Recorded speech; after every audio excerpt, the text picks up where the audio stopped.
The boy who everyone thinks is the city's dumbest barges into the throne room and brings the information that a certain Zhu family is going to propose to marry Lady Mulan. They're all shocked because this info can change the course of an upcoming war. Even though they know this boy is famous for being dumb and flirting with all women, the information is valuable, so when they say he's going to be rewarded, the boy sees his first chance and kneels begging for a job. Why? He just wants to get closer to the goddess of this place and seduce her with his 10 out of 10 looks. The emperor gives him a random job to work for another son, but someone else barges through the door and informs them that the general of the Zhu family is heading there. The marriage proposal is actually coming much earlier, and now the MC has only 3 hours before the goddess is handed to someone else. This puts the family in an uproar. The mom says they should refuse, but the father knows that the Zhu family will take it as an insult and remove their war support. Mulan suddenly says she's going to disfigure her face so no one wants her, but the knife is instantly removed, and he explains that even with an ugly face they will want this marriage. They both knew the answer. The only way out was to be already married. The dad didn't want to go for it, but she begged for it to protect the country's interests. He hesitates for a moment, but seeing her he accepts and writes a letter announcing a short competition to marry Mulan. Only the best in the kingdom should be informed. But they both turn their heads when Shenlang, known as the dumbest, most promiscuous, and least educated in the country, calls them all and says he wants to participate. Bro steps in confidently and tells Mulan he wishes to marry her. Before the father kills him, the mother reminds him that Shenlang is mentally challenged, a literal R-rated boy with mental disabilities. He calms down until Mulan shouts, yes, since he's so idiotic it has to be him, the famous dumb boy of the city. For Mulan he was like a young innocent baby, perfect as a fake husband. But then she explains that she's just saying she's letting him participate in the competition, and the anxious father relaxes. He even asks the servants to help the boy prepare himself. But what they didn't know is that Shenlang was far from the dumbest. He was actually the most intelligent, informed, and cunning young man in the whole country. Why? See this disfigured face? That's Shenlang in his past life, someone who learned that an ugly person would never have the chance to reproduce. Before he was an extremely attractive and famous chemist, but an accident completely disfigured his face, and the way people treated him changed completely. But that didn't change how talented he was, skilled in chemistry and now a doctor. He dedicated himself to helping war-torn regions, until an American bomb came flying. He saw it shining and just begged that if he was reborn, that at least he'd be handsome. As all fades to black, he opened his eyes as Shenlang bro didn't hesitate for a second. He went straight for the mirror and smiled. He was astonishingly handsome. The memories of the original body owner started flooding in.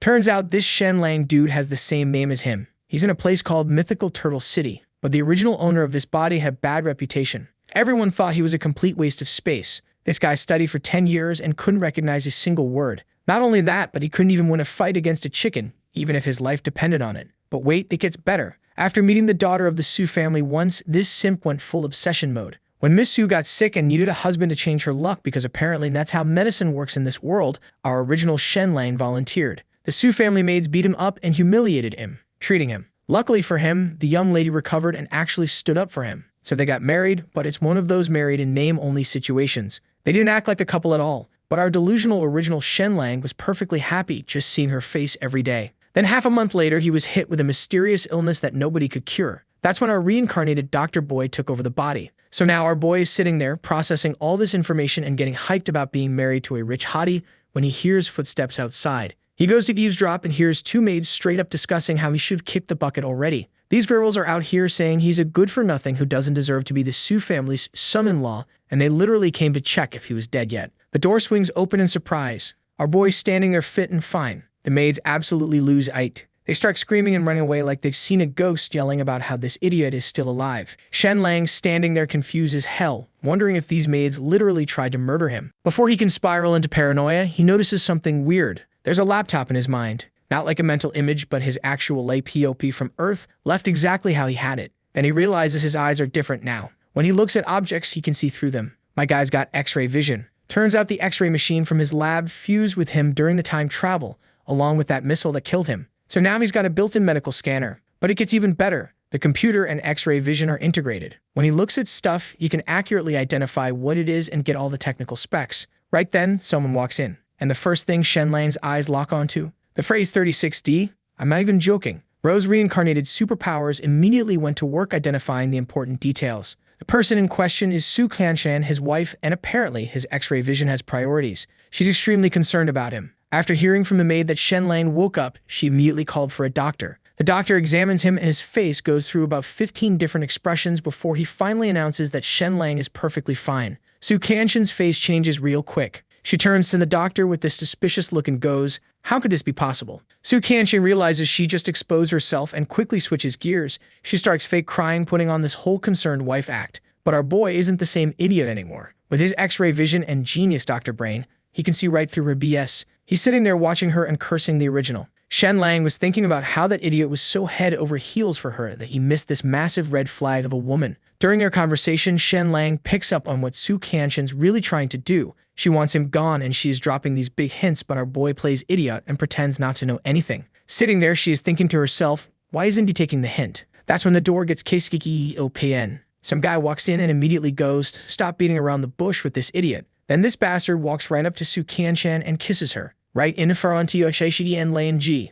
Then points at our boy and casually drops, she's my fiancé now. Get lost. Shenlang's just standing there processing the fact that he got NTR'd before he even got to enjoy being married. Turns out Su Qianshan was only sick and needed some disposable husband for good luck. Now that she's better, he's getting the boot to the behind. Then this bitch sits next to our boy and tells him how he is nice but they don't fit together. Our boy realized that there is no helping it, so he turned to that bastard and told him that he'll leave as they wished, but nah, this bastard wasn't having it. He told our boy to leave the place in an hour or else. Now that they are gone and our boy is alone, our boy gets out of the bed quickly. Bro's not even sad. He's thinking with this new handsome face, finding another rich woman should be easy. Man's already planning his next gold-digging operation. But then he overhears Zhang Ji and Su Qianshan talking. They're discussing inviting Jin Mulan from the Earl's mansion. Shenlang's gold digger senses immediately activate. Jin Mulan, Earl's mansion. That's a major upgrade from the Su family. And he's already planning his triumphant return to make the Su family regret everything. Then we cut to our boy getting the boot and the man panel is seriously funny.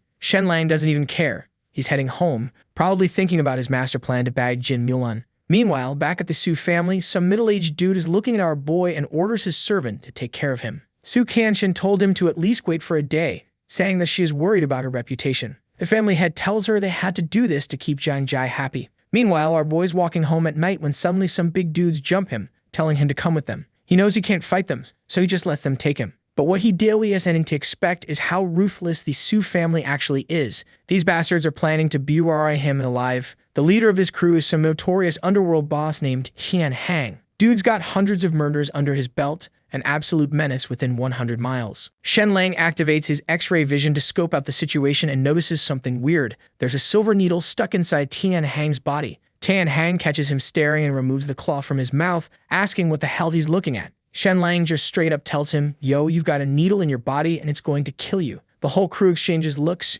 Even Tian Hang's stunned because not even his wife knows about this needle. Shenlang adds that he can remove it. Tian Hang asks what he wants in return. Our boy lays out his terms, spare his life and tell him who want him dead. Tian Hang straight up laughs and says no. Shenlang's completely confused. Does this guy have a death wish? Did he put the needle there himself? Then Tian Hang drops the truth bomb. Nobody hired him to kill Shenlang. Turns out Shenlang's brother borrowed 5 gold coins from him, and with interest compounding like a predatory payday loan, it ballooned to 100 gold coins. Since they can't pay, Shenlang is getting buried alive as compensation. Then we cut to 2 months ago, right after Shenlang married into the Su family, his father showed up trying to take him back home. The old man disagreed with the marriage, but the Su family's guards beat him up and threw him out. The original Shenlang was so obsessed with Su Qianshan that he abandoned his own parentage for her. Then Shenlang hears Tian Hang ordering his men to not only bury him, but also kill his parents. And Tian Hang's being merciful, he'll make Shenlang's death quick. Just as the blade's coming down his neck,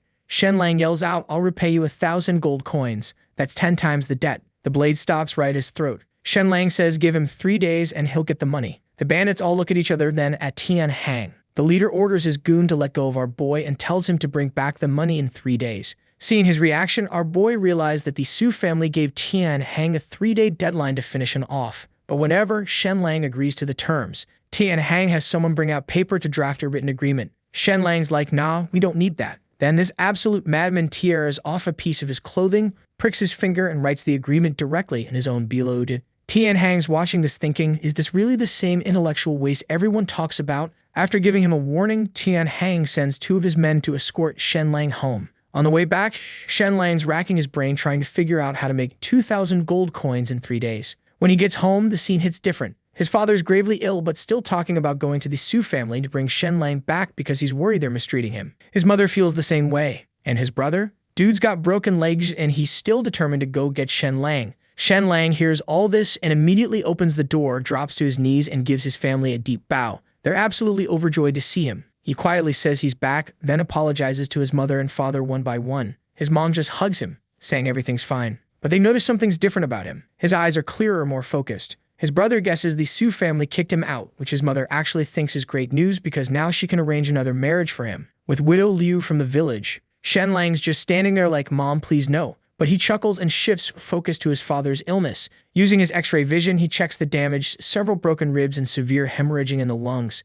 Thanks to his decades of medical experience from his past life, he immediately knows what to do. Drain the blood from the lungs first, then implement a series of treatments. Then he checks his brother's broken leg. The fracture is relatively clean, which is good. But then his brother suggests they could pretend to get injured in accidents for compensation money. Shenlang just facepalms. He flicks his brother's leg over and tells him to drop these crooked ideas, reassuring him that he can fix the leg. The next day, Shenlang spends the entire day gathering medicinal herbs. When he gets back home, he sets up a makeshift operating table and gets to work on his father. Using his exquisite medical skills, he successfully performs the operation. His mother's absolutely blown away. She's looking at Shenlang like he's some kind of miracle worker. With skills like this, she's already thinking he could marry the village chief's daughter.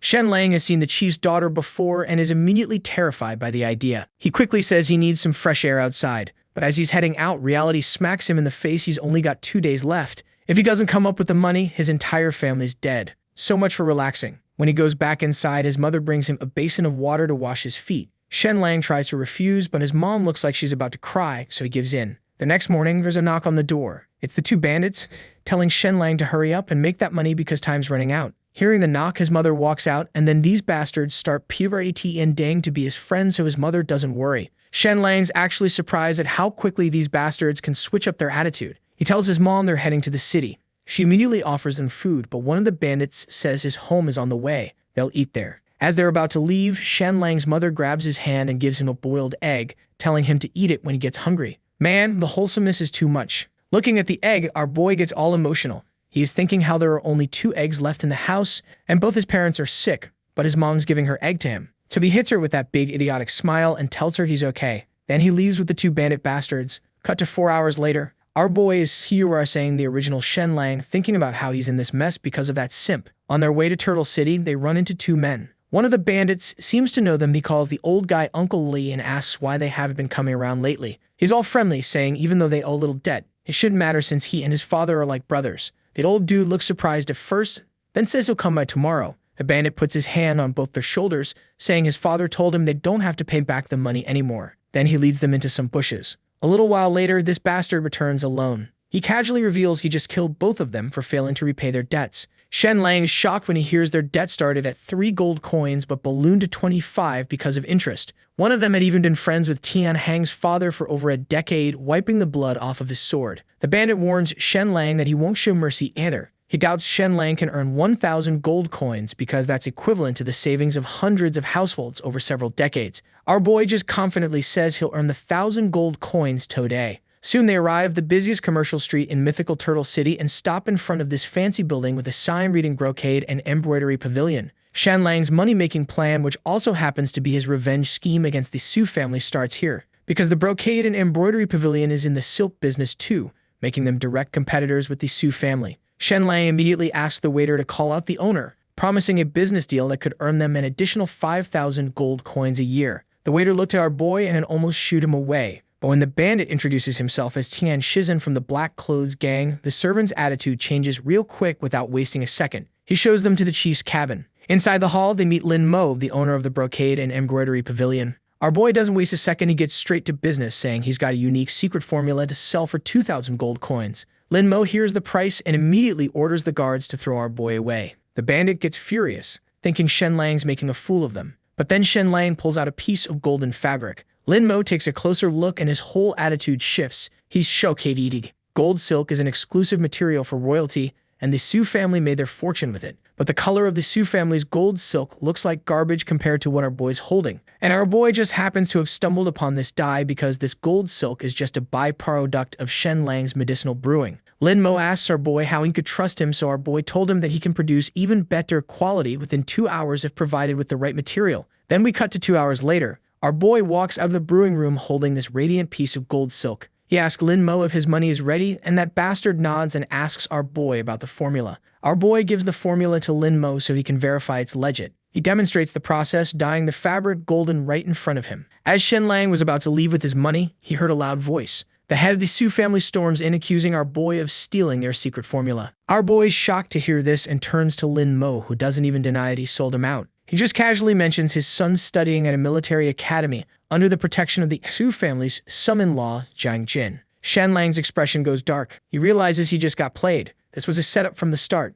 Then Su Kanshin starts her waterworks, tearfully saying how disappointed she is in him. She's like, "Why didn't you just ask me for money if you needed it?" They're playing the victims, and the Su family even reported this to the authorities. But our boy is not even worried. He laughs at the accusation, saying it's his formula. The golden dye he created is way better than theirs anyway. He challenges the Su family head to provide evidence of the supposed theft. The Su family head has no proof, so he just resorts to insults. Goes off saying Shenlang's a worthless person with no skills or knowledge. How could he possibly come up with a dye formula? Our boy turns to the officials and proposes a challenge. Let's see who can produce the better gold dye. The officials are like, sure, why not? Su Kanshin turns to Shenlang, saying if he really thinks he can make better dye than theirs when he's just a good for nothing. But our boy doubles down. He says not only can he make a better golden dye than theirs, but he can also make a purple one. Now, in this era, purple dye is way harder to make than gold. Purple dye needs to be extracted from seashells, and you need 300 seashells just to make 1 gram. And since this is medieval times, nobody's mastered the extraction method yet, so everyone just mixes red and blue and hopes for the best. Back to the present, Shenlang looks at these bastards and asks if they accept the challenge. Kanshin accepts, but then this narcissistic bastard adds a condition that if he wins, Master Xu would have to apologize to him. The Hexu clan head agrees. Our boy sets a 3-hour deadline and gets to work, aiming to create something beyond this era's understanding. He even tells the officials to bring more witnesses to watch this competition. Cut to 3 hours later, the Su family showcases their purple silk and everyone's amazed. Then Su Kanshin has a servant show the golden silk formula to the official. After examining it, the official says the documents existed for many years, which basically confirms Shenlang stole the formula. They're about to arrest him when our boy steps out. He looks at the Su family's purple silk and thinks, damn, this actually looks pretty good. No wonder these bastards were famous for their silk business. Then he presents his own. The color of Shenlang's silk shocks everyone. Unlike the dull purple silk from the Su family, Shenlang's silk is vibrant and dazzling with this unmatched purity of color. He challenges them, asking if this was also stolen from their formula. Su Kanshin and her family are completely thrown off. Seeing they're not having it, our boy pulls out his trump card, multicolored rainbow silk. The official rushes over to examine it, completely amazed at the natural and extraordinary colors. With that, our boy asks the officials to do the justice. The Su family head, having no face left to save, dismisses the accusation and leaves. Su Kanshin, holding back her anger, apologizes to Shenlang before also leaving. She's wondering how this idiot suddenly became a master of dyeing. After they leave, our boy turns to the official, casually asking how he's doing and how Miss Jin from the Earl's mansion is. Turns out Shenlang's confidence in challenging the Su family was partly because this young lord has beef with Jiang Jin. Now we get hit with a flashback from 3 years ago. The OG Shenlang was sitting lakeside doing his usual idiotic business, smelling flowers and whatnot. At the same time, a hunting party was chasing this huge bear. During the pursuit, the bear gets to our boy and is about to end him when this smoking hot beauty leaps from her horse and saves him just in time. The person who saved him that day was none other than Jin Mulan. After killing the black bear, they brought the injured Shenlang back home. Not only that, but she even sent someone to look after our boy and visited him personally. At that time, the young Lord Wang Gang had just been promoted. Since he secretly liked Jin Mulan, he came to teach our boy personally, hoping to win her favor by teaching Shenlang, who was associated with her. But his plan never worked, as Jin Mulan never came back to visit our boy. With that, Wang Gang stopped teaching him and even threatened him not to tell anyone about their lessons. Our boy had heard that Wang Gang had some beef with that bastard Jiang Ji, and that's why he dared to be this bold. Back to the present, the chief was absolutely furious at our boy for calling Jin Mulan by her name. He wanted to beat him up but turned to leave instead. Looking at him go, our boy was mentally prepared to be his love rival, but before that, he had other things to worry about. The Xu family would hate his guts even more than before, so he had to be extra careful. After leaving the pavilion, he encountered Su Kanshin. She tried to persuade our boy by crying and looking sorrowful and apologized to Shenlang, thinking that he'd hand over the rainbow silk formula. But our boy wasn't that big of a simp to get fooled by this woman twice. He ignored her, refusing to be exploited again. Just then, she reminded our boy that he owes the Black Cloth Gang 1,000 coins. Our boy starts freaking out, wondering how she knew about it. When she left, the bandit told our boy that he should have agreed to her proposal since there are only 7 hours left in his deadline. With that, he left, telling our boy to arrange the funds quickly to avoid any harm to his family. Shenlang realized the gravity of the situation. Even if he paid Tian Hang, the Su family would likely continue to threaten his family to obtain the formula. He knew he had to find a permanent solution to this problem. Cut to some random street in the city. The sound of galloping horses comes from behind. Shenlang squeezes through the crowd and sees a cavalry troop led by Jin Mulan. Seeing her, he gets an idea and decides to add a new element to his plan. As Jin Mulan's horse passes by, our boy deliberately lets himself get hit, faking an accident. He's hoping Jin Mulan, who once collided with him 3 years ago, would take him home this time. And it works. Jin Mulan immediately gets off her horse and checks if Shenlang is breathing. Looking at him, she can't help but notice how handsome our boy is. At the same time, she's relieved to find him unharmed. She orders her men to take him to the Earl's estate for treatment. Shenlang's feeling pretty good about himself. His ability to save his family and beat the Su family depends on how well he plays this. Our boy gets put in a carriage heading 20 kilometers away to the Earl's mansion. On his way, he is wondering how the Earl's estate of mythical turtle is completely different from the city.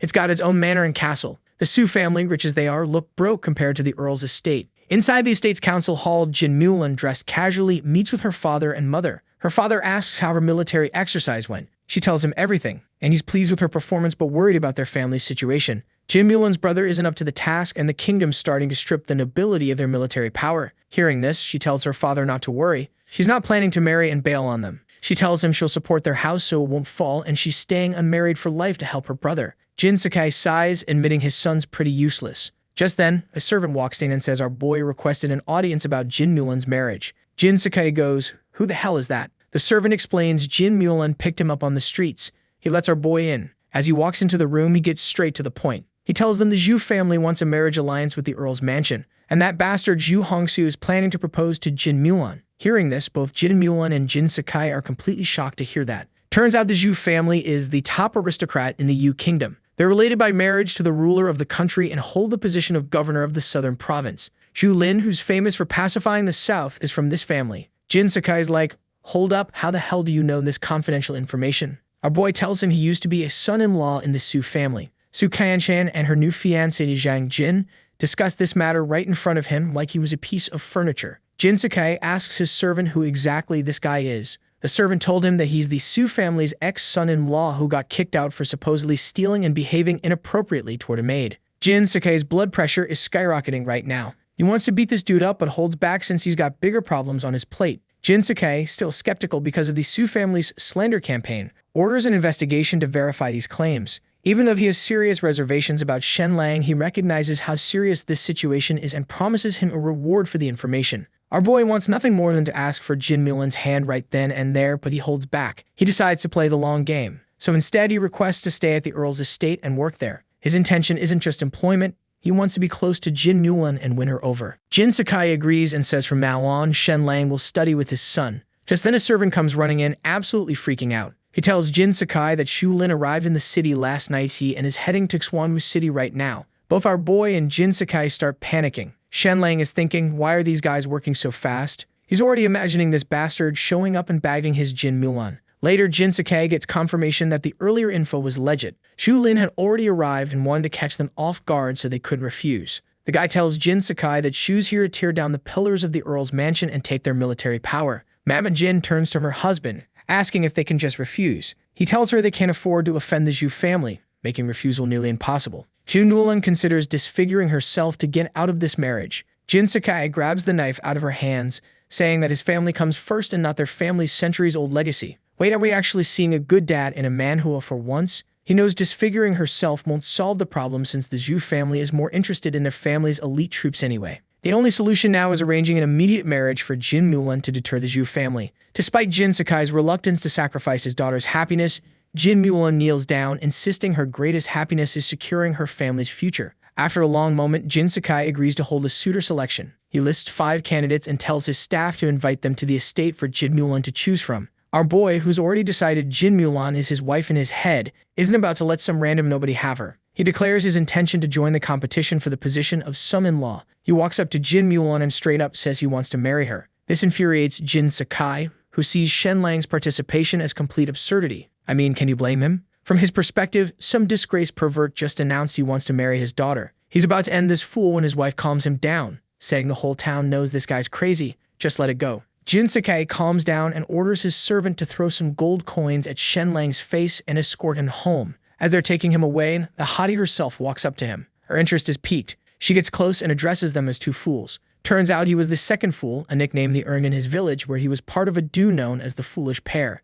Jin Mulan's view of Shenlang is like looking at a child, appreciating his innocence. She agrees to let him join the competition. Jin Sakai finds it ridiculous but lets it pass, confident Jin Mulan won't choose Shenlang anyway. Shenlang, however, is brimming with confidence, ready to outshine the other contenders. This guy really thinks he's got a shot. So we jump ahead 2 hours, and now we've got 6 dudes, including our boy Shenlang, sitting in separate study rooms. Jin Mulan's running this husband selection process. She plans to pick someone by noon and be married by evening. First up is Wang Lian, Lord of Xuanwu City. This bastard's practically vibrating with excitement at the thought of winning Jin Mulan. When she asks him, "What future can you bring to the Earl's estate?" Wang Lian pucks out his chest and goes into this whole speech about passing the imperial examination, becoming a scholar, and how his brain combined with her martial badassery would lead the family to greatness. Jin Mulan's just sitting there like, "Cool story, bro," and basically hands him a metaphorical nice guy card before walking out. She asks the same question to the other 4 candidates and gets pretty much the same generic answers. Nothing that makes her go, "Wow, this is the guy." Finally, she walks into Shenlang's room and hits him with the question. Our boy's brain immediately goes into overdrive, thinking about all the cool stuff he could do for her. He's got X-ray eyes that could treat her hidden injuries and advanced iron refining techniques. But then he realizes something important. That stuff might impress her, but it won't actually win her over. So instead, he looks her in the eye and says he can offer her freedom in their relationship. He tells her straight up, as long as she doesn't cheat, she can have all the freedom she wants. The moment he says the word cheat, Jin Mulan's face goes bright red. She turns around and starts walking out, probably cursing this idiot in her head for bringing up infidelity in a first real conversation. Like, dude, reading the room is a skill, learn it. But here's the thing, our boy calculated everything. He'd already seen through what Jin Mulan really wants. Autonomy and a husband who won't interfere with her life. That's her top priority, and he just served it up on a silver platter. Cut back to the hall where Jin Mulan announces to her parents that she's made her choice. Her father's practically bouncing with excitement, asking if it's Wang or Mo. After this dramatic pause, she told him that she chose Shenlang. Jin Sakai's reaction is priceless. Man is absolutely furious, asking why the hell she picked the village idiot. Jin Mulan calmly explains her reason Ying. She's worried that if she marries some power-hungry dude, after her father dies, her husband might endanger her brother to grab control of everything. Only with our boy can the family legacy stay secure. Plus, the Zhu family can't threaten them if she marries someone with such a shitty reputation. And hey, all she really wanted was a handsome husband, and Shenlang's got that going for him at least. Jin Sakai and Mother Jin understand where she's coming from, but they're absolutely heartbroken because everyone knows Shenlang's reputation is in the gutter. Jin Mulan just bows deeply, begging them to honor her choice and let her marry him. She even spins his bad reputation as a positive if she marries the fool. Nobody will mess with their family. She's making some solid points, not gonna lie, but her parents are still not having it. Jin Sakai is feeling like the world's worst father right now, like he's sacrificing his daughter's happiness because his son couldn't step up. So he asks where Jin Mulan's brother is. When the servant tells him the brother's in his study, Jin Sakai goes, "Get me a whip." Mother Jin's eyes go wide. She asks him, "What are you planning to do with that?" But this man is in Nino Memuudi for questions. He just grabs the whip and storms off with Mother Jin chasing after him, both of them furious. In their minds, it's their son's incompetence that's forcing Jin Mulan into this situation. After a bit of traditional discipline, we cut to our boy learning he's been chosen. Shenlang's whole demeanor changes instantly. This dude realizes he's about to become the son-in-law of mythical Turtle City's most prominent family. This new status means he's got protection against the Zhu family and everyone else who's wronged him. Man's already planning his revenge arc, but then something clicks. Shenlang urgently tells Jin Stewart to get his family to safety ASAP because they're in serious danger. The steward recognizes that Shenlang's about to be the Earl's son-in-law, so he immediately agrees, telling him not to worry and to go rest because he's getting married later tonight. Meanwhile, cut to the Hei gang's gathering place, where Tennon Hum orders one of his goons to capture Shenlang's family. The plan's simple. Once they've got the family, they'll kill them after Shenlang hands over that formula he's been keeping. Both the legal circles and the underworld of mythical Turtle City are in complete chaos right now because of Shenlang. Some people are preparing to celebrate his marriage, while others are literally plotting to murder his entire family. When Ting and his bandit crew roll up to Shenlang's home, they're expecting some easy targets. Instead, they find Shenlang's family armed and ready to throw down. These people aren't showing fear. They are fully prepared to die fighting. Ting's actually kind of impressed by the challenge and draws his sword, ready to make this interesting. But then he suddenly gets this weird feeling like someone's watching him. He spins around and sees a man standing behind him. And man, just Jin Stewart's presence is enough to make this hardened criminal's spine turn to jelly. Ting tries to play it cool, explaining their unofficial orders to punish tax evaders, and asks Jin Stewart to let him do his job. Jin Stewart's response is basically, "That's great and all, but my master ordered me to bring Shenlang's family back safely, so I can't return empty-handed. Mind letting them go?" Ting's feeling cocky despite nearly pissing himself a second ago and asks who exactly Jin Stewart's master is. When Jin Stewart drops, "I serve the Jin family." So Ting is absolutely losing his mind right now. He's thinking, Why the hell would someone this important invite these random nobodies? But then he realizes that it's got to be because of our boy Shenlang. And honestly, regardless of why Jin Zhao is here, the moment this high-ranking dude showed up, Ting knew he was screwed. He had no choice but to let them go. After this whole mess wraps up, Jin Zhao calls for his soldiers and several warriors literally escort Shenlang's family to their carriage. Ting's just standing there watching this unfold, getting more confused by the second. Like inviting them was one thing, but these guys are treating Shen's parents like straight-up royalty. Once they're gone, this dude almost collapses. The other bandits catch him and they're like, yo, why'd you let them go? If the boss finds out we let Shen's parents walk, he's going to be mad. Ting turns to these idiots and goes, do you morons even know who that was?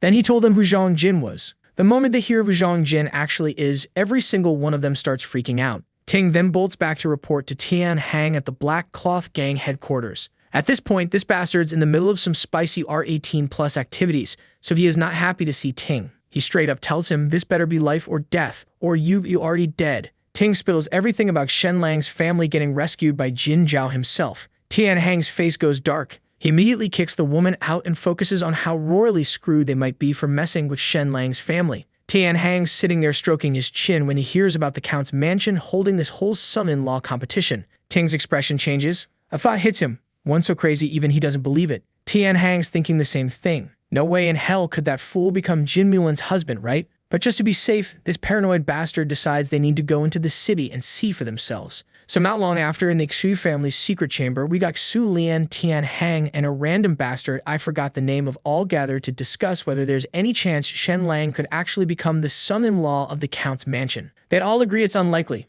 but just to be sure and get to the bottom of this mystery, they decide to crash the wedding ceremony. Then we cut to the Count's mansion, and man, this place is lit up like a festival. Servants are running around everywhere, decorations are insane, and among the guests we've got Su Qianqin and company, all dying to know who scored the jackpot and married Jin Mulan. At that moment, our boy is chilling a bridal carriage while firecrackers are going off like crazy. The set-in gets carried to the entrance, and the Count and his wife walk out all ceremonial-like. They announce the groom's arrival, set the carriage down, lift the curtain, and the groom steps out. The moment this figure appears, Tian Hang and the entire Su family delegation literally stop breathing. Su Qianqin's eyes go wide. She's thinking, there's no way. Why the hell is Shenlang the groom? Our boy completely ignores all these people. His wedding's not getting ruined by these clowns. With that, the wedding ceremony begins. They then bow to the celestial worthy of heaven and earth, bowing to the high hall and the couple bowing to each other. Standard wedding stuff, you know. Just as they're about to head to the bridal chamber and wrap this up, this knockoff Monkey King Wanib starts cackling. This is Liu Huayan, the current lord of the city. He walks up saying he knows it's against tradition to unmask before the bridal chamber, but he's just so curious about who the Earl picked.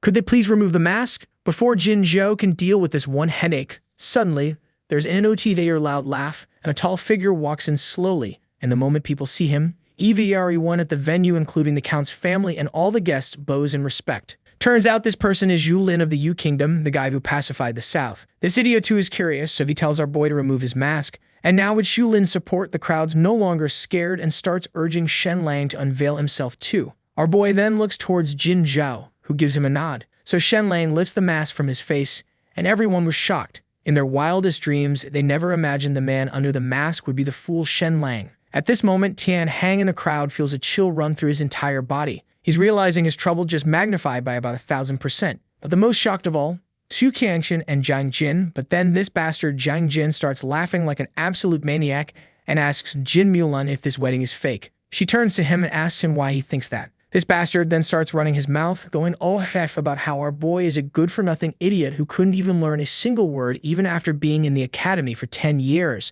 On top of that, he was recently kicked out of the Xu family for stealing and molesting a maid. So how in the world could someone like that be Jin Mulan's husband? Just then, Jin Zhao asks this bastard if he has any PROF that our boy has a low IQ or if he is saying all this because he is jealous. And then another bastard raises his hand saying he could prove it. He claims he studied with Shenlang and can testify that Shenlang was indeed a fool or mentally challenged. Shenlang recognizes the scholar Yang Xiang and has this moment of realization. It's always the familiar faces who betray you at crucial moments. Shenlang looks at Yang Xiang and asks if he's got any actual proof that he's stupid. This idiot starts laughing and says that not being able to read a single word after 10 years is all the proof anyone needs. He says he'll write some characters for Shenlang to read. If our boy gets them right, he'll apologize. Shenlang's like, bet, let's do this. Yang Xiang grabs pen and paper and writes down a few characters. When Jin Mulan sees them, her jaw drops. The rest of the crowd are equally confused because literally nobody can read these things. Turns out this sneaky bastard wrote 3 characters that look familiar but are super easy to misread. This smug idiot's standing there all triumphant, telling Shenlang if he can't read them, he has to admit he's brain dead right here in front of everyone. Our boy activates his cheat code and just casually starts reading them off one by one, explaining what each one means like it's nothing. He's breaking down pronunciations, origins, the whole 9 yards. Yahello standing there watching his whole world crumble. Turns out this fool only knew 2 pronunciations for one of the characters, and Shenlang just dropped 4 different ones without even breaking a sweat. Shenlang shakes his head, all disappointed, calling out Yahello for having the audacity to test him when he doesn't even know his own material. Then he turns to Yahello's teacher, the former lord of the city, and asks if he got everything right. After this painful silence, the old man nods. The crowd goes absolutely wild, but our boy's not done. He says it's only fair if Yahello reads some characters he writes. Yahello's sweating bullets but agrees because backing down now would be even worse. Shenlang writes these characters that look normal at first, but when you put them together, nobody can figure out what they mean. He tells Yahello he only needs to read 4 characters. Yahello spots some familiar ones and confidently blurts out, "I am an idiot." The entire crowd loses it. People are dying laughing. Even Jinmulan's covering her mouth trying not to crack up. This idiot just called himself a fool in front of everyone at a wedding. His teacher's face goes bright red, and he quickly dismisses Yahello before this gets any worse. Now the teacher's embarrassed and wants to save face, so he decides to challenge our boy. He writes this super obscure character on paper. Jinmulan and the crowd gather around to look, but nobody recognizes it, except our boy, because this character is actually well known in modern times. Yahello, who apparently loves getting humiliated, starts trash-talking again. Shenlang ignores him because some clowns aren't worth acknowledging. Our boy knows the modern pronunciation is Yuan, but he also knows the ancient pronunciation might be completely different. When he realizes the old lord knows what it means but not how to say it, Shenlang is like, "Oh, I can work with this." Yahello, still running his mouth, jumps in again. Shenlang proposes a bet. If he's right about the character, Yahello slaps himself. If he's wrong, he'll slap himself. This fool Yahello agrees immediately. Shenlang points at the character and says it's pronounced Ren. Yahello freaks out, going, "How can anyone even verify that?" Shenlang calmly explains it probably means something like stab or pierce. The old lord's face changes immediately. He is standing there wondering how the hell this fool knows something that scholars haven't even confirmed yet. For a second, he thinks about calling Shenlang a liar, but he can't because other people also know the meaning. If he denies it now, he'll look like an idiot. So this bastard changes his tune and admits our boy was correct. Yahello standing there completely dumbfounded. Everyone's shocked. The village fool just schooled the city's scholars like it was nothing. Our boy's knowledge impressed everyone, including Jinmulan, who's looking at him with actual admiration now. Shenlang's gaze turns to Yahello, clearly saying, "Time to pay up, buddy." Yahello shoots this resentful look at his teacher, hoping for backup, but the old man just turns away. So this fool bitterly slaps himself in front of everyone. Our boy's loving every second of this. Before taking off, this bastard told our boy that he'll take revenge for this. Jin's father, for the first time, shows some actual satisfaction toward our boy and tells him it's time to introduce Jinmulan to his parents.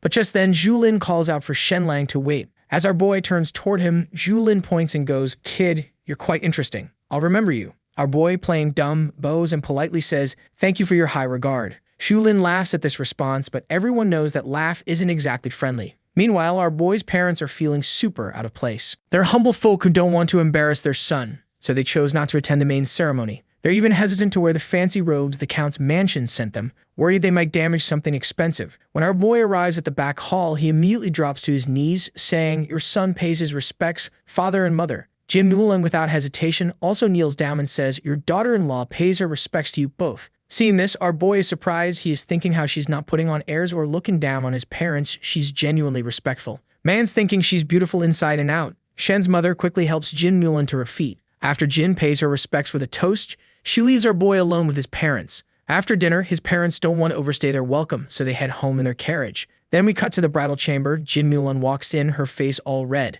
Seeing this gorgeous beauty, this bastard can't help but stare. Jinmulan's too shy to look directly at him and sits on the bed. Both of them are just sitting there awkwardly, neither knowing who should make the first move. Our boy, trying to be the man here, thinks about taking the lead, but Jinmulan indicates she has something to say first. She reveals that she was forced into this marriage by the Zhu family and had no choice but to find a husband quickly. However, she's already considering herself a married woman and vows not to truly remarry. As for wifely duties like bearing children, Jinmulan says she's unable to fulfill them. Our boy gets it, expecting to consummate the marriage on day one, especially with someone of Jinmulan's status, is unrealistic. He signals his understanding and respect for her feelings. But then Jinmulan, not wanting our boy to feel cheated and knowing the importance of producing an heir, calls for a personal maid. Our boy quickly notices the maid's attractive figure marked by her impressive assets. Jim Mullen instructs her maid to take good care of Shenlang for the night. Our boy's internally like, wait, what? But Jim Mullen shakes her head, explaining that since she can't bear children for him, it's best if he fulfills this duty with her maid to ensure a swift continuation of his lineage.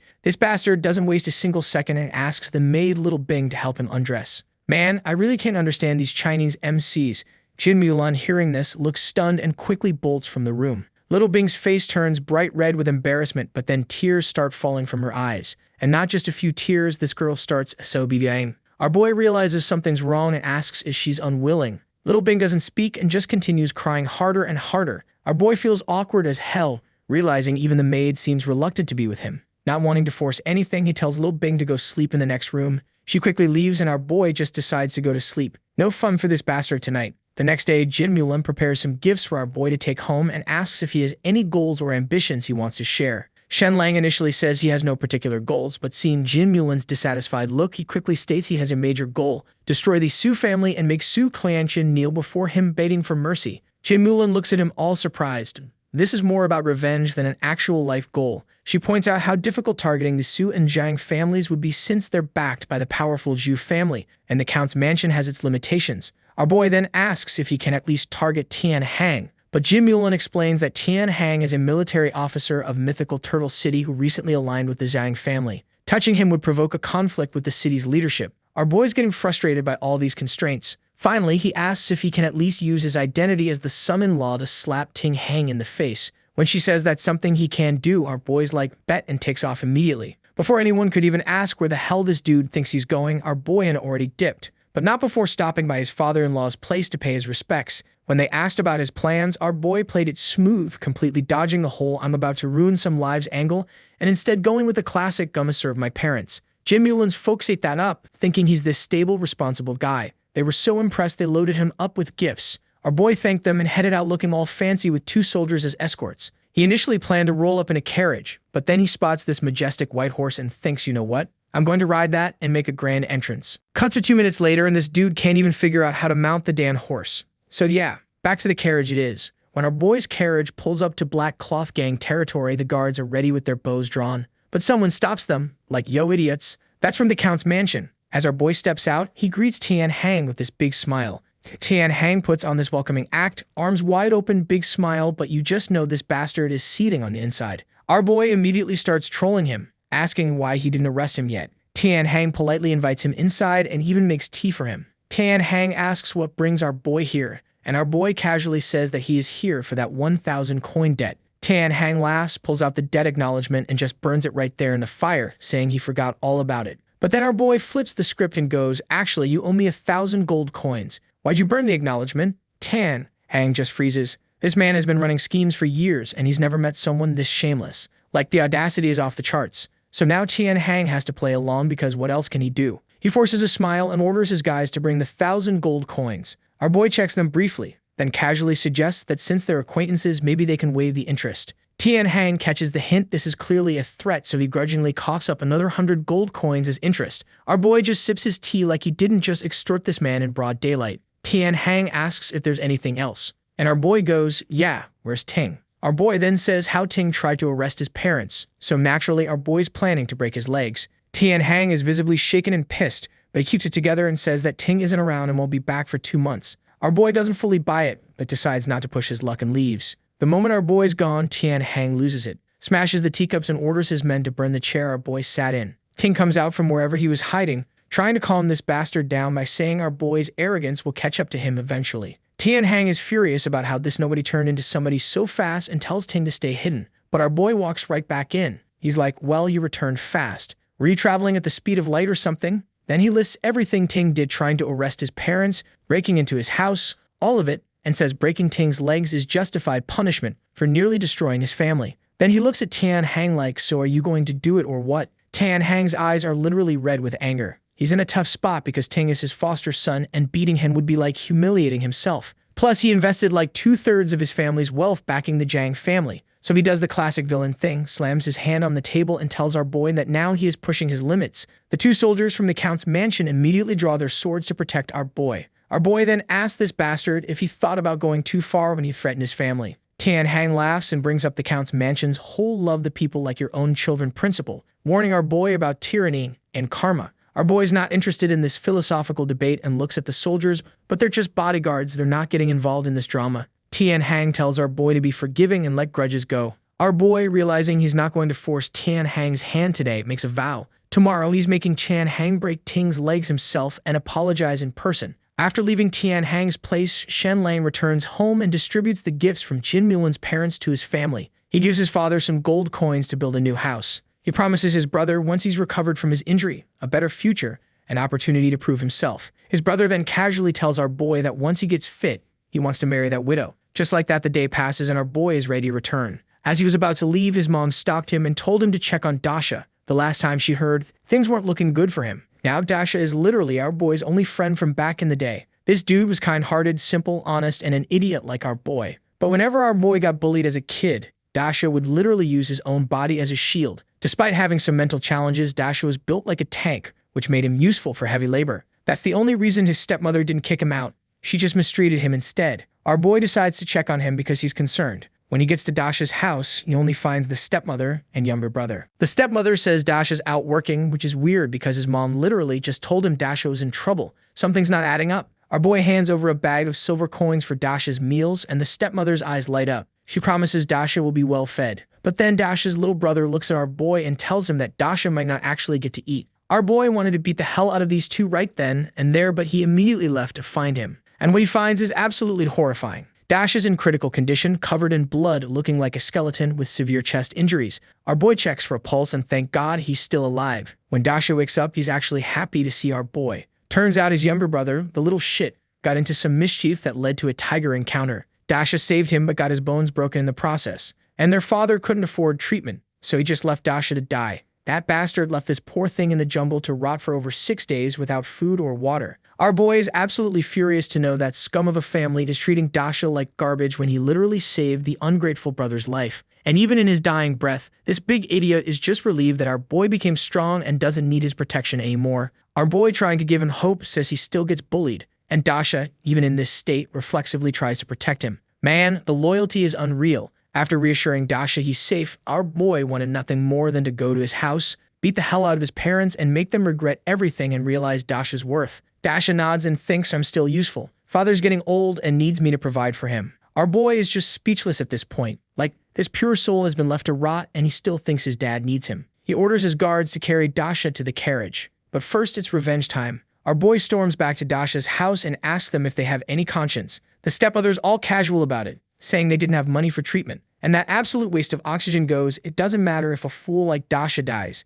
Our boy doesn't say a word, just flips their entire table in rage and kicks the brother hard in the lower abdomen, so hard this dude's rolling on the ground in agony. He casually says your pain is no thing compared to what Dasha suffered. The stepmother freaks out, yelling about his audacity and insulting him, calling him a worthless son-in-law only fit to die alongside Dasha. Our boy pushes her away because he won't hit a woman and she falls into a water basin. She threatens to complain to the Count's mansion, but our boy calmly tells her he's not with the Su family anymore, so go ahead and try. Then he just leaves with his guards. He rushes back to the Count's mansion with Dasha. Jin Chang, this guy who's the chief of internal guards and also a former candidate for son-in-law, stops him. He sees Dasha's critical state and angrily questions our boy's authority to bring a stranger into the mansion and orders him thrown out. Our boy stops the guards and tells Jin Chang that this stranger is his friend and tells him that he was critically injured and needs treatment now. The guards are frozen, not knowing who to listen to. Jin Chang, after losing to our boy, wanted nothing but to rub his authority in his face, so he didn't allow him entry, and our boy realized his position in the mansion is pretty weak. He's basically alone here.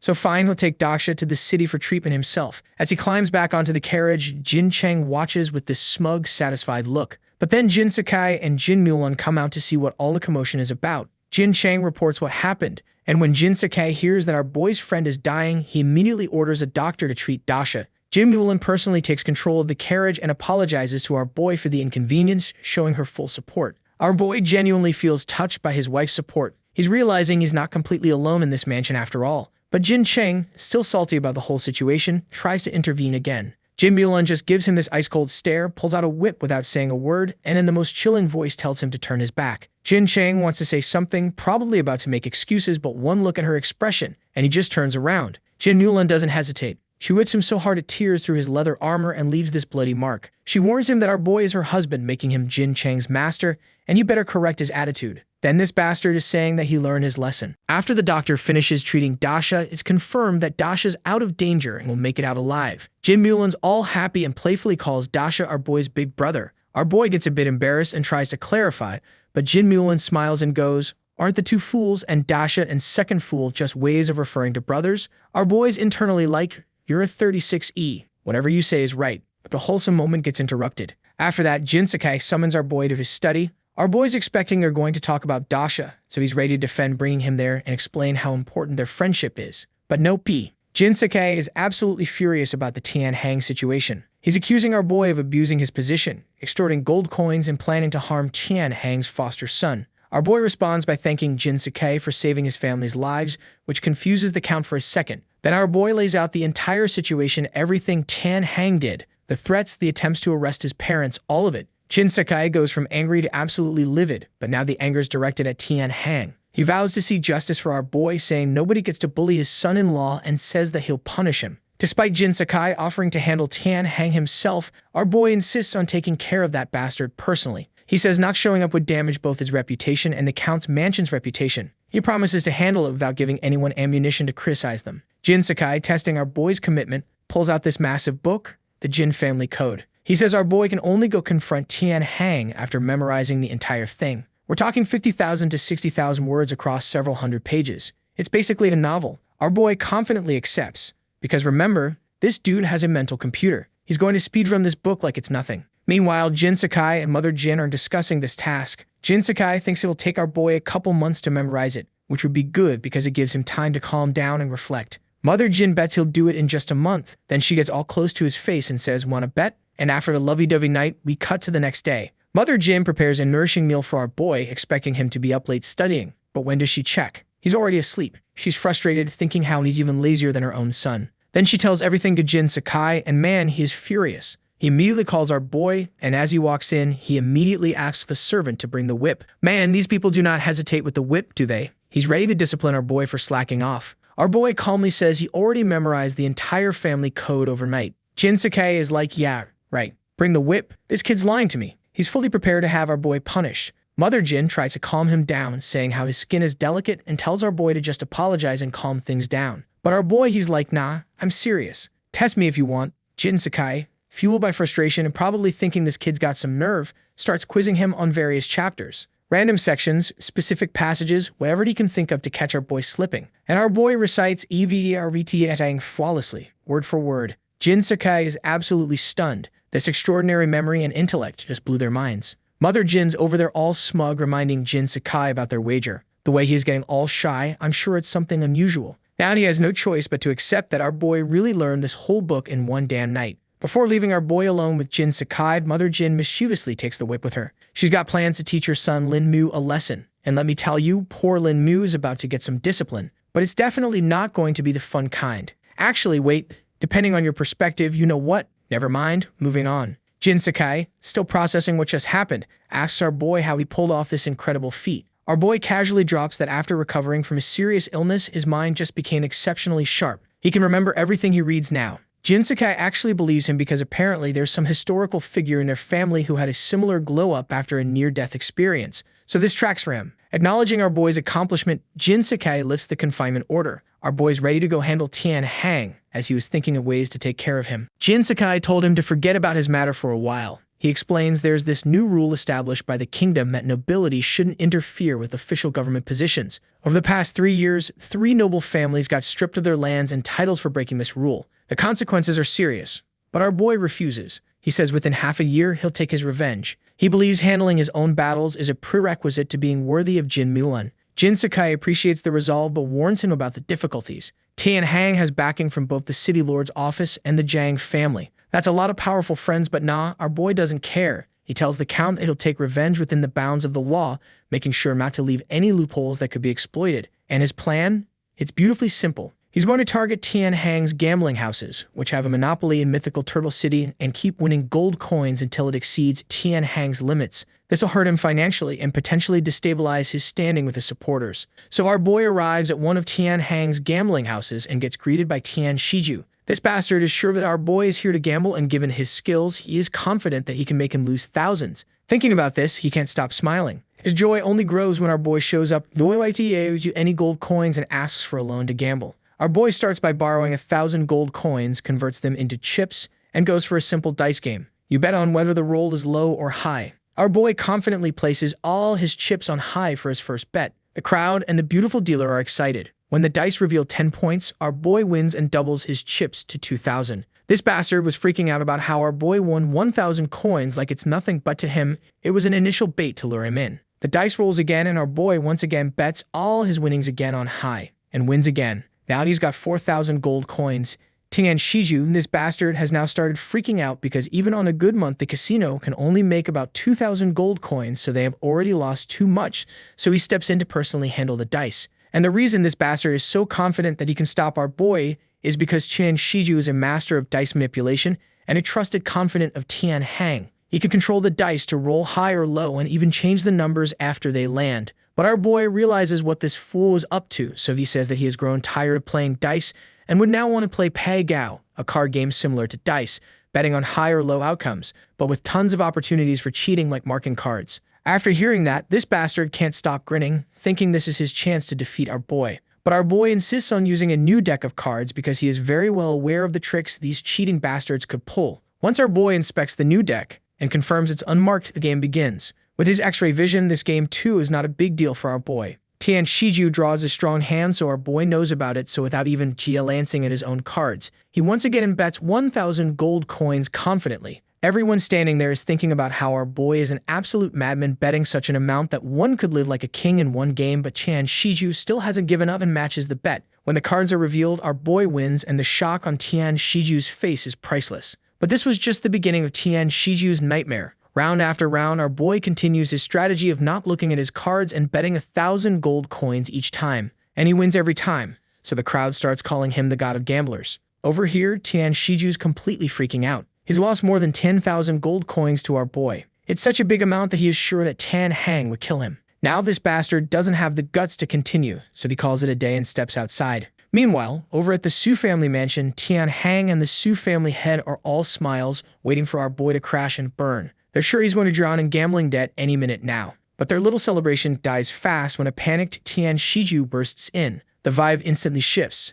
Tian Hang, already pissed at how nervous he looks, snaps at him and demands to know how much our boy lost. He's expecting something like 10,000 gold coins, enough to ruin the Count's mansion and kick our boy straight out. While these idiots are fantasizing about what they'll do to our boy when that happens, while this poor bastard was on the ground, they're freaking out trying to gather the courage to tell them that our boy didn't lose. You go on. 16,000 gold coins. Tian Hang's laugh freezes midair. He stares at Tian Shiju like he just heard the dumbest joke ever and asks again, and Tian Shiju tells him the whole story. As he said that, the whole room went dead quiet. Tian Hang grabs him by the collar, yelling about how the hell our boy managed to win an amount that equals his entire yearly income. He starts wondering if the guy cheated or pulled some trick. But Tian Shiju's bawling now, saying it was a clean win. Tian Hang shoves him aside and turns to the Su family head like, "Didn't you say that guy's a total loser? Since when did he turn into a monster?" The Su family head's just as confused, with no clue what's going on. That's when Su Qianqian steps in and says getting mad won't help, they should go see it themselves.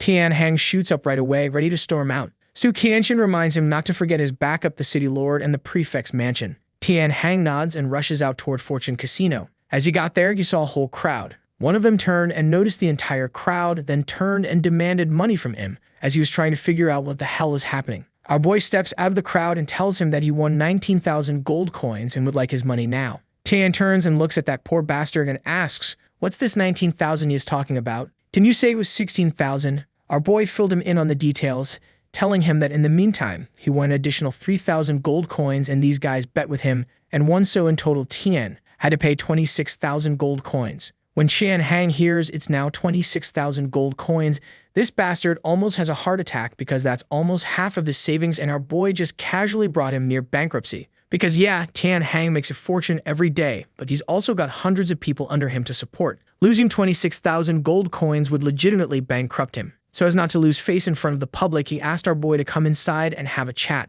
Our boy agrees, but the gamblers, they're not having it. They are screaming, "You can't leave. You can't leave. Cash in the gold coins before leaving." They're worried our boy and Tian Hang are going to strike some shady deal behind closed doors and betray them. Our boy loudly assures them that they'll get their money. Now, regardless of his previous reputation as a fool, our boy was now the Count's son-in-law. Plus, these ungrateful bastards had that money because of him, so everyone chooses to believe him. They arrive at the second floor of Fortune Casino, and Tian Hang's smile immediately vanishes. His face turns cold as he looks at our boy. He says how our boy is using cheap tricks now, and he asks him if he is doing all this just to make me break Tian Shizen's legs. He says that if he thinks that the Count will protect him, then that's not going to happen, because he's only been the son-in-law for a few days and has done something that no member of the Jin family had done in a century. He then asks him if he's not afraid of tarnishing the Count's mansion's reputation. Our boy hits him with some philosophical wisdom, saying that the reputation of the Count's mansion is indeed important, but my reputation? That can be disregarded. He hits him with that trashy Chinese monologue, but I'm not going to bore you with that. Just know it. Basically, it meant that he's saying his reputation's already trash, so he's got nothing to lose. This instantly chokes Tian. Hang up. He stops making pointless arguments. But then this bastard told our boy that he can forget about his 19,000 gold coins because he's not even going to get 1,900 even if he begs him, and the thing about breaking Tian Shizen's leg, that's also not going to happen because giving him money meant one thing because he can earn it back, but if he loses his reputation, it's gone. He can never have it back. Our boy just laughed and told him that he got it all wrong. He didn't want the 19,000 gold coins. He wanted both the 19,000 gold coins and wanted him to break Tian Shizen's legs. This pissed off this bastard, and he told our boy that he'll never give him even a single gold coin. And then he just casually walks to the window, opens it, and tells the gamblers that their gold coins will be fully redeemed. The gamblers immediately cheer for Tian Hang. This breaks our boy's method of using the gamblers' power against him. Plus, Tian Hang knows those gamblers will eventually lose the money back anyway. A gambler's money is never won for long. He looks at our boy smugly, thinking he won. Our boy claps hard. What a move. Then he questions Tian Hang. Did you forget you have other casinos? As long as they're open, I can keep winning, and I'll bring all the gamblers with me to win. He turns and shouts to the gamblers outside, don't leave. I'll continue to lead you to win money. Then we cut to some time later, and our boy continues his winning streak, and the gamblers go completely wild because it's easier than picking up money. As long as they follow our boy, they're guaranteed to win. And our boy doesn't win alone. He made sure hundreds of people accompanied him and gambled with him. Before long, Tian Hang loses another 7,000 gold coins. The kicker? Our boy bets only 1 gold coin each time. The rest is won by the gamblers. Seeing this, his adopted son Chan She rushes downstairs to drive our boy out. But our boy immediately switches to acting mode, pretending to be frail, and asks him, what are you going to do? Do you want to hit me? My health is not good, you know, I'll fall down with just a touch. Who dares to strike the Count's son-in-law? My wife will kill his entire family. This shameless act completely infuriates Tian Shu, who points at our boy's head and screams, so what if I do take action? And then orders his guards to throw our boy out. But then the guards surround and protect our boy. And countless gamblers also rush over, forming a protective circle around him, shouting, whoever dares to touch Shenlang will have to step over our dead bodies. Tian Shi is dumbfounded, unsure what to do next. At that moment, Tian Hang appears and directly announces they're closing for the day and tells everyone to come back tomorrow to cash in their winnings. And these guys are getting furious, saying, how can they just close the casino when they are losing? Before they could lose their mind about it, our boy just casually suggested that they should go to the other casinos that Tian Hang owns. This bastard then told Tian Shi to go to the other casinos and order them to close for the day. Tian Hang can only announce all other casinos are also temporarily closed. Who knows how much pain Tian Hang felt making this decision? Because these 5 casinos account for more than 60% of his daily income. Now that they're all closed, the daily losses are astronomical. Tian Hang regrets not having dealt with our boy permanently before. But little did this bastard know that at that time our boy was going to be the least of his worries. Because those 5 gambling houses amounted to 60% of his income, and with these casinos shutting down operations, his income took a massive hit. And just when things couldn't get worse, a deadly strike comes at him from another angle. A messenger arrives and tells him that Zhang has called for him. He goes to the Aksu's house and sees their family head there. The guy asks if what he heard is true. Tian Hang nods, confirming that yes, he's closing his gambling houses. Now here's the thing. Shutting down the gambling house is way more problematic than just the money issue. Previously, in search of protection, he agreed to give 35% of his income to the Zhang family. And the Su family, acting as agents for the Zhangs, is now demanding Tian Hang agree to our boy's terms, and Tian Hang didn't like that at all. He told him that Tian Shizen is one of my most outstanding adopted sons. Breaking his legs would dishearten my men and ruin my reputation. But then a voice comes from next door ordering him to agree to it regardless. It's Zhang Sei. He continues and tells him not to delay it because every day you delay, you're losing money. Better to agree sooner than later. I promise you, one day we'll kill Shenlang and then you can take your revenge. Shenlang is just a small fry.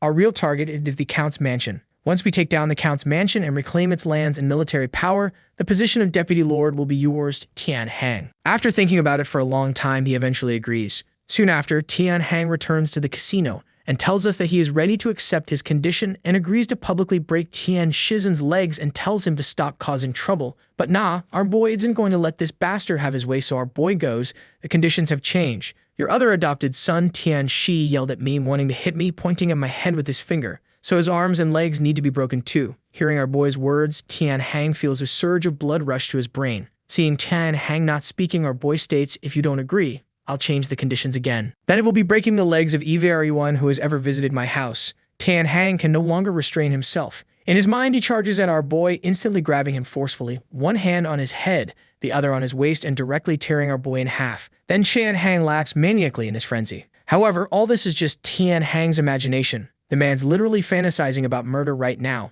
He doesn't want to compromise, but he has no choice. Tian Hang looks at our boy for a long time before agreeing. He agreed to his demands to break Tian Shizen's legs and Tian Shi's arms and legs in public, but Tian Hang still underestimated our boy's ruthlessness. Our boy goes, not only that, but you must also completely expel them from the Black Clothes gang. They are not to be visited, left to fend for themselves. If they are not miserable enough by then, I will come to trouble you again. Tian Hang collapses, holding his head in his hands. Boy, he is angry, but now he was too deep into it, so he just screamed, telling our boy that he accepts all of his conditions. Then we cut to some time later at the entrance of Fortune Casino. Tian Shizen and Tian Shi are tied up for public viewing, and this bastard Tian Hang is putting on a whole performance. He gets close to both of his sons and tries delivering this emotional speech about how he loves them and how they were his favorite. But he can't help the situation, but none of them wants to hear anything from the backstabbing bastard anymore. So he turns to the public and puts on that public act about how his two sons harbored personal grudges against our boy and acted behind his back for revenge and nearly caused a great disaster,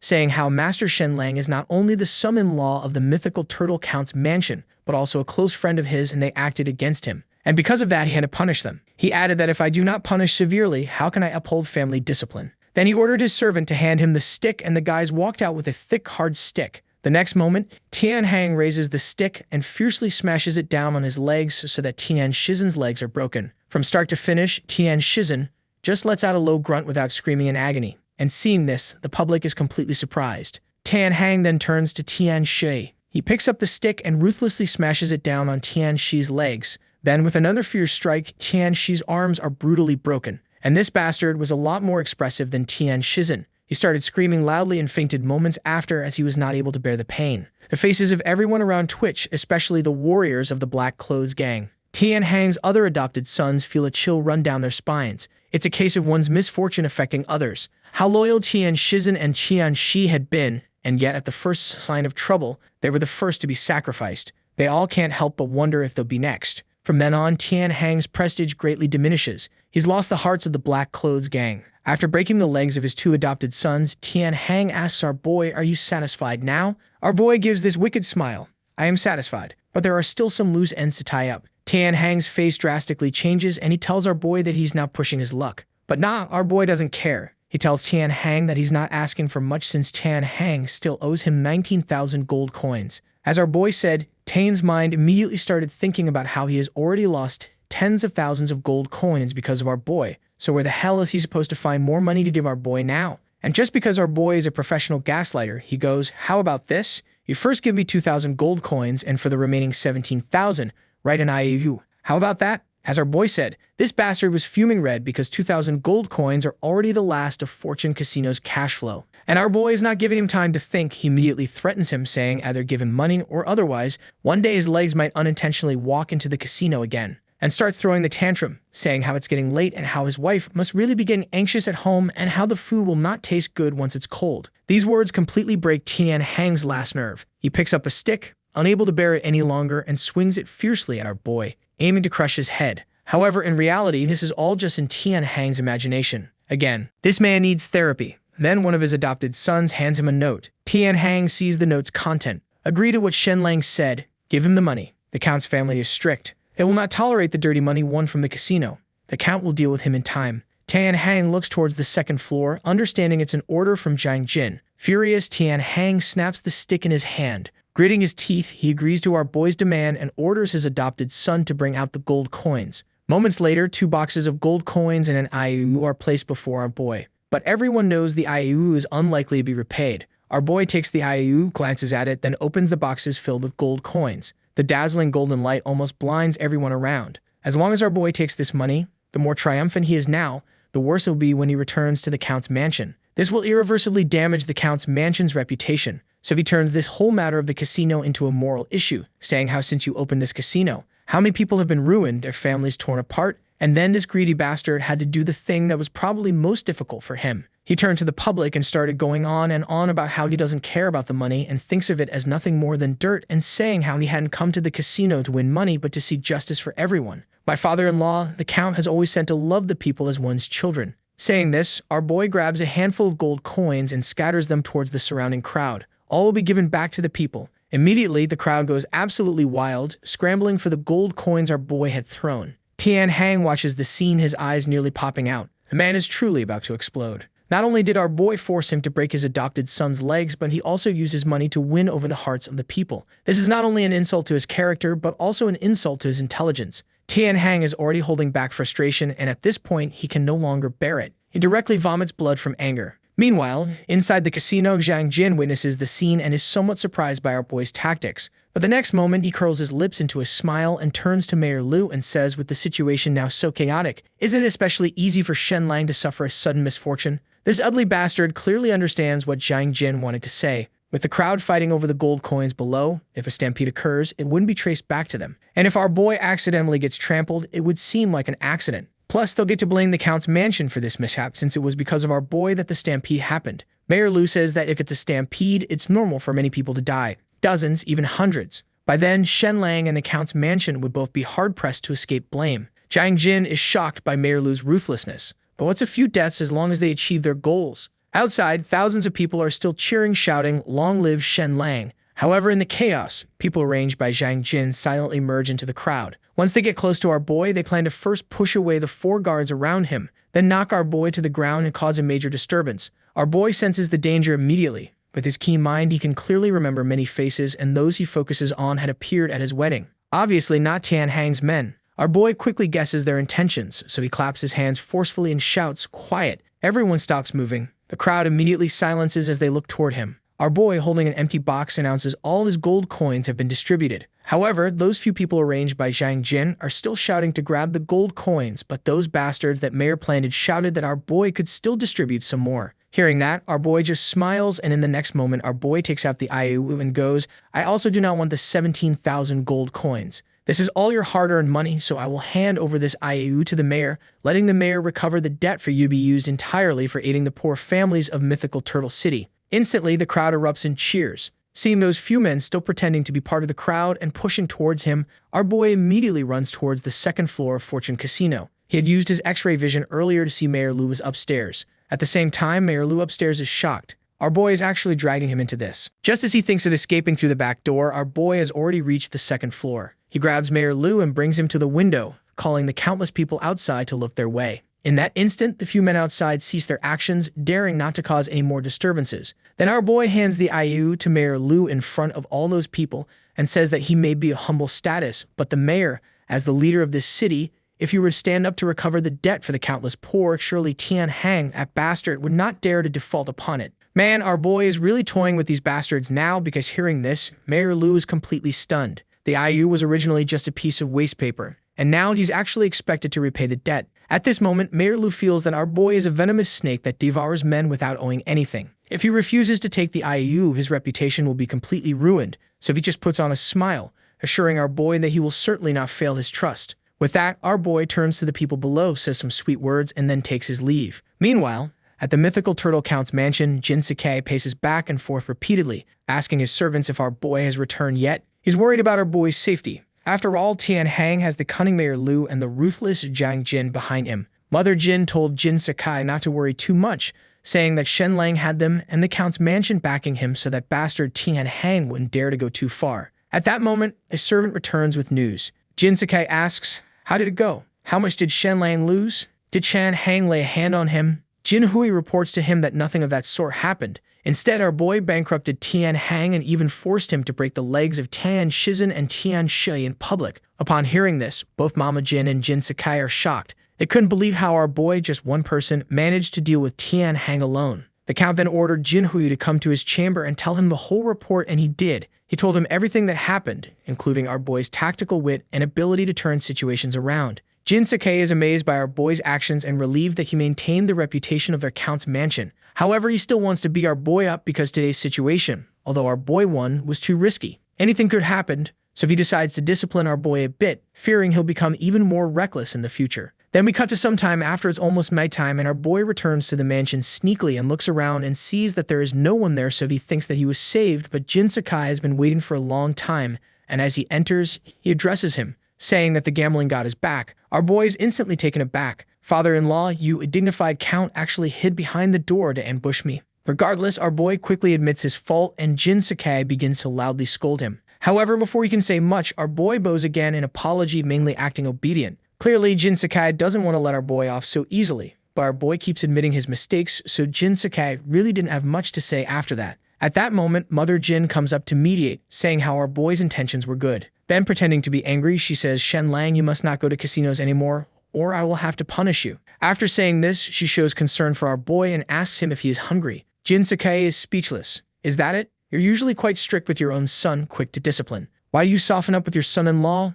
Annoyed and unable to let it go, Jin Sakai grabs our boy's hand, telling him, starting today, you are grounded again. You can move around inside the mansion, but you are not to step outside the Count's mansion. Our boy is taken aback and then asks, what condition do I need to meet to be allowed out? Jin Sakai says flatly, none. When you've learned to behave and improve yourself, then you'll be released. Our boy is stunned again. Didn't expect that just one day out, though it was a spectacular day, would result in being confined again. Jin Sakai is actually doing it for our boy's own good. In case Tian Hang and his group really take drastic actions, it would be too late to protect him then. So deciding to be thorough, Jin Sakai orders everyone to keep an eye on Shenlang. Everyone responds in unison. Our boy really feels like crying now. Today, the man was on a roll, dominating, only to come home and be put in solitary. Seeing our boy sulking, this old bastard is happy, but Jin Sakai still feels something is missing. Then we cut to some time after, and the Count's son is having his daily sessions with the whip, and the funny thing is that he doesn't even know why he is getting so much love. Well, we know it's all because our boy's clever and outstanding performance makes their own son seem even more foolish by comparison. On the other hand, when our boy returns to the courtyard, he finds Jin Mulan wearing a suit of armor. Curious, our boy asks Jin Mulan, why are you wearing armor at home? The answer he gets is that Jin Mulan was afraid something would happen to our boy and was ready to lead troops into the city to rescue him. Our boy is surprised at this and also feels warmed by it. He decides to help Jin Mulan remove the armor before they go eat together. Jin Mulan doesn't refuse, opening her arms to let our boy help her. After removing Jin Mulan's armor, our boy's breathing becomes somewhat rapid. Seeing Jin Mulan's snake-like waist, her powerful long legs, and her explosive figure, our boy is utterly fascinated. And man, can't blame the guy. She's hot. Our boy calmed himself down and thanked Jin Mulan, but she just shook her head and said it was nothing, then told him she was proud of what he did today, but warned him to think carefully before acting in the future. This bastard then wrapped his arms tightly around Jin Mulan from behind. Jin Mulan tensed up, feeling our boy so close to her. She got all red but didn't let it show on her face, but then this bastard decided to be brave, and Jin Mulan felt our boy's hands sliding down. Jin turned and grabbed our boy's hands and asked him exactly what he thinks he is doing. Our boy fired back, can't blame me for this. Your skin's too smooth. It made my hands slide down on their own. It was completely unintentional.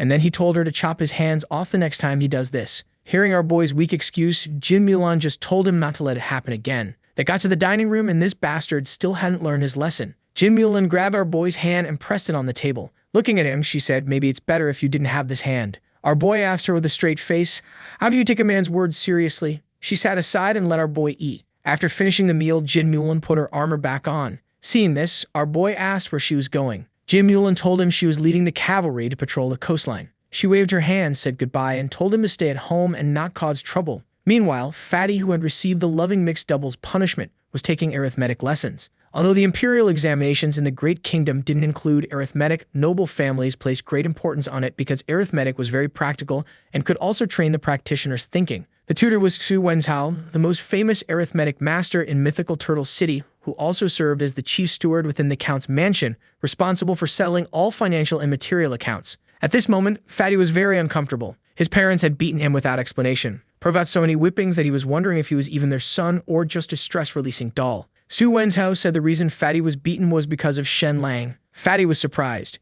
Su Wenzhao brought up our boy's previous image and told Fatty that because he was underperforming, his sister Jin Mulan had to marry that useless man. And today's beating was because Shenlang went to the casino, and because they can't beat that bastard, they instead turned to Fatty. Hearing this, Fatty's face darkened. At that moment, Suan Xiao subtly signaled to a servant nearby. The servant told Fatty that today, he saw Bing crying secretly, and when asked, she wouldn't say why. He said that it could have something to do with our boy. The implication was that our boy had harassed Bing. This enraged Fatty, who always regarded Bing as a sister. He got ready to teach our boy a lesson. Hearing what Fatty was up to, Bing ran to our boy's room and told him that Fatty was looking to beat him up. Our boy was surprised to hear that he was standing there wondering if Fatty lost his mind. Bing suggested that our boy should go out and hide, and she'd go inform the Mama Jin, but nah, our boy took Bing's hand in his and told her not to worry, as he has a plan to deal with that fat bastard. Bing didn't believe him. She tried to push our boy away, worried that he'd really get beaten up. However, our boy just brushed Bing off. This left Bing pissed off as she walked out the door, still deciding to inform the lady of the house. Then we cut to some time later. Fatty arrived at our boy's door with people screaming for our boy to come out and take his beating.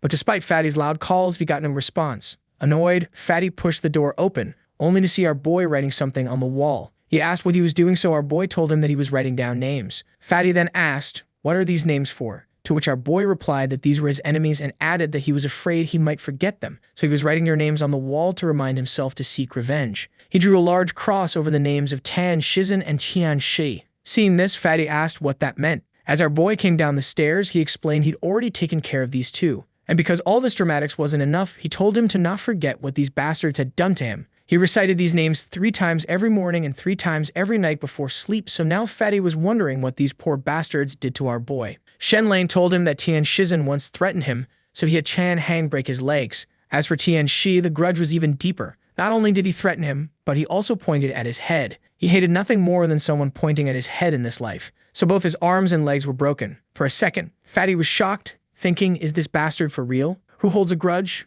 Just for that. Listening to all this, Fatty had realized that if he hit our boy, wouldn't he be torn to pieces by him? Then our boy's expression quickly changed and he asked Fatty why he was here. Now this bastard can't exactly say that he is here to bully our boy, so he just hit him with, "Oh, nothing much. I was just passing by." Our boy then asked him if he had heard that Fatty was coming here to beat him up. Fatty immediately went into damage control, asking who said that? Who dares to hit the Count's mansion's son-in-law? Then this bastard ran for his life, but nah, the moment Fatty ran out, he bumped into his most feared entity, his mother. Mother Jin grabbed Fatty by the ear and asked if what she heard was true, that Fatty had come here to bully our boy, and boy, she pulled the whip real quick. At this moment, our boy came out and protected Fatty, saying that Fatty was here just to have a chat with him, and nothing much. Seeing this, Mother Jin swung her hand and slapped the back of Fatty's head, saying how our boy was even trying to protect him. Then turning to our boy, she said, "You don't have to plead for my foolish son." She then turned around and pulled out a whip, but our boy told her not to beat Fatty up, as he was just a simple man, and if there is something, he'll talk to him. Mama Jin finally gave up the idea of child abuse and told our boy that he can do what he wants, and then,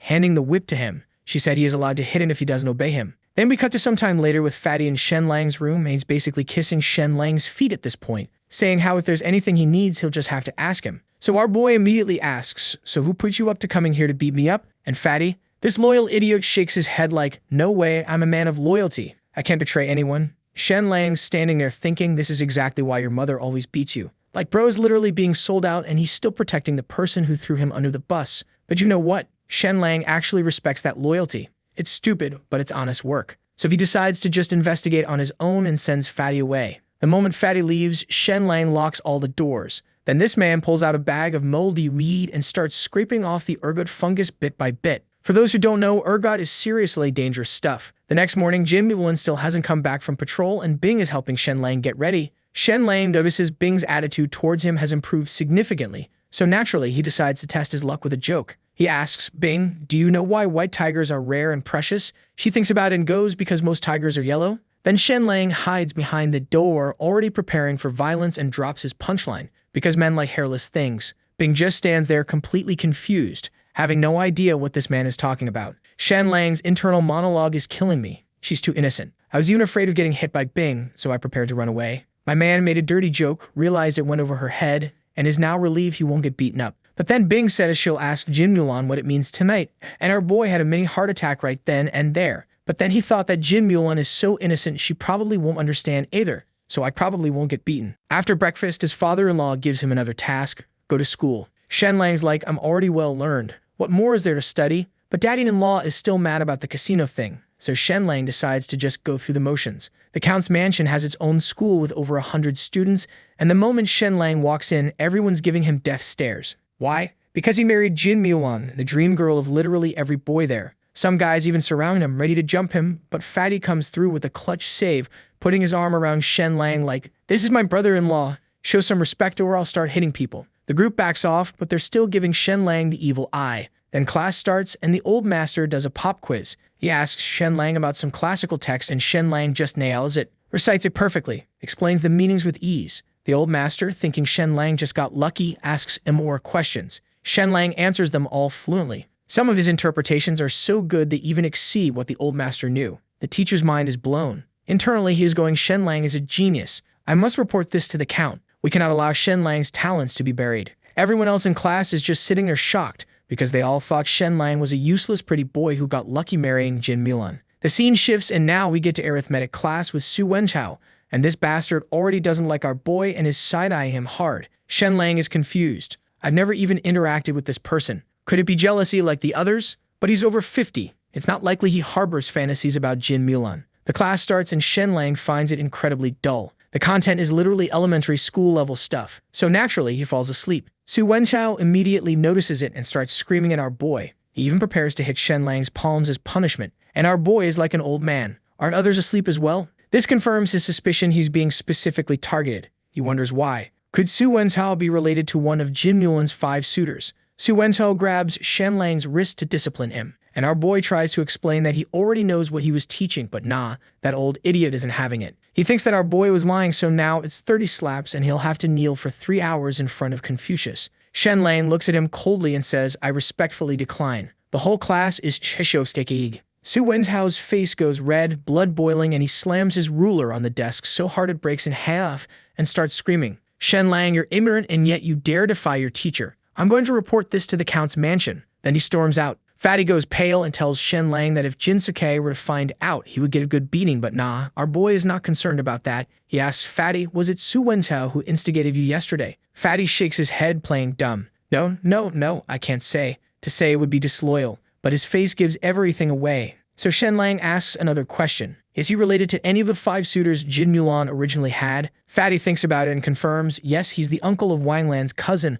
also a distant relative of his mother. Boom. The mystery is solved. Su Wenchao is the uncle of Chief Clerk Wang Lan from the mythical Turtle City Mansion. If Wang Lan had married Jin Mulan, Su Wenchao could have advanced in his career. But then Shenlang showed up, married Jin Mulan, and blocked that entire path. No wonder this guy sees Shenlang as a thorn in his side. So Su Wenchao storms back with Jin Sakai, ready to watch Shenlang get absolutely destroyed. This teacher is out here accusing Shenlang of disrespecting his elders and tarnishing the Count's mansion's reputation, practically BGGAing Jin Sakai to beat the crap out of him. Meanwhile, Fatty's already cowering in the corner because he's used to getting his ass beat, but Shenlang? Nah, our boy isn't scared at all. Shenlang looks at his father-in-law and calmly says he respects teachers, but the content Su Wenchao was teaching was basic elementary stuff that he'd already mastered. He wasn't lying about knowing it already. Su Wenchao loses it. To say what I taught was simple? Someone who spent 10 years in school and barely recognizes a few characters claims to have learned it all. Ridiculous and laughable. Then this confident bastard throws down a challenge.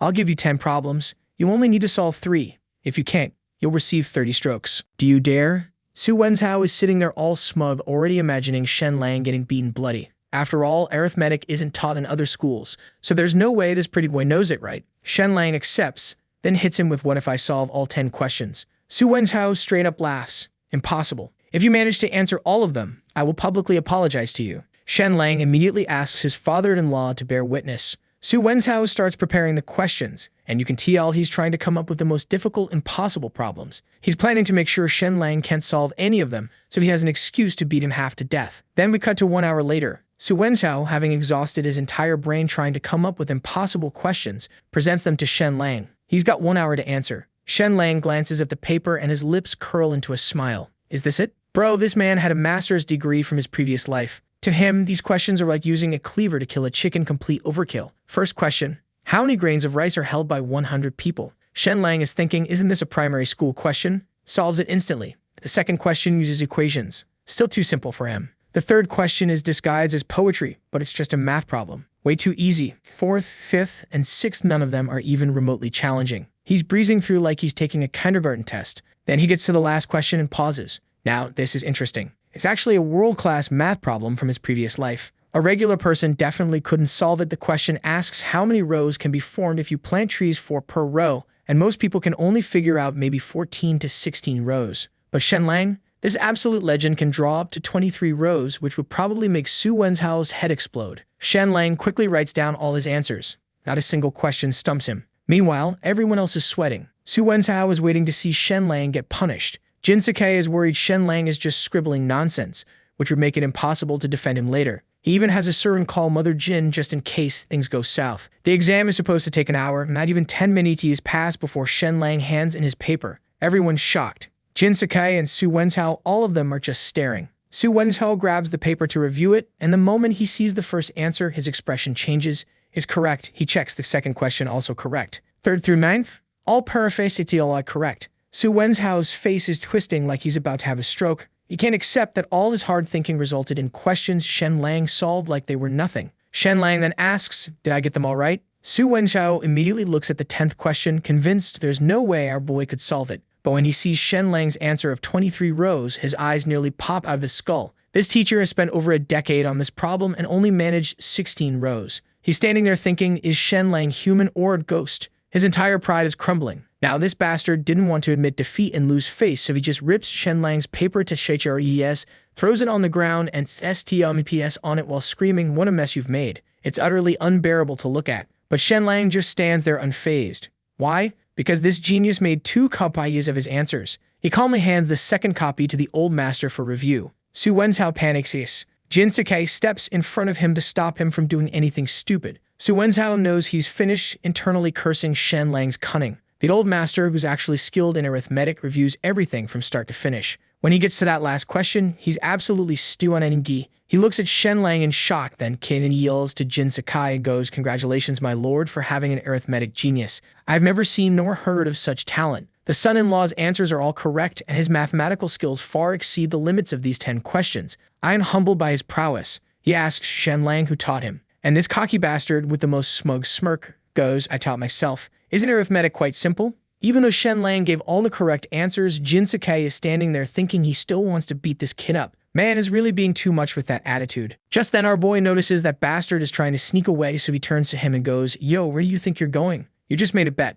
Time to apologize." And man, Su Wenzhao looks like he's about to spontaneously combust right there. This teacher cannot handle the L he's about to take. He wants to run, wants to pretend this never happened. But then Jinsuke steps in, saying how a teacher must set an example, and before this bastard could come up with another excuse, Mother Jin just walked in and she added her 2 cents. One must take responsibility for their actions. A promise made must be kept. Seeing this, our boy is internally grinning because he knows exactly what just happened. Su Wenzhao? He's actually a distant relative of Mother Jin. Basically her guy, her backer in the household. So when she publicly calls him out like this, she just slaps this man's face in front of the entire room. Su Wenzhao is grinding his teeth so hard you can probably hear it across the courtyard. His face is flushed red. This man has to apologize to Shenlang while everyone's watching and enjoying the show. I'm talking maximum humiliation here. He can't take another second of this, so he just turns and bolts, but you know he's harboring some serious resentment against our boy now. The students watching all this unfold are looking at Shenlang like he just became their hero. But then Jinsuke walks up with this stern face and goes, "Extend your hand."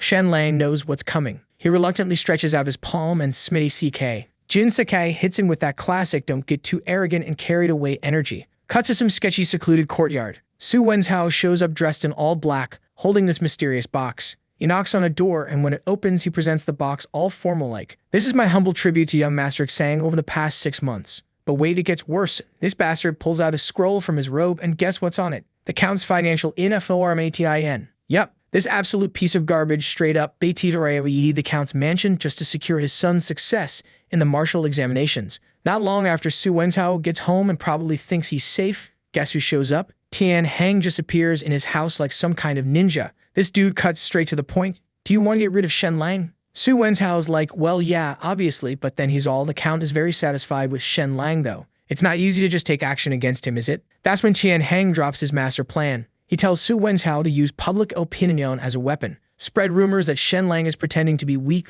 but actually has huge ambitions. Make it look like Shenlang scheming for power while simultaneously making Su Wenchao look incompetent. Create this whole narrative that Shenlang wants to seize control of everything. Once everyone believes the story, Shenlang can be taken down without any bloodshed. It's actually pretty clever in a super evil way. Su Wenchao agrees to collaborate. Meanwhile, outside the Countess's chamber, Shenlang knocks on the door. And oh boy, the timing. Jin Sakai comes out looking absolutely furious. Can't this wait until Milu? That Mother Jin pinches Jin Sakai, and she asks what's so urgent. Shenlang realizes what he just walked in on, apologizes awkwardly, then decides to just rip the band-aid off. I suspect Su Wenchao of embezzlement, and I want to examine his accounts. His annual salary is only 200 gold coins, yet his sons are walking around decked in gold and silver, and he owns like a bunch of properties in mythical Turtle City. Way more than what his salary could possibly afford. Jin Sakai slams the table. He doesn't want Shenlang stirring up more drama. Clearwater harbors no fish. Basically the ancient Chinese way of saying everyone steals a little, just let it slide, man. But Shenlang's not backing down. What if the embezzled money far exceeds your expectation and tolerance? Mother Jin asks if he has any evidence because you can't just go around accusing people without proof. And this is where Shenlang pulls out his ace. He presents 2 account books showing Su Wenchao's corruption in black and white. And get this, he mentions these are just 2 of them. There's more. Jin Sakai is naturally curious about where Shenlang even got these books from Su Wenchao's personal records. Shenlang coughs lightly and goes, "Oh, I had Su Wenchao fetch them for me." The Count and Countess literally can't help but cover their faces. You can practically see them imagining how Shenlang manipulated their naive son to basically steal from Su Wenchao's house. Mother Jin looks at Jin Sakai with that we have to deal with this expression. It's good to check. His status shouldn't be a concern. Jin Sakai agrees, but he's not stupid. He gives Shenlang 3 conditions. First, Shenlang must investigate alongside the old master. Can't go rogue. Second, whatever findings they discover must be brought to Jin Sakai first before any action is taken. Third, Su Wenchao isn't home right now, so Shenlang must steal pull once he returns and cannot confront him directly. Jin Sakai truly doesn't want to be the villain here.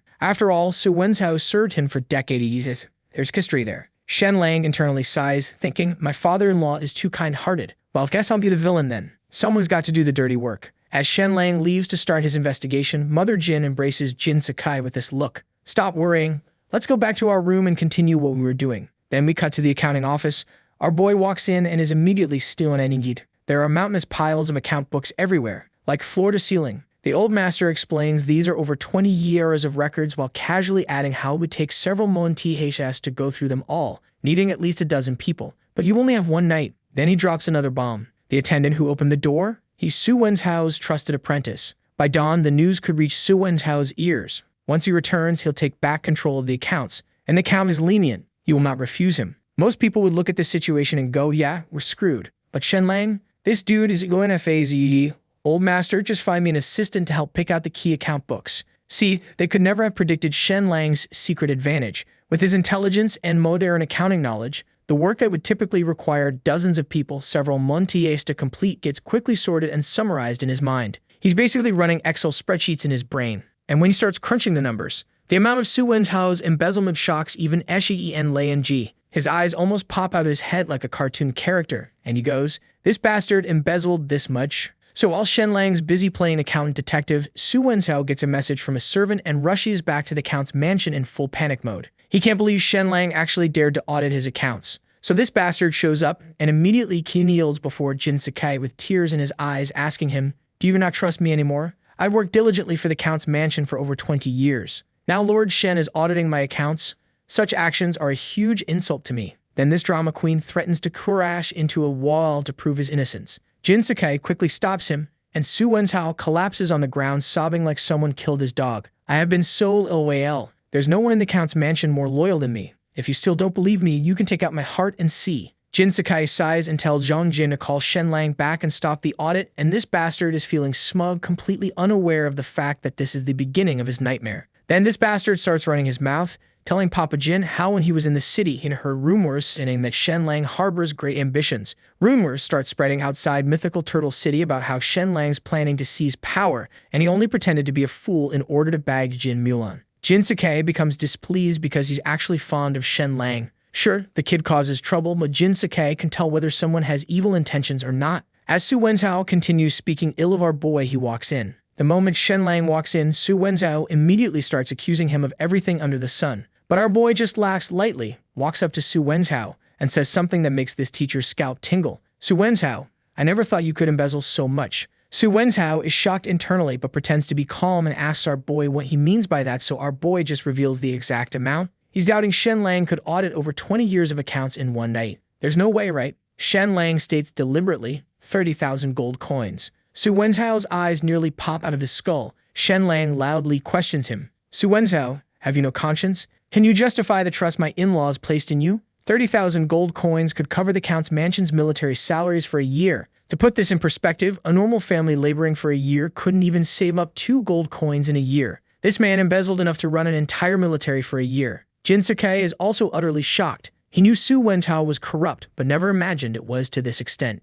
Su Wenzhao, forcing himself to stay calm, kneels before Jin Sakai, alleging that Shenlang is slandering him, acting like Shenlang's pushing him towards death. Shenlang tells him it's useless to shout, then angrily rebukes him. You've got some nerve, even daring to meddle with the military. The number of soldiers hasn't increased, yet expenses keep rising. Su Wenzhao replies that's because of the rise in prices. Shenlang fires back. Then, where do the annually depreciated horses, armor, and weapons go? Su Wenzhao, trembling, says they were melted down and remade. And our boy just grins and goes, then why haven't I seen an increase in iron production? Instead, it's decreasing, and even the salt from the Count's mansion is diminishing. On the contrary, the production of sacks and bamboo frames has greatly increased. Why is that? Su Wenzhao can't answer, so Shenlang answers for him. It's because Su Wenzhao used sacks and bamboo baskets to carry away the iron and salt. Su Wenzhao's sweating coldly from being questioned, but still refuses to admit it. He loudly argues that Shenlang has no evidence. Shenlang directly throws out an account book. This is what I made overnight.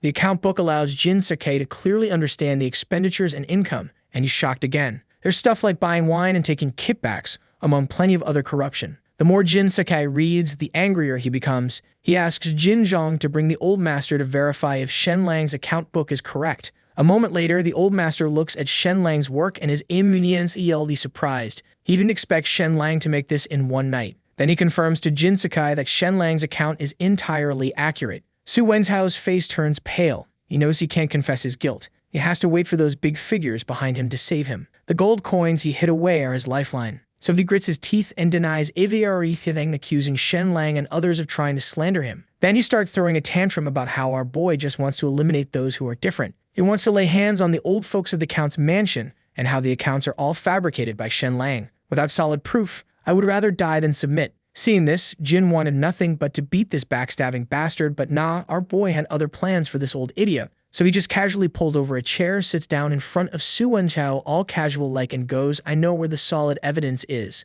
It's the gold coins that Su Wenzhao embezzled and hid away. Su Wenzhao naturally doesn't believe him. Shenlang is indifferent and asks his father-in-law to take some men with him. Jin Sakai orders Jin Zhang to dispatch 100 cavalry, all to follow Shenlang's arrangements. So we cut to an hour later, the group arrives at a stone outpost that's already in a state of semi-abandonment. Su Wenzhao sees it and is so scared he can no longer walk. He can't figure out why Shenlang knows about this place. Like, how did this kid find his secret stash? Just as Shenlang's about to take Su Wenzhao inside, an arrow suddenly shoots toward him. Jin Zhang instantly steps in front of Shenlang, breaking the arrow while telling him to be careful. He quickly orders his men to clear the area. After a while, they only catch one person inside the outpost. When they see the face under the black clothes, Jin Zhang recognizes him immediately. It's Su Wenzhao's son, Su Tin. Jin Zhang grabs his hair and demands to know what he's doing here. Su Tin says with a light laugh, coming here to play. Is that not allowed? Shenlang glances at him, then activates his X-ray vision, scans the area around him and goes,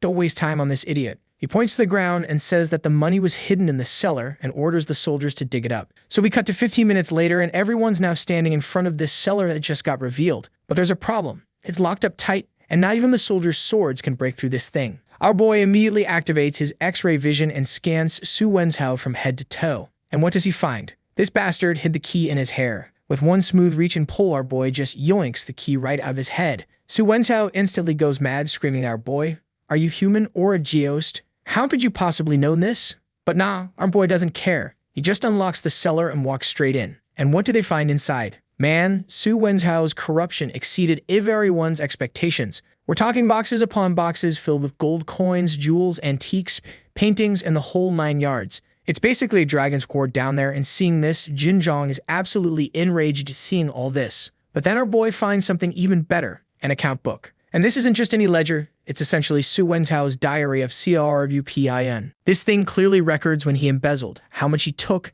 and probably what he had for breakfast while doing it. The evidence is now irrefutable, solid as a freaking rock. At this moment, the soldier asks the important question. What about Su Wenchao's son? Our boy states it flatly with no emotion whatsoever. Kill him. Burn the body to ashes and throw it into the sea. Su Wenchao's son panics and pulls out this scroll about the new policies of the Aksu kingdom, desperately saying that local nobles have no right to kill or threaten citizens. Our boy just gives him this cold look, draws a soldier's sword, and places it right beside the dude's neck. In the next moment, blood splatters all over Shenlang's indifferent face as Su Wenchao's son convulses and drops to the ground. Jin Zhong is standing there genuinely impressed. Son-in-law, the way you cut down a man feels even more skilled than me. Soon after, the entire convoy returns fully loaded with all that stolen treasure. Our boy is sitting in the carriage just staring at his palm, and he's having this moment. In this strange world, I finally stain my hands with blood. To live a comfortable life, it's really not easy, but no one can threaten my family.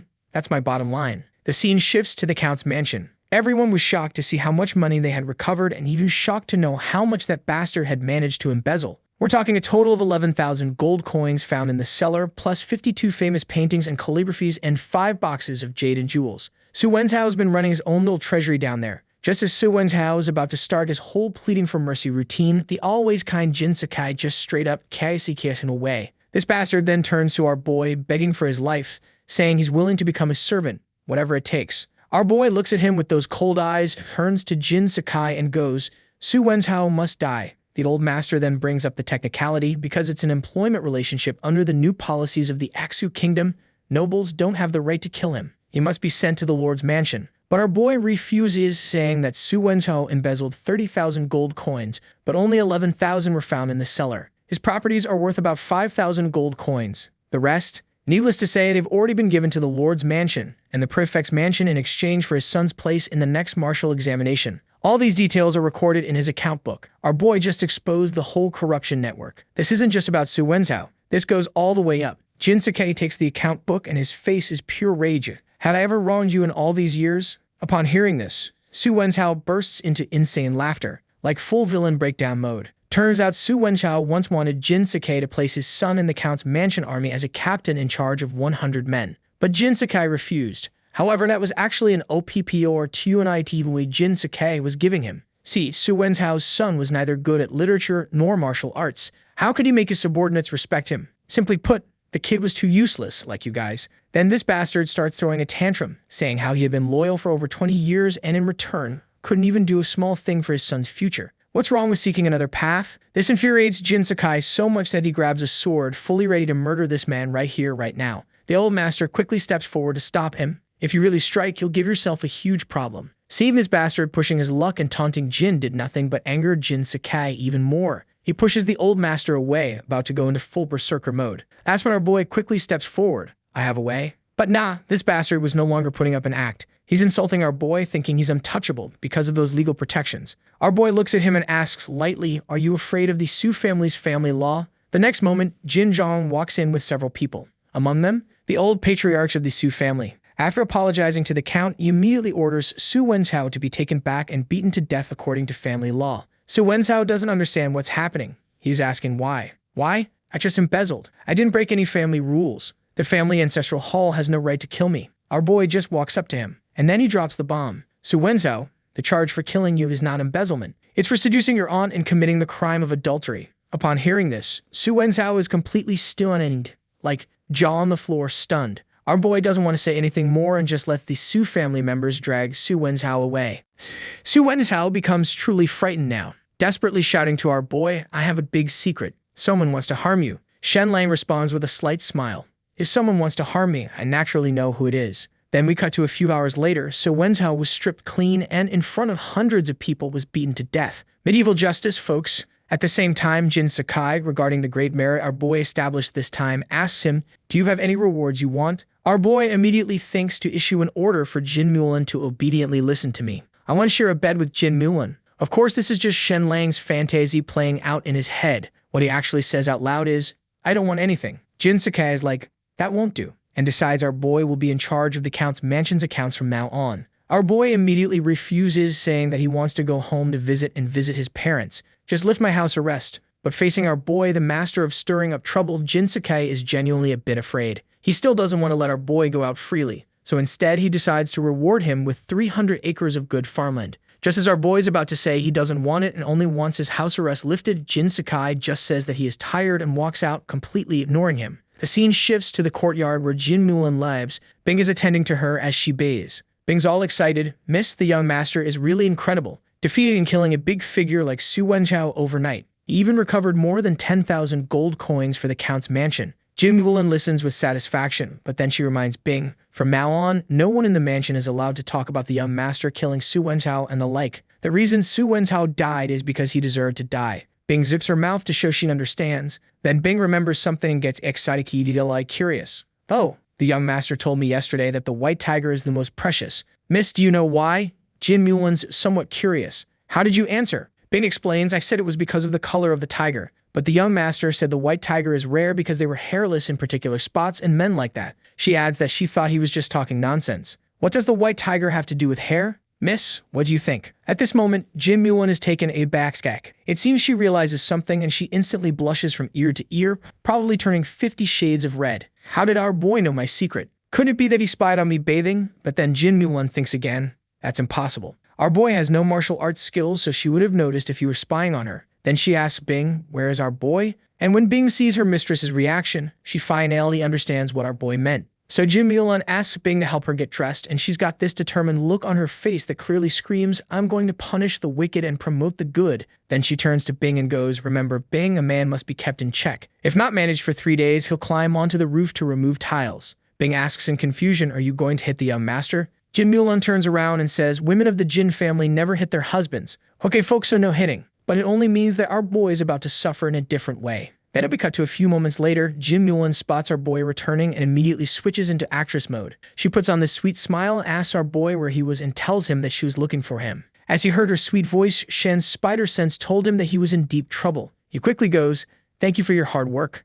I won't disturb your rest, and then tries to bolt out of there. But Jin Mulan blocks his path and says, my husband, don't go yet. I have a game I want to play with you. Our boy glances at Jin Mulan's perfect figure and his face quickly turns red. Clearly, this dude's thoughts just wandered to some kinky territory, like being tied up with ropes or dripping wax. You know the good stuff? He asks Jin Mulan what game. She smiles and tells him that it's like primitive animals, a game involving intense physical collisions. And this idiot fell for it, but then his survival instinct kicked in again, and he was thinking he must leave immediately. This is a trap. This is definitely a trap. However, the next second, Shenlang can't move. Why? Because Jin Mulan's doing this fiery backward movement right in front of him, enough to make any normal man's heart explode just by looking, and bro got peep in otais d. We cut some time after, and Jin Mulan was having the time of her life torturing this bastard.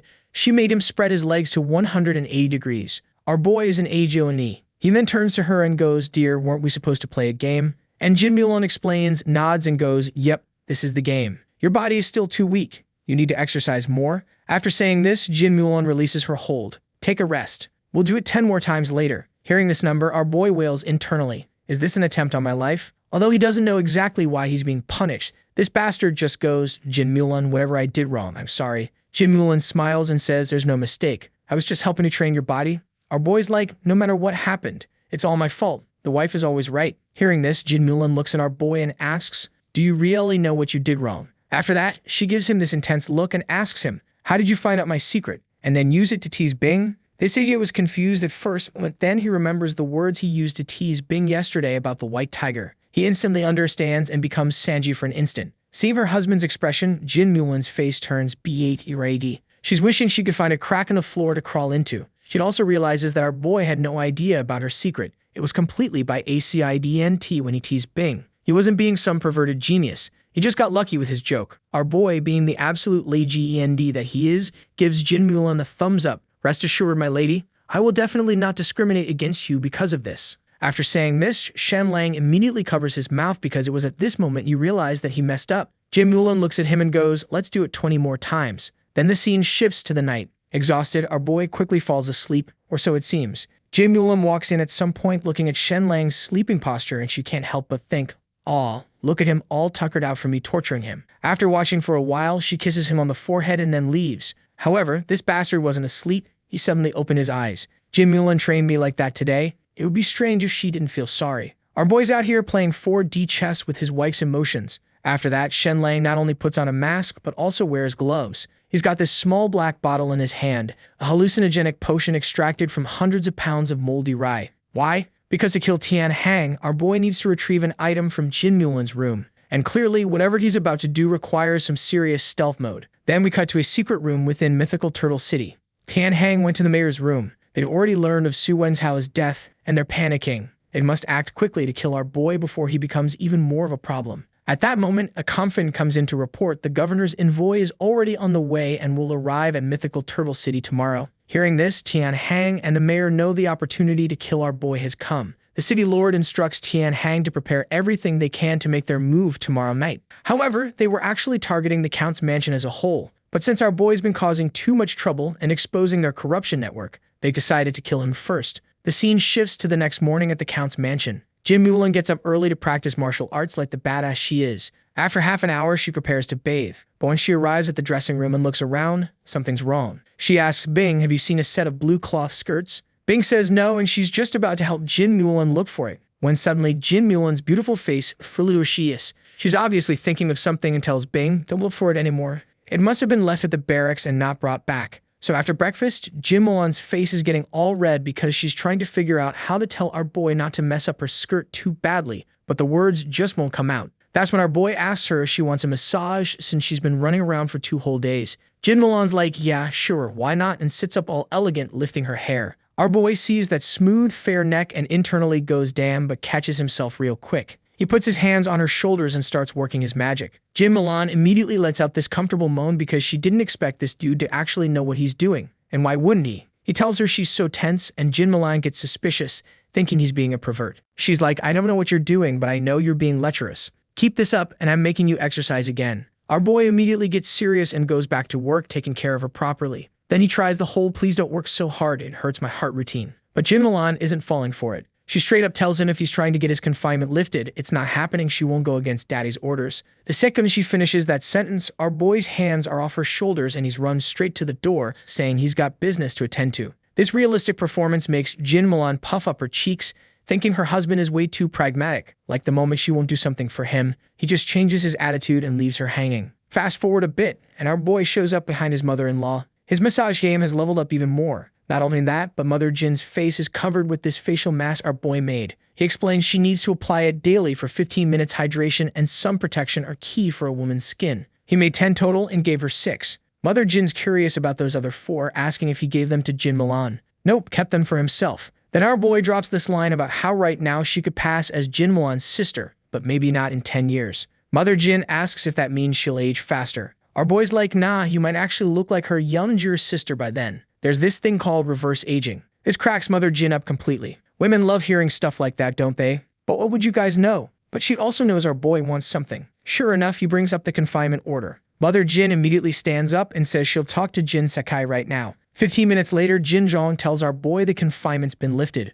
Boom. Just like that, a new power structure has been established in the Count's mansion. Our boy listens to Jin Mulan. Jin Mulan listens to Jin Sakai. Jin Sakai listens to his wife. And the wife listens to our boy. Poor Fatty's the only one left out of this chain of command. After leaving the mansion, our boy heads to this secret forest. He puts on Jin Mulan's clothes. He was clearly about to do something. The scene shifts to Dasha's father, Song Yai. This piece of crap has been trying to get back to our boy ever since Dasha's brother got crippled by our boy. Song Yi wants to press charges against our boy and even wants to beat him up, but is scared of the Count's mansion. So he goes to Tian Hang, thinking they'll work together. But what happens next? Song Yai did not see this coming. He didn't expect Tian Hang's ruthlessness. This bastard's like, just accusing him of causing injury isn't enough. We need a life to make our boy pay with his own. And get this, his son's already been beaten to death by Tian Hang. Song Yai has no idea. Tian Hang looks at the grieving Song Yi and asks which is the greater crime. Injuring an innocent youth or causing his death? Murderers must pay with their lives. Prince and commoner alike should be punished equally under the law.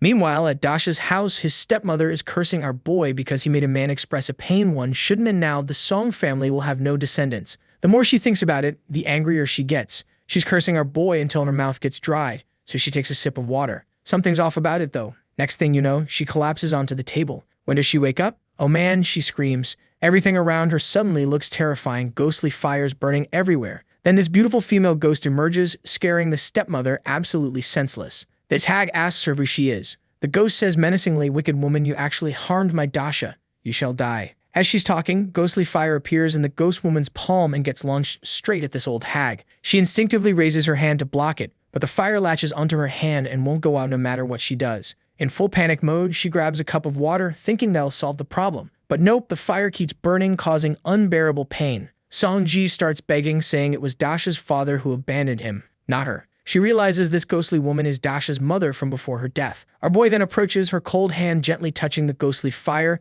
and it immediately goes out. Seeing this, Song-ji starts kowtowing like crazy, thanking her over and over. The ghost looks at her and says, "By heaven's grace, my son didn't die. He was saved by a lucky star, but your son has died." Song-ji was confused as hell. She looked at the ghost and said, "My son hasn't died, he was just injured." The ghost laughs and tells her that the news of his death will arrive soon, and they'll say Sheng killed him. Then you'll be asked to go to the Count's mansion to identify our boy as the murderer. He then told her how but it wasn't Shenlang who killed her son. It was her husband and Tian Hang. Hearing this, Song-ji desperately shakes her head, shouting that's impossible. But with a gesture from the ghost, she finds herself completely frozen. Our boy then goes, "Stop moving, old hag, and listen to me, or I will kill you." The ghost continues saying how Shenlang is her son's lucky star. When Tian Hang asks you to identify our boy as the murderer, agree to his demands at first. But once you're at the Count's mansion in front of all the important figures, point the finger at Tian Hang. Claim that Tian Hang forced you to falsely accuse our boy and say it was he who killed her son.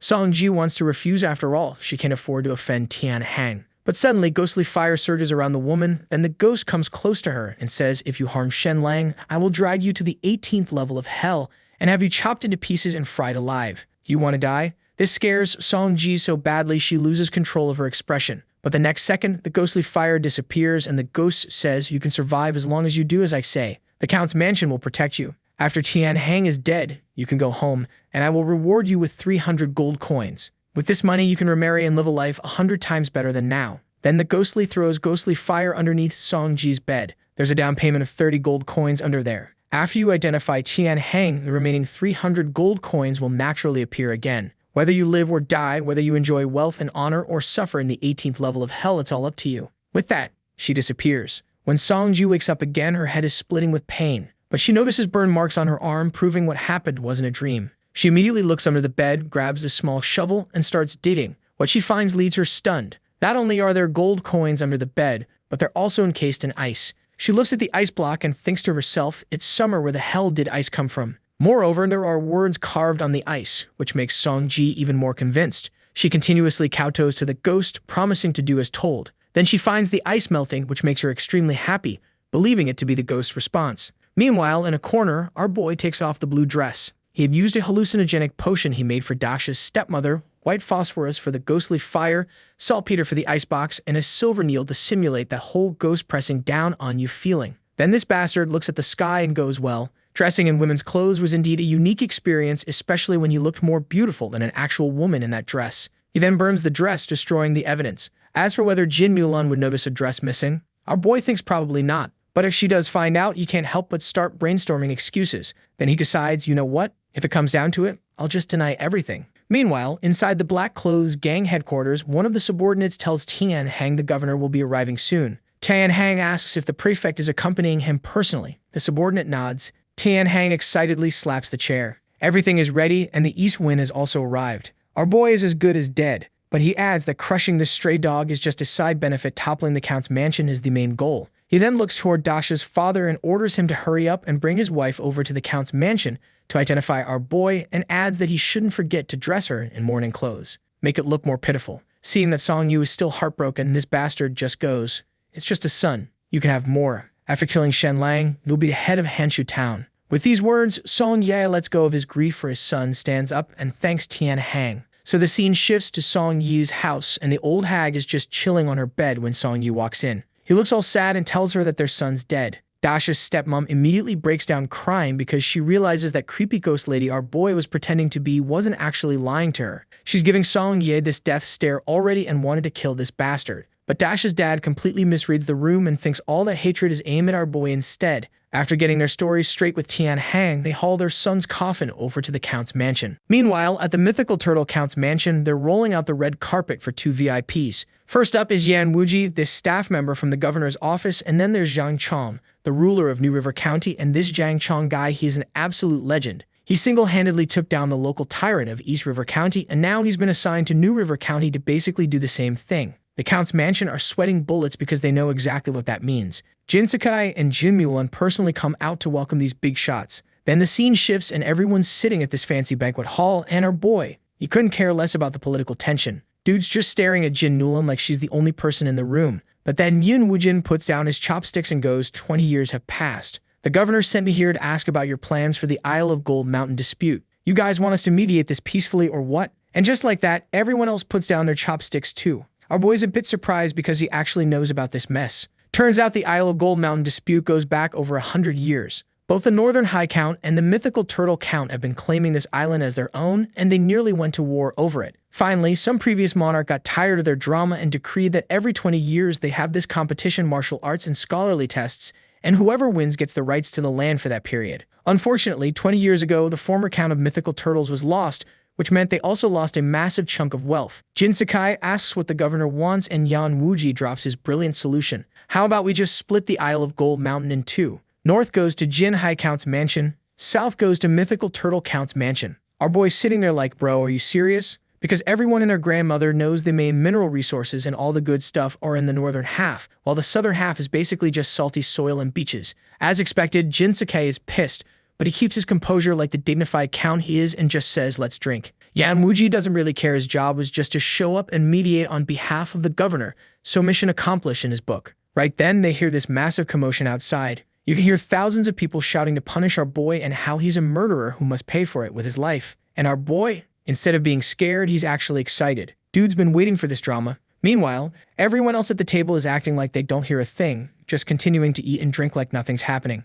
Our boy's thinking, truly like dignitaries, but he's also getting a bit anxious because if no one acknowledges this mob, the show can't start. He's literally thinking, if it comes to it, I'll have to take the lead myself. But then Fatty speaks up and goes, Shenlang, I think there are people outside calling for you. The city lord sends someone to check it out, and not long after, Zhang Jin comes back to report that there are literally thousands of people outside the count's mansion. Jin Sakai isn't even alarmed yet, but the city lord is losing his mind, shouting, how dare they? Are they seeking rebellion? His subordinate explains that they're claiming our boy killed someone and they're here to seek justice. Jin Sakai is a bit stunned because he knows about the incident. He even sent money to Dasha's father to treat his son. Now the kid's supposedly dead, and Jin Sakai can already guess it's some bastard's doing. Mother Jin then pinches Jin Sakai, says, if you even think about abandoning our boy, you're sleeping on the couch for the rest of your life. Jin Sakai signals back that he won't and orders his men to let the people in. Shortly after, Tian Hang and Song Yi walk in carrying a coffin, and Song Ye immediately goes full drama mode. Looking at our boy, he cries out, scoundrel, return my son's life. Then he drops to his knees before the mayor, begging him to seek justice for him.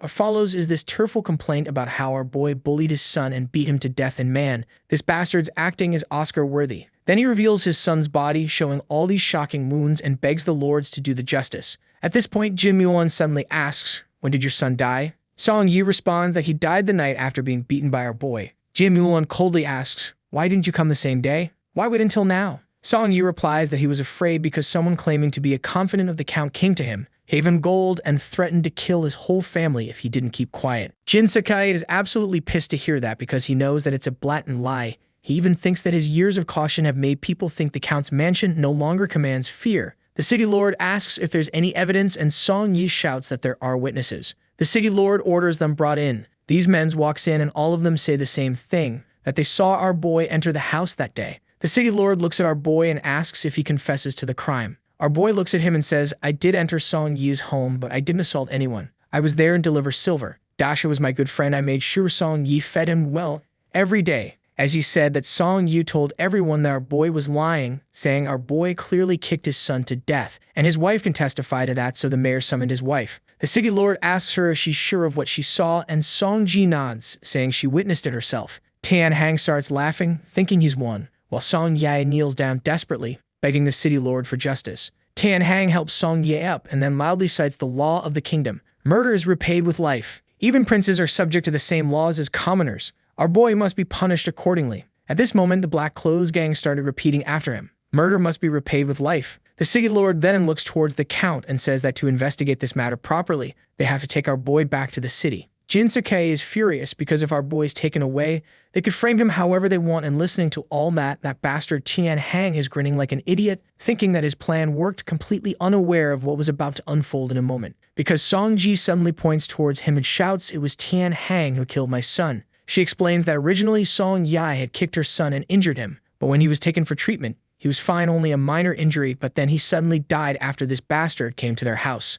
What she said took everyone by surprise. No one knew what to say anymore, especially Song Yai. This bastard is shocked and now staring dumbfounded at his wife like, "Woman, what are you doing?" The quickest to react is Tian Hang. Though he's initially confused as to why Song Yi's wife suddenly changed her story, the look in her eyes told him everything. He realizes he's in deep trouble, but then he sees our boy smile and realizes escape is not an option. Once the prey is caught, no one lets go. Tian Hang coughs and tries to play it off, asking the old hag if she is talking nonsense because she is grief-stricken. He then turns to Song Yu with the face of, "Hey bastard, control your women," but nah, she isn't having it. She once again starts shouting about how they were the ones who killed her son. She explains that our boy came to their house to deliver silver because he was worried Dasha wasn't getting enough to eat, and Song Ye immediately tried to silence her, asking what madness had gotten into her and whether our boy threatened her or offered her benefits. At this point, Mayor Lu realized that their plans were doomed if she continued with her story, so he warned Song Ji not to give false testimony and to consider the consequences carefully. This bastard sees his plan completely collapsing and decides to go all in, accusing Song Ji of lying and asking if Shenlang paid her off or something. But then Song Ji bites her lip and drops the most nuclear bombshell possible. "My son was hitting puberty and getting curious about women, so he tried to peep on me while I was bathing." Song Ji caught him and beat his ass. This confession has everyone shook, Tian Hang standing there with his mouth open. Song Ji's confused as hell, and Jin Mulan's dying from secondhand embarrassment, like someone just told her parents about her browser history. Now Tian Hang's really desperate, so he starts gently coaxing the city lord, saying all soft like, "Hey, if someone threatened you, just speak up. The envoy from the governor is right here. They'll protect you." But this dumbass doesn't realize the city lord and Jiang Jin are internally screaming at his stupidity. Like, bro, these are high-ranking officials. You can't just name-drop them to bully random people and folks. This idiot's plan backfired, because all it did was scare Song Ji into literally crawling over to them, begging for justice. Jiang Chong waves his hand, helps Song Ji up, and tells her to speak freely about what happened. And look, whether he believes her or not doesn't even matter. He's got to look good for the crowd, you know? That's when she breaks down crying and spills everything, how Taemin killed her son, how her husband forced her to frame Shenlang for the murder, and how he was promised the position of head honcho in Coldwater Town as payment. Hearing this, Taemin's face goes dark because the worst kind of lie is one mixed with truth. That shit's impossible to disprove. And right now this woman is weaponizing that tactic. So with no options left, he drops to his knees and starts loudly crying about how this is all Shenlang's conspiracy. Meanwhile, Shenlang's just standing there with his hands spread like, "Bro, I haven't said a single word all evening. How am I catching strays right now?" Seeing that the situation had gone out of control, Shang Chong ordered Lu Weiyan to arrest them. And boom, next second, both Taemin and Song Yi are getting tied up. Watching all this drama unfold, our boy's thinking to himself, "Damn, this guy's good." On the surface, Shang Chong is ordering the city lord to make the arrest, but what he's really doing is damage control and taking back control of the situation. Because if Shenlang had to personally deal with Tian Hen himself, things would get messy as hell for the Jin family. As for Song Ji, who's also about to get dragged away, she's terrified. She just betrayed them. If they take her, she's 100% dead. But here's where Mother Jin comes in for the clutch. She doesn't even need Shenlang to say anything. She walks over to Song Ji, wipes her tears, and saying how she's also a mother and gets her pain, decides to keep Song Ji at the Count's mansion. Jiang Chong sees this and gives a slight nod, agreeing with Mother Jin's move. Jiang Chong then gets ready to bounce, ordering the city lord to investigate thoroughly and give everyone answers. But before he leaves, he doesn't forget to praise Shenlang. "Lord Count, your son-in-law is truly something special." Shenlang just bows slightly, playing it humble. After that, Father Jin personally walks Yan Wuji and Jiang Chong out with Song Ji and Tian Hen trailing behind. And bro, Tian Hen's staring at Shenlang like he wants to straight up murder him. Shenlang, being the absolute troll he is, pretends to be scared and goes, "Yo, why are you looking at me with that creepy-ass stare?" Taemin Hen's so pissed he starts laughing and says, "Shenlang, are you pleased with yourself?" Shenlang spreads his hands, "Not at all. You're not dead yet.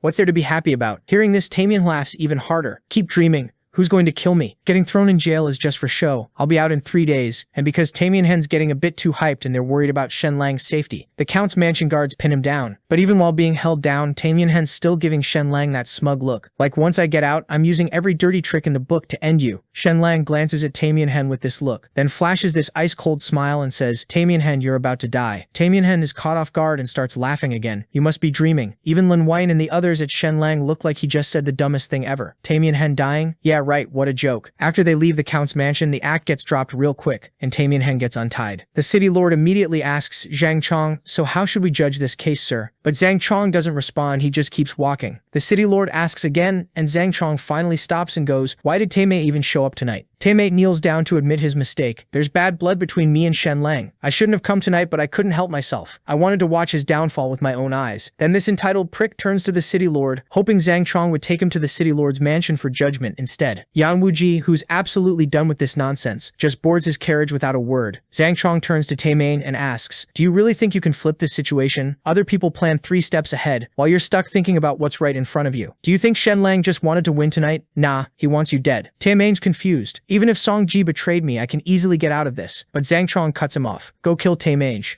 Hopefully you're still in time. And it was at this moment this idiot realized just how absolutely fucked he is, because Taimei Shisan is Taimei's most trusted right-hand man. What secret could Taimei possibly have that Shisan doesn't know about? Taimei Cedric's face changes instantly as he shouts, quick, send someone to kill Taimei Shisan now. Cut to our boy and he's already plotting his next move. He knows damn well those bastards are gonna pull something, so he needs a counter plan, and his plan is Jin Mulan. So our boy asks her, yo, are you actually good at fighting? Jin Mulan nods and Shen's like, how good though? Can you handle 3 waves of assassins sent by Lin Wuyan, Zhang Chong, and Taimei Soph? And folks, this girl doesn't know what humble means. She immediately goes, piece of cake. Shenlong's a bit skeptical, like, bro, that's a lot of confidence, but there's no time to second guess her, so he immediately tells Jin Mulan to grab some people and head to Taimei Shisan's house to rescue him. Jin Mulan doesn't waste a single second, ties up her hair, and damn, the artist really knows their camera angles. Great work, dude. She orders her crew to get the horses ready, and just as they're about to bounce, Shenlang comes running up saying he wants to tag along. Without a word, Jin Mulan just grabs him by the waist, yeets him onto a horse, then jumps up herself, and they're off speeding out of the Count's mansion toward Taimei Shisan's place. On the way, Jin Zhong can't help but ask, we could have saved Taimei Shafway earlier, why go now and why the rush? Shenlang side-eyes him and goes, out of all of us, you've got the lowest IQ. Jin Zhong Kui jumps in from the side, trying to show off. Listen, if Taimei doesn't try to kill Taimei Shaf first, our rescue would be pointless. We wouldn't be able to flip Shasan against him, and we couldn't back Taimei into a corner. Shenlang narrows his eyes at Jin Zhong Kui thinking, you love showing off, don't you? Out of the 5 of us here, your IQ is the second lowest. Cut to Taimei Shaf where he's lying in bed. He hasn't slept for 3 days straight at this point. And can you blame him? The man's whole world has been destroyed. The guy he looked up to as a father figure personally broke his legs, but even after that he can't bring himself to blame him. Because back when Taimei Shas was a kid struggling with hunger and cold, Taimei helped him out, which led to Shas following him loyally ever since. He even turned down offers from Zhang Jin and the city lord because of his loyalty. Yet for some gambling bullshit, Taimei actually struck him down. But folks, what do you know? That bastard really did care for him. Taimei didn't completely follow Shenlang's orders. He immediately got Shisan's bone set, gave his parents 100 gold coins, and promised revenge on Shenlang. This somewhat patched up Taimei and Shisan's broken heart. He convinced himself Taimei was forced into it and would never truly betray him. He was already imagining Shenlang trying to bribe him with money and status to turn against Taimei Heng, and boy was he hyped for that moment. He had it all planned out in his head too. He's going to spit in Shenlang's face first and call his dreams foolish. The next moment, Taimei and Shisan's face goes pale as several figures in black show up. Experts from the city lord's mansion and his former sworn brothers from the Black Clothes gang. Seeing them and realizing why they're here, Taimei and Shisan immediately asks if Taimei Heng has sent them to kill him. They just slightly nod, knowing what's to come. Taimei and Shisan begs his gang members to at least spare his parents, saying they don't know shit about anything. But they're like, nah, we got orders to wipe out everyone. Hearing that, Taimei Shisan loses it, screaming and asking them, why the hell do you have to drag innocent families into this? But they just kick him back down as his trembling parents get dragged forward, begging them to take their lives instead of their sons. Meanwhile, Taimei still can't understand why all of this is happening to him. So he asks these guys, why are you doing this? The guy holding his father replied, you know too much, Shisan. We can't take the risk. Hearing how that bastard Taimei Shisan was just using him, Shisan is heartbroken to the point that he straight up starts laughing like a maniac, but then he grabs his bedsheet and throws it towards the assassins, and somehow manages to take one of them down, even with busted legs. But that was all because the second guy stabbed him in the leg, pinning him to the ground, and at this point, Taimei Shisan has realized that he's not making it out of this alive, but he can't just do nothing and let his parents die. Meanwhile, his parents were still begging the assassins not to kill their boy. Seeing this scene, Taimei Shisan remembered the time when he went to kill our boy's parents, and he can't help but think if this is how our boy felt at that time too. Back to the present, the assassin was about to kill his mother. Then out of nowhere, Jin Mulan pulls up to the scene, and let me tell you, when she said she could handle these clowns solo, she wasn't just talking. This woman takes down all these assassins in seconds. Our boy Shenlong's just standing there watching his wife absolutely demolish these fools, and he's got this look on his face like he's watching the most beautiful thing in the world. The assassins who are still breathing take one look at her and immediately start backing up, putting their weapons away like, you know what? We didn't want this smoke anyway. Shenlong standing there with the smoothest grin you've ever seen, feeling absolutely untouchable, when he hits her with the most out-of-pocket question. Babe, if we ever get into an argument, would you throw hands with me like this? Jin Molan just gives him this death stare, and that's when our boy notices Jin Zhong and the crew have formed this whole defensive formation around him. Meanwhile, Shenlang's already moved on to flexing on the assassins, pointing at their necks all dramatic. Go back and tell Tian Heng to wash his neck and wait for me, because I'm coming for him. Now these assassins really want to wipe that smug-ass smile off Shenlang's face, but they can't do jack about it. Why? Because our boy just secured Tian Shenlang, and this man knows where all the bodies are buried. If Tian Shenlang opens his mouth, Tian Heng is basically cooked, but there's nothing they can do right now. So they decide to dip, except when they get outside, yeah, all their lookout guys are dead. Shenlang really said, no survivors, no witnesses, no problems. After everyone bounces, Shenlang just stands there staring at Tian Shenlang, who's crouched down trying to pull the sword out of his leg, but homeboy's arms have about as much strength as a wet paper towel, and that blade was deep, so it takes him a hot minute to yank it out. While he's doing this, Tian Shenlang's brain is working overtime thinking, how's Shenlang gonna try to recruit me? Money? Power? Protection? What's the play here? But nah, our boy Shenlang just stands there in silence, and it hits Tian Shisan that our boy is his only way to survive. This mess is to pledge loyalty to Shenlang, so what does this man do? He crawls over on his hands and knees and presses his forehead to the ground, pledging his undying loyalty. Shenlang looks down at him and goes, alright, smart people don't need long-ass explanations. From now on, you're Shen Shisan. But folks, our boy isn't completely stupid. I mean, he is stupid, but not when it comes to trust. In the very next second, Shenlang casually drops the most savage line. Oh, by the way, your parents are moving into my mansion now. Jin Molan's standing there like, did this man just take hostages and somehow make it sound like he's doing them a favor? But Shen Shisan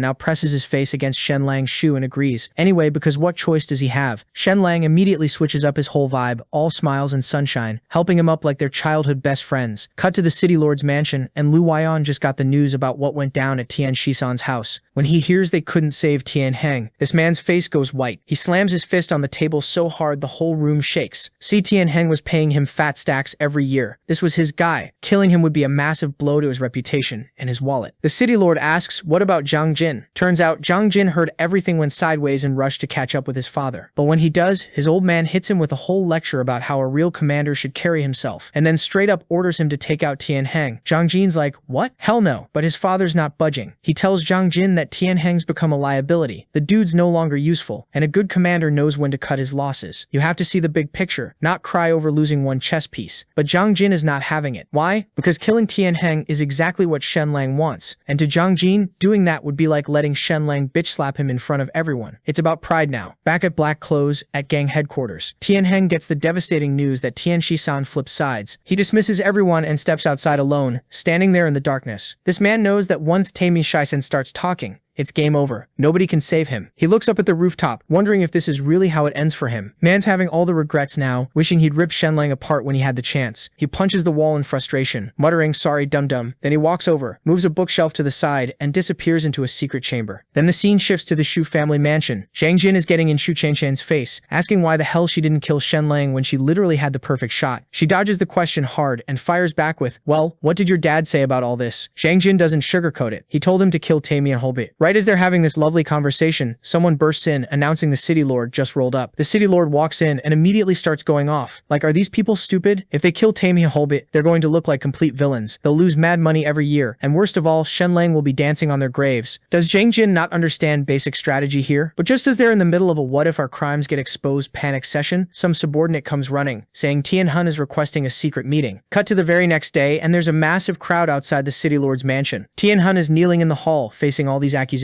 And this absolute madman starts laughing like a psychopath, screaming at the top of his lungs how he'll go out with a bang and won't die like some pathetic dog. He's roasting everyone, saying these losers can't even beat Shenlang, and they want him to roll over and die. Then right in front of hundreds of people, this man charges headfirst into a stone pillar and just straight up dies. Everyone's standing there with their jaws on the floor. The underworld boss of mythical Turtle City, the guy who controlled everything, who made it rain, money, who had the whole city in his pocket, just went out like that. Shenlang gets the news immediately while he's in the middle of writing up Tamian's list of crimes. He tells Shisan they don't need that list anymore. But all of this feels so sudden to him. So he asks Shisan if Tamian had a body double. Shisan shakes his head, saying he's never seen or heard of one, but our boy is still not convinced. He thinks that Tamian isn't actually dead. He shares his theory with Jin Mulan, and she's like, wait, what? The people who gather intel for our family are super careful. There's no way they mess this up. But Shenlang breaks it down for her. Look, Tamian shouldn't have died in public. He should have been secretly executed. Think about it with Shisan defecting to them. Tamian knew all the dirty secrets that implicate a bunch of powerful people. If that stuff got exposed during a trial, everyone would be screwed. But with Tamian dead, everything's buried. That's why it makes zero sense that his execution was public. Jin Mulan's brain starts clicking into place because she realizes the City Lord's mansion has the right to execute prisoners, but it has to be verified by the governor's mansion, and that back and forth takes at least 2 weeks. So the best way to handle this would have been to make Tamian commit suicide in prison. That's exactly what Shenlang's saying. Tianhen should have died in prison. Quietly, but instead he died in full view of hundreds of people. Like his death was meant to be a whole-ass performance for them to witness. Shenlang then asks if Tianhen's body is still here. Jin Mulan personally escorts him to see it. But when they get to the body storage, Shenlang is one step too late. Tianhen's body's been burned, turned into charred remains, completely unrecognizable. But our boy Shenlang doesn't panic. He whips out his X-ray vision and scans the entire body. Within seconds, he detects something off about the corpse, and he just starts laughing like a maniac, saying this is even better, and it'll be way more satisfying to kill him with his own hands. Jin Mulan standing there stunned, obviously catching on that Shenlang saying Tianhen isn't actually dead. Shenlang turns to her with that cocky-ass grin and says to join him tonight to watch a good show. But Jin Mulan's had enough of his incredibly narcissistic ass and just turns around to leave. Shenlang hurries after her like a puppy. Meanwhile, in some secret room within mythical Turtle City, in Shu Chenchen's hands is a wooden mask, and the inside of this thing is coated with straight-up sulfuric acid. She hands it to Tianhen to use for disfiguring himself. Flashback to a day earlier, the secret passage Tianhen entered led straight to his brother's room. Turns out his brother had some intellectual challenges, and Tianhen just needed to bring him some tasty food to make him super happy, completely unaware it was his last meal. Then Tianhen asked his brother to show him some martial arts moves. His brother stood up, got into position, and started practicing punches indoors. Suddenly he threw a punch at the wall next to him, instantly creating this deep hole. Tianhen praised him because even though his brother was simple-minded, he was a straight-up martial arts prodigy. The dude's got the mind of a child, but can punch through walls like they're made of paper. Then Tianhen asked his brother to strip down with him, revealing that their body shapes were exactly the same. Even the scars on their bodies matched perfectly. Knowing his simple-minded brother liked to imitate him, Tianhen said he wanted to see how well he could mimic him. His brother immediately dropped the smile on his face, transforming from a fool into this sinister underworld figure, looking even more like Tianhen than Tianhen himself. So Tianhen taught his brother a few specific phrases. The exact phrases Tianhen said when he supposedly died by crashing his head into that pillar. So the one who actually died was just Tianhen's brother mimicking him. The real Tianhen was preparing to completely change his appearance, so he could take his revenge on Shenlang later. As Tianhen presses the sulfuric acid-coated mask against his face, his skin immediately starts sizzling, but this psychopath merely twitches slightly. Zhu Qinxian, watching this whole thing, can't help but admire how absolutely ruthless this man is. Then Tianhen stands up and walks outside. Lu catches on quick, asking if he's going to take his revenge now. Tianhen grits his teeth and says Shenlang didn't wait to get his revenge, so why the hell should he wait? He wants his beloved parents to disappear from this world. Lu Yan doesn't say much, just tells Tianhen to go ahead without worry since they've already prepared a scapegoat for him. So with his face already completely disfigured by the mask, Tianhen heads towards Shenlang's parents' home. Upon arriving outside the house, he's already changed his hair to blend in. He can hear the breathing of 3 people inside. After confirming the count with one gentle slice, the door latch silently breaks. After entering Shenlang's home, Tianhen sees 3 people on the bed, and this man's thinking one thing he wants: Shenlang to regret being his enemy for the rest of his life. After that, Tianhen walks into the bedroom and starts going absolutely feral, slashing Shenlang's mom and his dad, and then when he gets to the little brother, he thinks, nah, the sword's too quick, and actually picks up a stick to break the kid's legs first before stabbing him. And just to really sell how far gone he is, he starts laughing, like genuinely cackling to himself, and then the door opens. Shenlang walks in. Tianhen doesn't even hesitate. He grabs the knife and goes to finish the job, still pretending to be Song Yi. So our boy told him to drop the act, as he already knows that the dead body they found wasn't his. Shen has already figured out what happened. Tianhen used his own brother as a body double, sent him to die in his place without a second thought. Shenlang looks him dead in the eyes and basically goes, "You are genuinely one of the worst people I have ever met." And how did Shenlang figure it out? The needle. The one inside Tinya's body was bent from years of use. The one in the corpse, perfectly straight. That's it. Hen is internally screaming. Then Shenlang goes, "Bring him in," and they push through the door, this absolutely horrifying sight. It's Song Yi, face melted off by sulfuric acid. Shenlang turns to Tinyos and just goes, "So, your scapegoat's gone. What now?" And Tinyos, to his credit, doesn't even try to lie anymore. He just starts laughing again and says, "Doesn't matter. Everyone you love is dead. I killed them all tonight, and you couldn't do a damn thing about it. How does it feel, Shenlang? Does it hurt? Shenlang's response? He picks up a torch and tosses it into the room. Why don't you take a look at who you actually killed? Tinios holds up the torch, looks at the bodies, and is absolutely stunned. Because of the people in that room? Not Shenlang's family. It's Tinios' own wife. What, his butler? His son? Man, he murdered his own family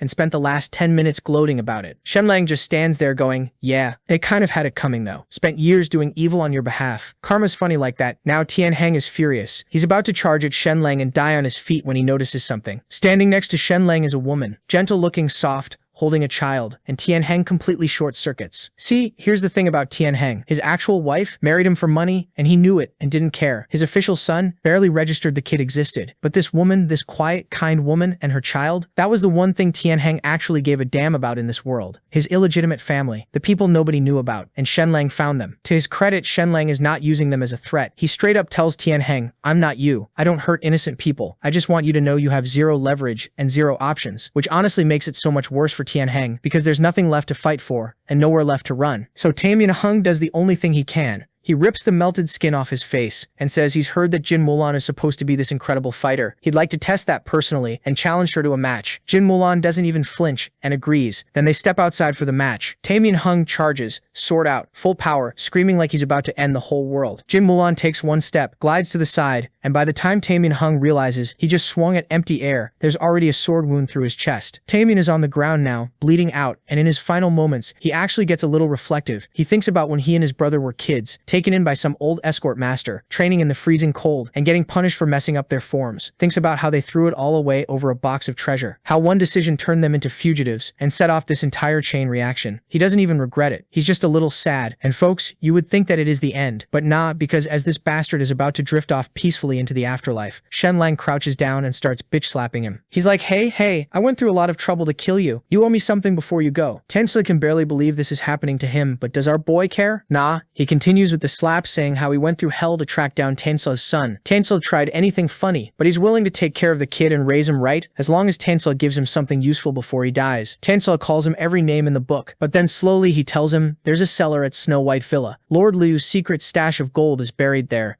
Shenlang nods, then slaps him again. That's it? What about evidence of Liu's crimes? Tensei dying somehow finds the energy to be annoyed. Those officials are slippery as eels. You think any of them let incriminating paperwork fall into my hands? Shenlang thinks about it and pats Tensei, hits him on the head like a disappointed teacher, and goes, alright, nothing else to give me? Cool. You can die now. Tensei is so enraged by this send-off that he actually tries to stand up and curse. Shenlang shouts out one last time and then dies mid-sentence. Shenlang has his head cut off, boxed up, and shipped to Liu. Then he turns to Jin Mulan and goes, so, Snow White Villa. Let's go and make a fortune. Then the scene shifts and we are at the villa. They get there and find chests absolutely stacked with gold coins. Shenlang looks at it all and goes, Liu embezzled for 3 years and this is all he managed to scrape together? Disappointing. Like absolutely disappointing. Jin Mulan explains that most of it went upward as tribute. This is literally the leftover scraps of the man's entire corrupt career. Shenlang processes this and goes, so we just robbed a corrupt official's retirement fund. Although it's not much, Jin Mulan is still happy because it'll help the family's finances. Hearing that our boy goes, darling,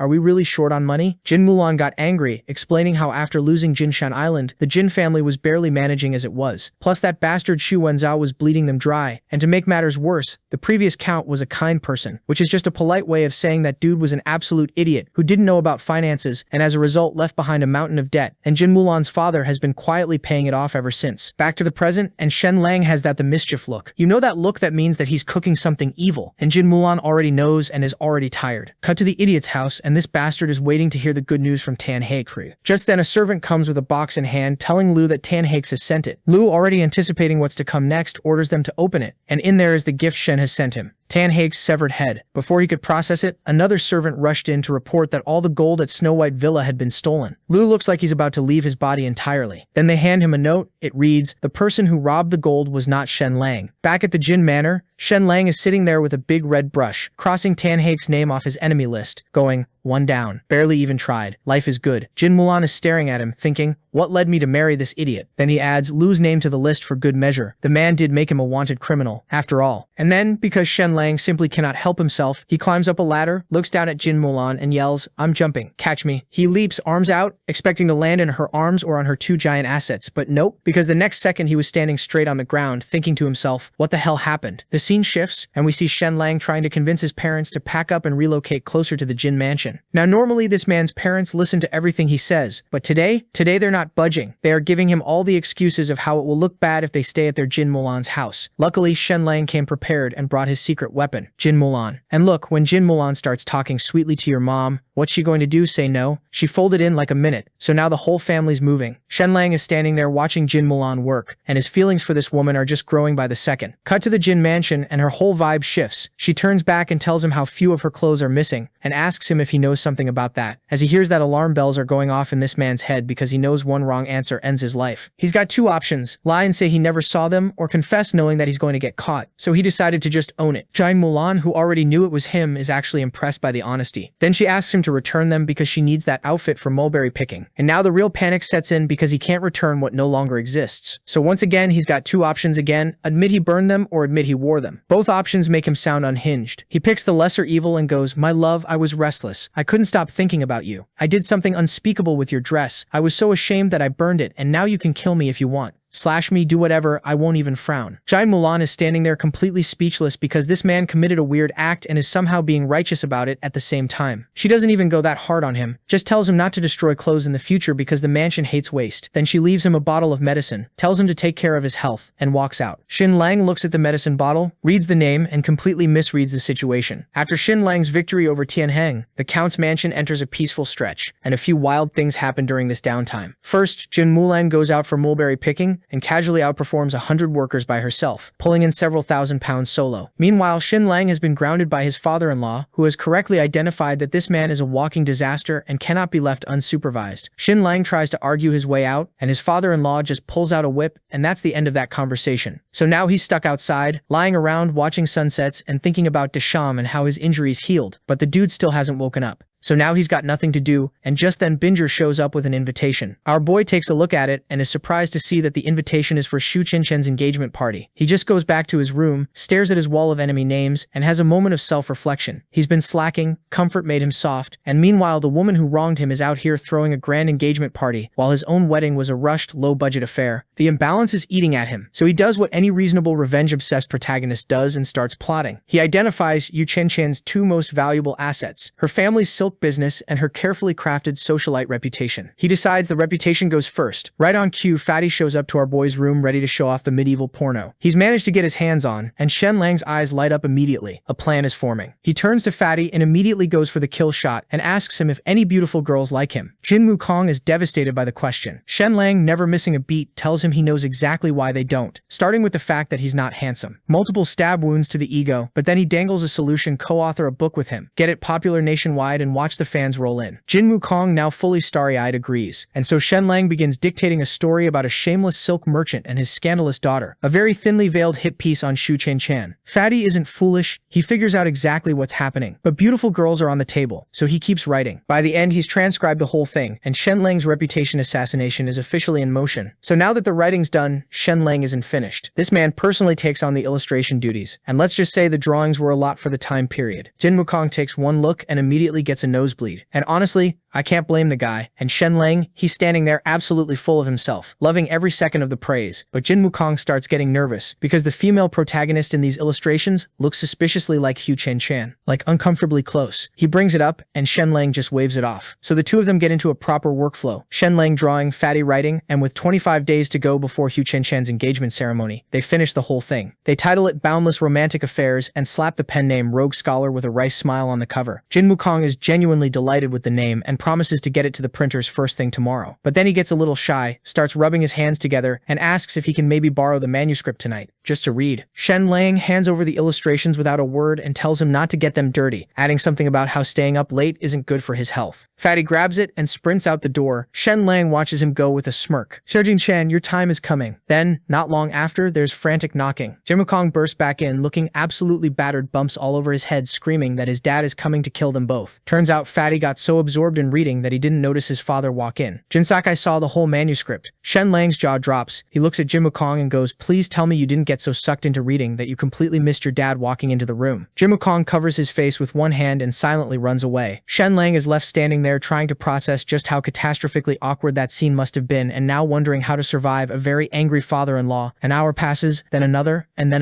but nothing happens. Jin Sakai doesn't show up at this point. Shenlang, running on anxiety and exhaustion, eventually eventually just falls asleep. He wakes up to his father-in-law's face about 6 inches from his, staring at him with Shenlang sits up immediately, completely obedient, with zero attitude. Jin Sakai puts the manuscript on the table and asks, "Did you write this?" Shenlang nods. Jin Sakai pulls out a ruler. "Hold out your hand." 3 sharp slaps across the palm. Shenlang takes it without flinching, bracing for the real punishment that's surely coming. It doesn't come. Folks, turned out Jin Sakai is a man of culture and starts praising our boy's work. "This book is well written." "No, it's written exceptionally well." Shenlang is completely lost. Turns out Jin Sakai couldn't put it down either, and had passed it to his wife, which explains why both of them had dark circles and looked exhausted. They'd been up all night reading this unhinged revenge novel their son-in-law wrote. Here's the thing about Jin Sakai. Though he's not actually a stuffy traditionalist, he sees the so-called scandalous content as just a literary device, nothing more. What actually bothers him is the obvious personal vendetta baked into the story. He tells Shenlang the book would be a genuine masterpiece if he just removed the Shu family stuff. Why drag them into an otherwise great work?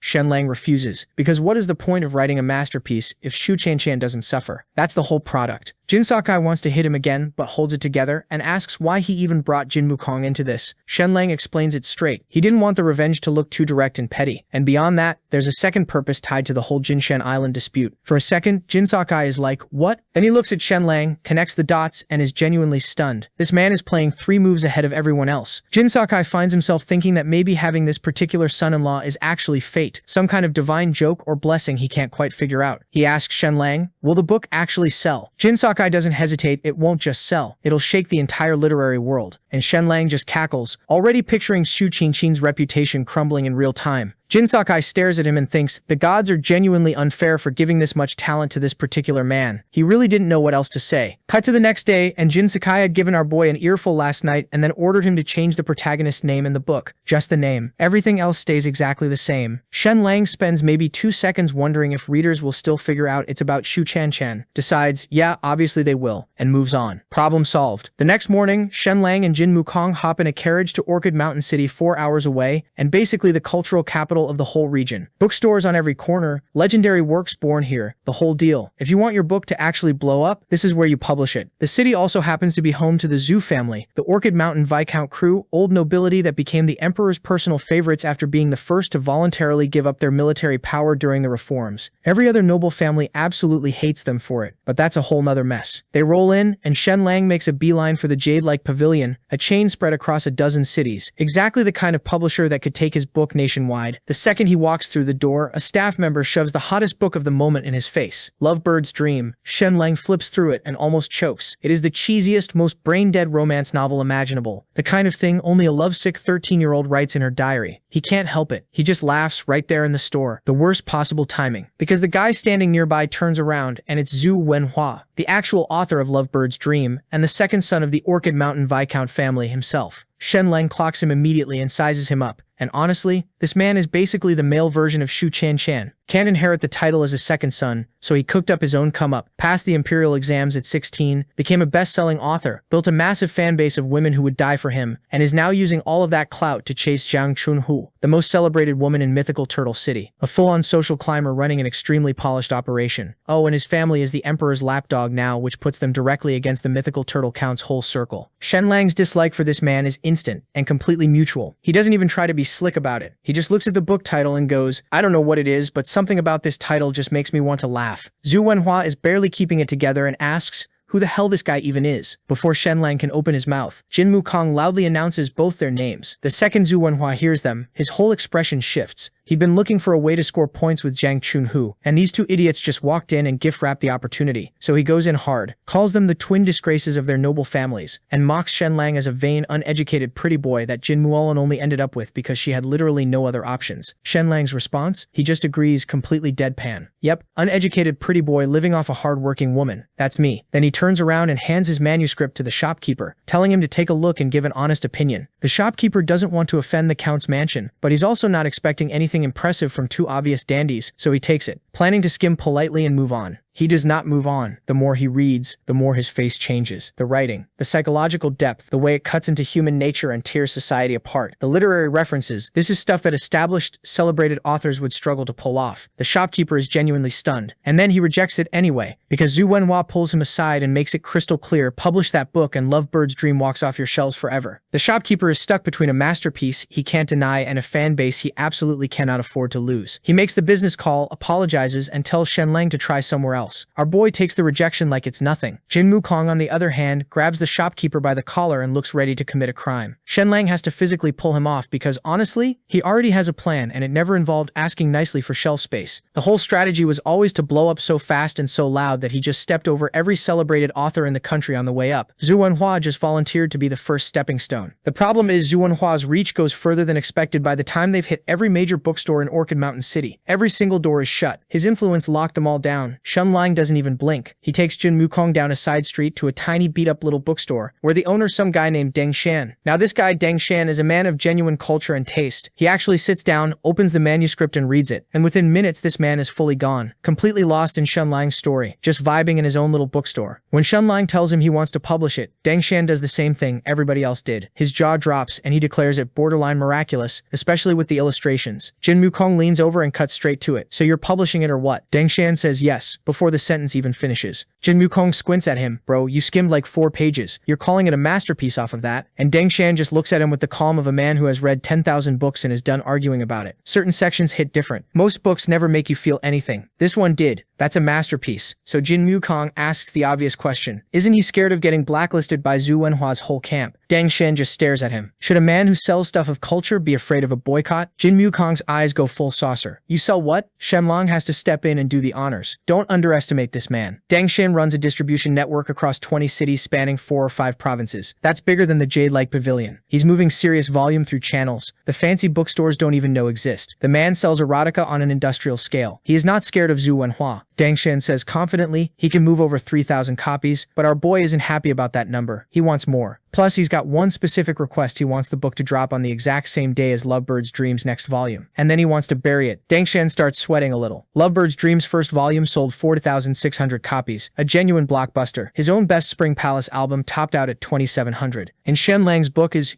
actual literature, which means his usual customers, who are very much not here for literature, might not even pick it up. This is a real problem. Shenlang asks how many copies Lovebird's Dream's next volume will sell. Deng Shan guesses 5, maybe 6,000. Shenlang just scoffs. That's the ceiling you're imagining? His goal is to shatter every record in the books. So he makes Deng Shan the deal print 3,000. Go absolutely all in on promotion. And if sales fall short of 3,000, Shenlang personally covers the gap. But if it exceeds 3,000, Deng Shan cuts him 20% of profits. Now that the deal is done, Shen told Deng that he's got a few more ideas about the book and would like to add a new character who just happens to have a backstory that's basically a 1-to-1 copy of Zhu Wenhua's life. Jin Wukong looks at the new illustrations, goes completely quiet, and in his head pours out a slow, solemn drink for Zhu Wenhua, because if this book pops off, he's going to become the laughingstock. Shenlang looks at Deng Shan and asks, half genuinely, is this too far? Is this going to cause you problems? Deng Shan waves it off, and Shenlang clocks that whoever is backing this guy must be serious, because you don't shrug off that kind of heat unless you've got something enormous standing behind you. Back home, Shenlang goes full mad scientist mode on the promotional posters. Jin Wukong wanders in, takes one look, and immediately gets sucked into the vision, fully invested, fully stressed. A few days pass, and you can physically see the toll it's taking on Jin Wukong. The man has visibly lost weight just from the anxiety and excitement of watching this thing come together. When Shenlang finally finishes the last poster, Jin Wukong goes completely blank, just empty. The expression of a man who has witnessed something he can never unsee and hasn't finished processing it yet. Shenlang grabs him by the head. Fatso, use your words. Right on cue, Jin Wukong walks in, asking what these two are even doing. Then she sees the poster. Her face shifts. So this is what my husband is into. Shenlang immediately starts tripping over himself trying to explain. Meanwhile, Deng Shan has been on absolute wartime behavior, mobilizing every resource, going full send, using the latest tin printing method to get everything ready just in time. 15 days later, launch day arrives. Shenlang and Jin Wukong's boundless romantic affairs and Zhu Wenhua's next volume of Lovebird's Dream hit the streets on the exact same morning. Every young woman in the city descends on the bookstores for Lovebird's Dream, absolutely losing it over Zhu Wenhua, singing his name. And he's just standing there soaking it all in, drunk off his own greatness, internally thinking that all these commoners are just background characters in his story, that only someone like Zhang Chunhu, beautiful and noble-born, could ever actually be on his level. The man is fully cooked in his own ego, completely convinced he's untouchable. Then somewhere in the crowd, a girl gasps and points. A bookstore has put up a poster, and people of his era have not seen anything like that. It's so different, so huge, and so full of colors. The second those massive posters go up, every man in the area loses all free will and just gets magnetically pulled in. Nobody decides to walk over. They just end up there, like the posters reached out and grabbed them by the collar. Zhu Wenhua is standing there, genuinely baffled, trying to figure out since when a guy who sells erotica started running marketing campaigns like this. The bookstore clerk out front has gone full street hawker energy, a true masterpiece by nobility. Boundless romantic affairs. Not interesting, don't pay a single coin. Scholars, merchants, and random passersby, everyone picks it up fully intending to put it right back down. Nobody puts it back down. The illustrations alone look like they dropped in from a completely different era. Within hours, every single copy is gone. Shenlang just steamrolled Zhu Wenhua's big launch day into the dirt, and the man doesn't even know it yet. That night at a tavern, Deng Xian is barely holding himself together. Boundless romantic affairs moved 3,000 copies in a single day. One day, a number so absurd it's broken his ability to even guess where final sales might land. He is completely unhinged with joy. Meanwhile, across the city, Zhu Wenhua is happily toasting what he assumes was a successful launch. Then the jade-like pavilion shopkeeper tracks him down and delivers the news. Lovebird's Dream sold just over 500 copies. Boundless romantic affairs sold over 3,000. Zhu Wenhua's brain simply refuses to load the information. He demands a copy immediately. The shopkeeper hands it over and genuinely sincerely advises him to read it with an open mind. Zhu Wenhua laughs in his face, cracks it open with maximum contempt, and settles in to mentally destroy it, page by page. 2 hours later, he hasn't moved, completely captivated, fully gone. Then he snaps back to reality, notices people in the tavern watching him, and throws the book on the ground, calling it trash because it's obvious this idiot is jealous, and under no circumstances, in no timeline, will Zhu Wenhua ever admit out loud that Shenlang writes better than him. But then the illustrations catch his eye properly for the first time. He looks closer. The character Wenhua looks familiar, uncomfortably familiar. He starts flipping faster now, reading the descriptions and studying the drawings, and his face goes completely white. The background matches. The details match. The character matches. And written right there in plain text is the claim that this character likes men. Zhu Wenhua tears the book clean in half. He immediately rallies every friend, contact, scholar, and associate he has, and marches the whole mob straight to the city lord's mansion to demand justice. The move is obvious pressure the city lord into banning the book, arresting everyone involved, burning every copy, and shutting the whole operation down. But he wasn't aware that the city lord too was a man of culture, and was currently consuming some stuff that was good for his little head, and bro was having the time of his life, pausing every few pages to murmur, "What a book. What a book." He glances over at his copy of Lovebird's Dream sitting nearby. Now that is genuinely garbage. He's getting deeper and deeper into the story when one of his servants bursts in, telling him about how hundreds of scholars are outside besieging the gates, and Zhu Wenhua is leading the charge. The city lord frowns. A mass scholar protest is a bureaucratic migraine nobody wants. But when he hears Zhu Wenhua specifically is behind it, something shifts in his expression, and he lets him in. Zhu Wenhua walks in, skips every pleasantry, and goes straight for the throat. Ban the book, arrest the printers, burn every copy, seize the workshop. The book is vulgar, offensive, a disgrace to the sages, a corruption of public morality, and a poison to civilized society. He delivers the whole speech. The city lord listens patiently, then says, completely calm, "Seems like a regular storytelling book to me. Where exactly does it contradict the teachings of the sages? Why would it be banned?" Zhu Wenhua, teeth grinding down to powder, has to admit the real reason the book personally alludes to him, deliberately torches his reputation, and drags his name through the mud. Surely that's illegal. The city lord looks at him and says, "There are plenty of people with that name. How could it possibly be referring to you specifically?" Then, almost as an afterthought, he advises Zhu Wenhua to work on his jealousy and stop trying to suppress someone else's, clearly superior talent. Zhu Wenhua storms out absolutely volcanic, declaring that if the city lord won't act, he'll handle this himself. The subordinate watches him leave, visibly, and turns to ask the city lord if this is going to be a problem. The city lord just waves it off, saying anyone who's capable of writing something this good can probably deal with an idiot like Zhu Wenhua. Meanwhile, Zhu Wenhua was already cooking up a revenge plan. And what does this man do? He reaches into his pocket, pulls out 30 gold coins, and essentially says, "I'm going to buy myself a mob." Within the hour, he's got 200 scholars marching on Deng Xian's bookstore, chanting about how boundless romantic affairs is corrupting society and demanding every last copy be surrendered for public destruction. Deng Xian is standing outside watching this circus roll up, and internally he is losing it because he knows that at least 600 of the 3,000 copies he sold today went to scholars who look exactly like these guys. The same robes, the same hats, the same faces. These dudes bought the book in the morning and are now here to burn it in the afternoon. The hypocrisy is sending him to another dimension. But he's not stupid. You don't pick a fight with 200 people, no matter how wrong they are. So he tries the diplomatic approach and tells them calmly that he's already sold out, there's nothing left, and he's sorry for the inconvenience. But these guys don't buy that. They tell Xian Deng that if he doesn't hand over the books, he can say goodbye to his store. Deng Xian panics and goes, "Don't, you'll bring disaster on yourselves." And somewhere in the back of that crowd, Zhu Wenhua hears this and just laughs to himself. Disaster. Please, this isn't mythical Turtle City, where Shenlang has connections and protection. Out here, that book is getting reduced to cinders, and there's nothing anyone can do about it, so they storm inside. They find bundles of books wrapped in oil paper, tear them open, confirm it's the target, and start hauling everything into the street. Zhu Wenhua is standing there nodding and feeling cocky about himself, and announces how he'll pay 2 silver coins per 100 books burned. Wang Shiming tosses a torch onto the pile, and it goes up immediately, and Zhu Wenhua watches those flames with the energy of a man who has completely lost the plot. He's literally standing there thinking, Shenlang's book sold 3,000 copies today, and I erased it all with one clever move. I control the clouds, I control the rain, I am the weather. Meanwhile, Deng Shan and his guys are scrambling to put the fire out, screaming that they can't do this, and Zhu Wenhua's lackeys are shoving them back, going, oh, you want to defend poison? You want to be labeled a sinner of Orchid Mountain City? And then Deng Shan lunges forward, telling these idiots exactly what they did, because the book they burned was the new policy edict issued by the emperor himself. And as he heard that, Wang Shiming's face goes white. He starts sweating through his robes and tells Deng Shan to stop talking nonsense, that they checked and they confirmed it was boundless romantic affairs. But Deng Shan is already pulling a half-scorched book from the edge of the fire and holding the cover up for the entire crowd to see. New policy edict. Not one copy of boundless romantic affairs in that entire pile. Every single bundle, every single book they just throw onto that bonfire. Official imperial documents. Zhu Wenhua and Wang Shimin drop to their knees so fast it's almost impressive. And now Deng Shan starts absolutely hollering at the top of his lungs, calling for guards, saying how these guys are planning a rebellion. The 200 scholars standing around are completely frozen, staring at the burning pile, slowly processing the fact that they just watched a man get cooked alive by his own scheme. Wang Shimin is trying to stammer something about how they checked, they verified, and it said boundless romantic affairs on the wrapping, and Deng Shan shoves the book cover 2 inches from his nose. Every single one new policy edict. And then from somewhere in the back of the crowd, our boy walks out saying, would burning the emperor's new policy edict count as harboring discontent and plotting rebellion? Zhu Wenhua paid 30 gold coins, hired 200 people, organized a whole public demonstration, and personally supervised the burning of the emperor's own documents. So now he's absolutely cooked. This situation is so funny. So how could Shen let it go? So he decided to remind these idiots what the punishment is for the crime they just committed. So he starts reciting the exact punishment for publicly talking trash about the emperor's new policies, and he's doing it word for word, completely deadpan, with the widest grin on his face. We're talking stripped of every rank and title, 30 cane strikes, and a one-way ticket to Southern Island. Now, if you know anything about these scholar types, their whole identity is built around their reputation and their fancy titles. So the second they hear stripped of ranks, every single one of them goes ghost white. And then comes the part about getting 30 cane strikes, and these soft, never worked a day in their lives hands start trembling. And then Southern Island, this mosquito-infested, monster-crawling dump at the edge of the map. And yeah, these dudes are completely cooked. Shen watches them fall apart in real time and just smiles to himself. That's when Wang Shiming decides he's going to try something, swinging at our boy, but he catches a cane straight to the hand, and Shen just goes, that's the official punishment. I've also got some personal ones saved up for people who came at me specifically. Meanwhile, Zhu Wenhua is quietly trying to casually moonwalk his way out of the whole situation. Shen clocks it immediately and shuts that down before the man gets 2 steps in. Then he turns to all the scholars Zhu Wenhua dragged into this mess and throws them a lifeline snitch on whoever put you up to this, and you walk free. One of them spins around and points straight at Zhu Wenhua before Shen even finishes the sentence. But right before things get really ugly, the Orchid Mountain City Lord rolls up asking what all the noise is about, except this guy had been hanging in the shadows the whole time, watching Shen run this entire play from beginning to end, and he is internally losing his mind over how clean the whole thing was. Shen wastes 0 time and dumps the whole book burning thing squarely on Zhu Wenhua. Zhu Wenhua's face goes full supervillain. You're lying, Shen Lang. But Shen just turns back to the scholars and goes, so who called you all out here today? And remembering that sweet deal on the table, every single one of them starts throwing Zhu Wenhua under the bus on the spot. Even Wang Shiming jumps in, going on about how Zhu Wenhua was salty about the new policies and decided to burn the whole thing. Zhu Wenhua is staring at his own guy like he's 2 seconds away from catching a charge, and Shen just pivots to the city lord with a calm smile. We've got witness statements, we've got physical proof. I think we're done here. The city lord is genuinely stunned. He showed up to size this guy up a little, maybe see what he was working with. He did not expect to watch Shen surgically end someone's entire future in one clean move. Feeling a little cornered himself, he compliments Shen and pulls him aside. Once they're alone, he drops the act and goes, look, I get it. You want the Zhu family finished. But it's not that simple, because they were the first noble family to hand over their land and military power on their own. The emperor personally held them up as the gold standard for every other noble house out there. Going hard on Zhu Wenhua over this would basically be a public slap to the emperor's face, and for his own personal reasons, he gets down on one knee and begs Shen not to blow this up into a whole thing. Shen immediately pulls him back up and goes, you don't have to get involved in any of this. I've already got it handled. All you need to do is sit back and watch. And then he hits the city lord with that effortlessly smooth smile and just walks off. Back outside, Zhu Wenhua is waiting for our boy all puffed up, acting like none of that just happened, fully convinced in his head that his daddy's connections are going to make all of this disappear. Shen watches him strut around and feels absolutely zero stress. He actually calls for a chair, sits down, gets comfortable and goes, I don't need to talk to you, I'll just wait right here until your dad shows up. Zhu Wenhua scoffs. You actually think my father is going to come all the way down here for? And before he could finish that sentence, they hear the announcement that his father has just arrived. So Zhu Wenhua scoffed to Shen with this big fake smile, completely ignoring his own son and goes, hey nephew, my bad for missing the wedding. We've been neighbors for 100 years. That was pretty disrespectful of me. but Shen saw right through this old bastard's act and hit him with a flat. I don't even know you like that. Zhu Wenhua absolutely loses it and starts screaming, but Shen doesn't even glance at him. He just holds up 2 fingers, saying he's ready to forget all that happened, but he has 2 conditions. First, somebody needs to slap Zhu Wenhua hard enough that his face swells up like a balloon. Condition 2, every single copy of his little book gets burned, and Shen adds with a smirk, he loves burning books so much, let him find out how it feels. Zhu Wenhua is going insane. His dad has to physically hold him back. Zhu Wenhua tries to push back, asking what grounds Shen thinks he has to be demanding any of this. Shen just laughs and keeps it simple. Look, your family gave up its military power, so your sons need government careers to survive. And what I happen to be really good at is writing books that the whole country reads. It would be a real shame if my next one had some interesting stories about your family in it. Zhu Wenhua plays it cool at first, saying fake stories don't scare him, and his son's engagement with the Zhang Chong family is solid, no matter what. But Shen comes right back. Okay, sure, Zhang Chong might not care, but what about the Jin family? Your oldest son wants a military career. What happens when I write about both your families in my next book and everyone in the country is reading it and talking? That one hit different. Zhu Lanting's face goes pale on the spot. Seeing that the threat is working, Shen adds how he's planning to take this to the governor, even the emperor, since his son did burn a government document. It might not be a massive punishment, but it could still mess up his son's futures. Shen just shrugs, goes, all right, I'm heading home to write my complaint then, and starts walking. He gets maybe 3 seconds away before Zhu Lanting folds completely and calls him back. Fine, I agree. Then he turns around and just starts slapping the crap out of his son, until Zhu Wenhua's face is completely puffed up. Zhu Lanting then turns back, all calm, and goes, happy now? Shen goes, still need the books burned. They round up every single copy, over 6,000 of them. Shen hands the torch directly to Zhu Wenhua and goes, you're basically engaged now. You don't need this trash anymore. He burns it himself, and just to rub the salt on the wound, he orders Deng Shan to pour a barrel of oil on the book, and the entire thing goes up in one massive blaze. The bookstore owner nearby is standing there with tears streaming down his face, watching all that money turn to ash. Zhu Wenhua just stands there shaking. His readers, his whole reputation as this big literary figure in the city, his entire image, all of it going up in smoke right in front of him. So now that Shen's handled the whole Zhu Wenhua situation, he's ready to bounce, but this clown has the audacity to stop him, screaming about revenge, and our boy doesn't even flinch. He just looks at him dead in the eyes and goes, sure, come at me. You lost the first time, you'll lose the second time. But here's the beautiful side effect of all this chaos. The book blows up.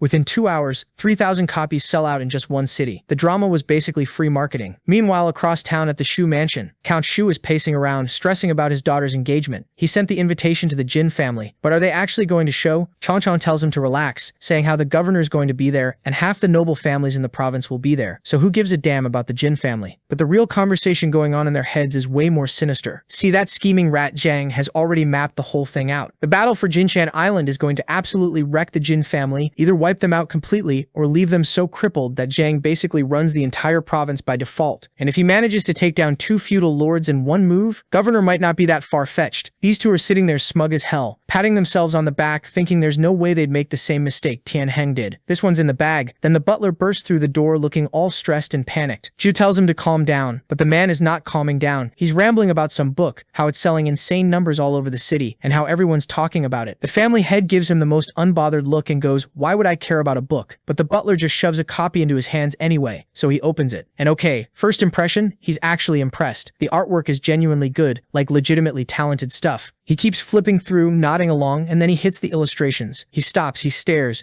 and then it clicks. The main character looks exactly like Xu Chanchan. Not kind of like her, not a passing resemblance. Every detail down to the last brushstroke. Xu Chan leans over to see what he's looking at, and she immediately bursts into tears. 8 years. 8 years of carefully crafting this image. The refined beauty, the talented noble daughter, the perfect fiancé. 8 years of reputation building. Gone. Shen torched all of it in a single afternoon, and apparently had a great time doing it. And it's not staying in the mansion. Outside the window, it's getting louder by the second. People passing the book around in the streets, pointing up at the Shu residence, going, wait, that's her. That's Xu Chanchan. The comments keep getting worse and worse until the stress just flatlines her, and she straight up faints. When she comes back around, she does what any desperate person would do. She picks the book back up, hoping to find something wrong with it. Some detail that's off, some inaccuracy she can point to, something she can use to call it a fabrication. She reads the whole thing and finds absolutely nothing. The writing's too clean, the details are too accurate. This thing is obviously going to be massive, and there is absolutely nothing she can do to stop it. She just sits there holding it, completely powerless, realizing that he dismantled her entire identity and published it for sale at a very reasonable price. So Zhang Jin comes crashing through the door, his face all screwed up, and before Qian Qian can say anything, he slaps her straight in the face, and then he starts complaining, asking her why she didn't kill him, Shenlang, when she had the chance. But Shu Qian Qian, this woman doesn't even blink. She just turns and looks at him with the coldest eyes you've ever seen and goes, "So the moment things don't go your way, you hit your own fiancé? That's literally all you've got?" And bro, the silence after that line could have swallowed the whole room whole. Because she's right, he knows she's right, and there is absolutely nothing he can say to that. So what does Zhang Jin do? He spins around and punches a hole in the wall. Qian Qian tells him to calm down, but Zhang Jin storms off, saying he's going to see daddy. Meanwhile, Zhang Chong, the actually dangerous one in this family, is just sitting there peacefully reading Shenlang's book. Zhang Jin walks all red and angry. He didn't need to say a word because Zhang Chong already knew what he was here for. So before he could even let him get 2 sentences out, Zhang Chong asked, "You are here to ask me to ban the book, are you not?" But he told him not to go that way because everyone knows a banned book becomes a bestseller overnight. If you actually want to destroy Shenlang, the man himself has to die, and the entire mythical turtle count's mansion has to be wiped completely off the map. Zhang Jin starts freaking out a little, asking what they're supposed to do while Shenlang keeps dragging the family name, and Zhang Chong just waves that off like, reputation? Who cares? He answers to the emperor and nobody else. The goal is to destroy the Jin family and the century-old rivalry between them. Nothing else matters. Zhang Jin gets it, but just as he thinks the conversation is over, his dad casually goes, "Did you hit Shu Chanchan?" And Zhang Jin just freezes because how? How does this man know everything? Zhang Chong doesn't even raise his voice, though he just tells him to get it together and stop embarrassing himself. And as Zhang Jin walks out, the math is clicking in his head. His dad needs 100,000 gold coins for a promotion. The Shu family alliance is what makes that happen. So he needs to lock in, kill his emotions, and stay focused on the mission. Burn the Count's mansion to the ground. Back at the mythical Turtle Count's mansion, Shenlang is literally over here adding names to his enemy wall, and instead of being stressed, he's being sarcastic about it, muttering about how he barely dealt with 1 guy and 2 more already popped up. Then Jin Mulan walks in with this big warm smile and tells him his enemies are her enemies too, and you can tell by the look on Shenlang's face that this man is absolutely cooked for her. But there's no time to be cute right now, because tonight is Xu Qingqian's engagement banquet, and Shenlang has already decided he's showing up and making it everyone's problem. Basically, whoever steps out of line gets handled on the spot. Simple as that. Now while Shenlang is hyped and locked in, his father-in-law Jin Sakai is over here having a full breakdown because the guest list for this banquet is genuinely terrifying. You've got Tang Yun, heir of some big northern noble house. You've got Nang Gongping, second son of another major family. And then the one that really makes Jin Sakai's stomach drop. There's a rep from the Yin Yuan Bank, which is basically this ancient mega bank with money and connections stretched across a dozen countries. And oh, by the way, they're also the Count's mansion's biggest lender. So not only are they surrounded by enemies at this party, but their own creditor walked in with them. Jin Sakai runs all of this to Shenlang, looking like he needs a paper bag to breathe into, begging him not to go. But Shenlang just sits him down and goes, "Relax, I already know exactly what they're doing." And then this guy proceeds to break down the entire enemy plan from memory. Step 1, flip all the other noble houses to the new regime, so the Count's mansion has 0 allies and stands completely alone. Step 2, cut off their money by calling in the debt and seizing Jinsan Island, their main income source. Step 3, once they're broke and isolated, move in for the kill with full imperial backing. Jin Sakai is sitting there with his jaw on the floor. The old master in the room is equally shook, muttering that he can't believe someone pieced all of that together from scattered fragments of information. But Shenlang's not done. He holds up 2 fingers and says, the enemy's plan still has 2 weak spots that haven't been cracked yet, and once he gets through those, it's over. Jin Sakai looks around the room and basically says, this man is too talented to be caught up in their little family drama. He should be advising kings. Shenlang waves it off and starts saying something about Jin Mulan being his queen in every sense, before he catches himself mid-sentence because yeah, her dad is literally sitting right there. Then Shenlang asks why the previous count borrowed such an insane amount of money in the first place, and Jin Sakai goes quiet and admits the old man funded a private army, 3,000 soldiers, an entire fleet, and lost every single one of them. Shenlang is genuinely caught off guard because that's the kind of military spending that small nations do, not noble households. But even after all of that, Jin Sakai still doesn't want him walking into that banquet, telling him he'll be completely surrounded on all sides. Shenlang just looks at him and goes, dead calm. Are they gonna beat me? Jin Sakai slowly shakes his head, and Shenlang gets this big grin like a kid who just found out the theme park has no lines, saying he wants as many people there as possible. The more targets to embarrass, the better. He also tips Jin Sakai off that people from the Yin Yuan Bank are gonna come knocking soon, and whatever they say, let it go in one ear and out the other. Jin Sakai can't believe the nerve of this guy, basically asking if he thinks he's psychic, and then literally 2 hours later, Yin Yuan Bank people show up exactly like Shenlang predicted. They claim they haven't switched sides and still back the old nobility.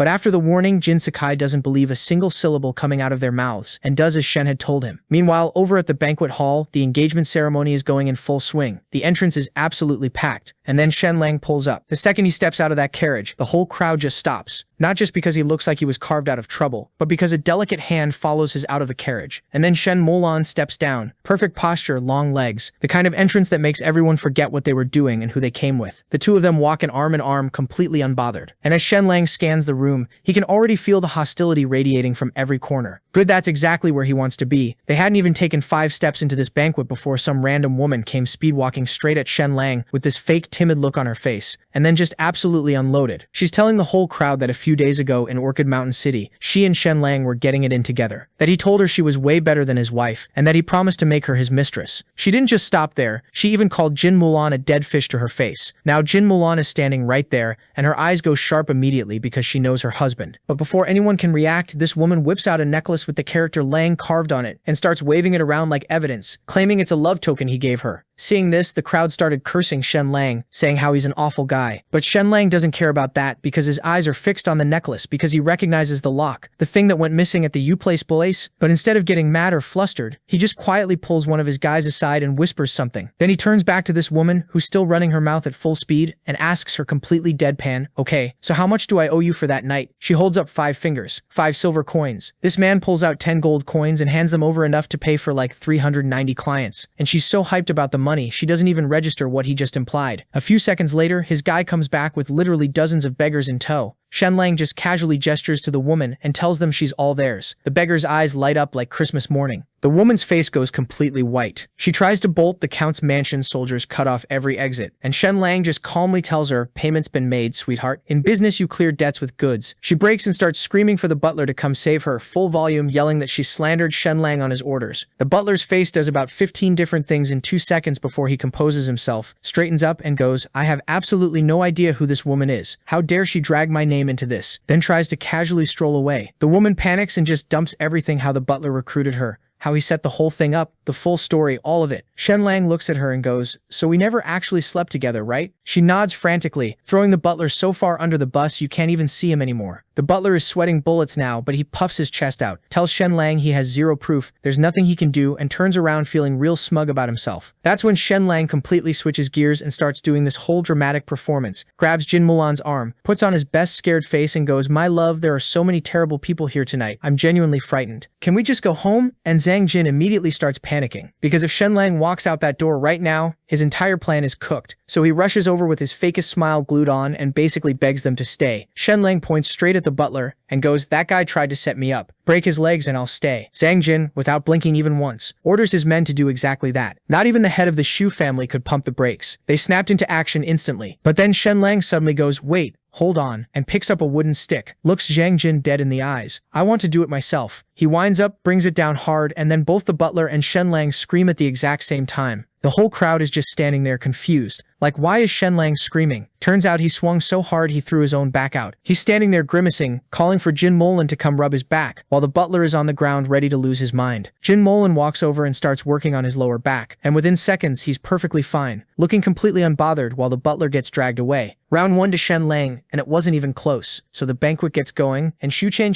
and Zhang Jin are at the entrance doing the whole gracious host routine, greeting everyone. When Shenlang and Jin Mulan walk up, Shu Chen immediately lights up and starts chatting Jin Mulan up like they're old friends, but acts like Shenlang is literally invisible, standing right next to her. Shenlang clocks it, and you can tell it actually gets under his skin a little. So he asks Jin Mulan if she's got money on her. She says yes. He reaches into the bag, pulls out a fistful of gold coins, walks straight up to Shu Chen, places them in her hand, and says completely straight-faced that a man can owe all kinds of debts in life but never that kind, and this is payment for their 3 months together as husband and wife. Then he starts doing the math out loud. 3 months, 100 nights, so they must have been together around 200 times, and he just keeps going, totally calm, running the numbers, while Zhang Jin and Shu Chen's faces get darker and darker with every single word. Kru Chan eventually just forces a smile and waves them inside, but when they get to their seats, the Count's mansion crew has been stuck at table 9, which is a straight-up disrespect given how powerful their house is, and everyone in that room knows it's deliberate. Shenlang is not about to let Jin Mulan sit there and take that. But just before he can make a move, the whole room erupts. Two massive arrivals just walked in back to back. First, Tang Yun, heir of the Jinhai Count's scholar, is a guy who's sharp in both the books and on the battlefield, the full package. And right behind him, the governor's office envoy, a military man and son of the general who pacifies the south. Tang Yun especially is clearly on a different level. Good-looking, accomplished, the kind of guy the whole room wants to be around. And Shenlang immediately leans over to Jin Mulan and asks, who's more handsome, him or Tang Yun? Jin Mulan says to him. Shenlang grins like an absolute idiot. About a third of the room rushes to greet Tang Yun. The other two-thirds don't even approach, not because they don't want to, but because they know they're just not in his social league. Then a guy in black and green steps up to greet him, this year's second-ranked graduate, freshly appointed silver clothing inspector, with the power to audit hundreds of officials, and apparently the guy who's held the title of top scholar in mythical Turtle City for years, a name Shenlang's been hearing his whole life. Last to pull up were Nangong Ping, from the Jinbei Marquis Mansion, and the Yinyuan Bank rep. Every single faction was now in the room, and every single one of them almost certainly had their eyes set on one thing, taking down the mythical Turtle Count's mansion. Now that everyone was in, the party could finally begin. Everyone took their seat and started chatting, knowing that these bastards would be up to no good. Jin Mulan leaned over to Shenlang and said,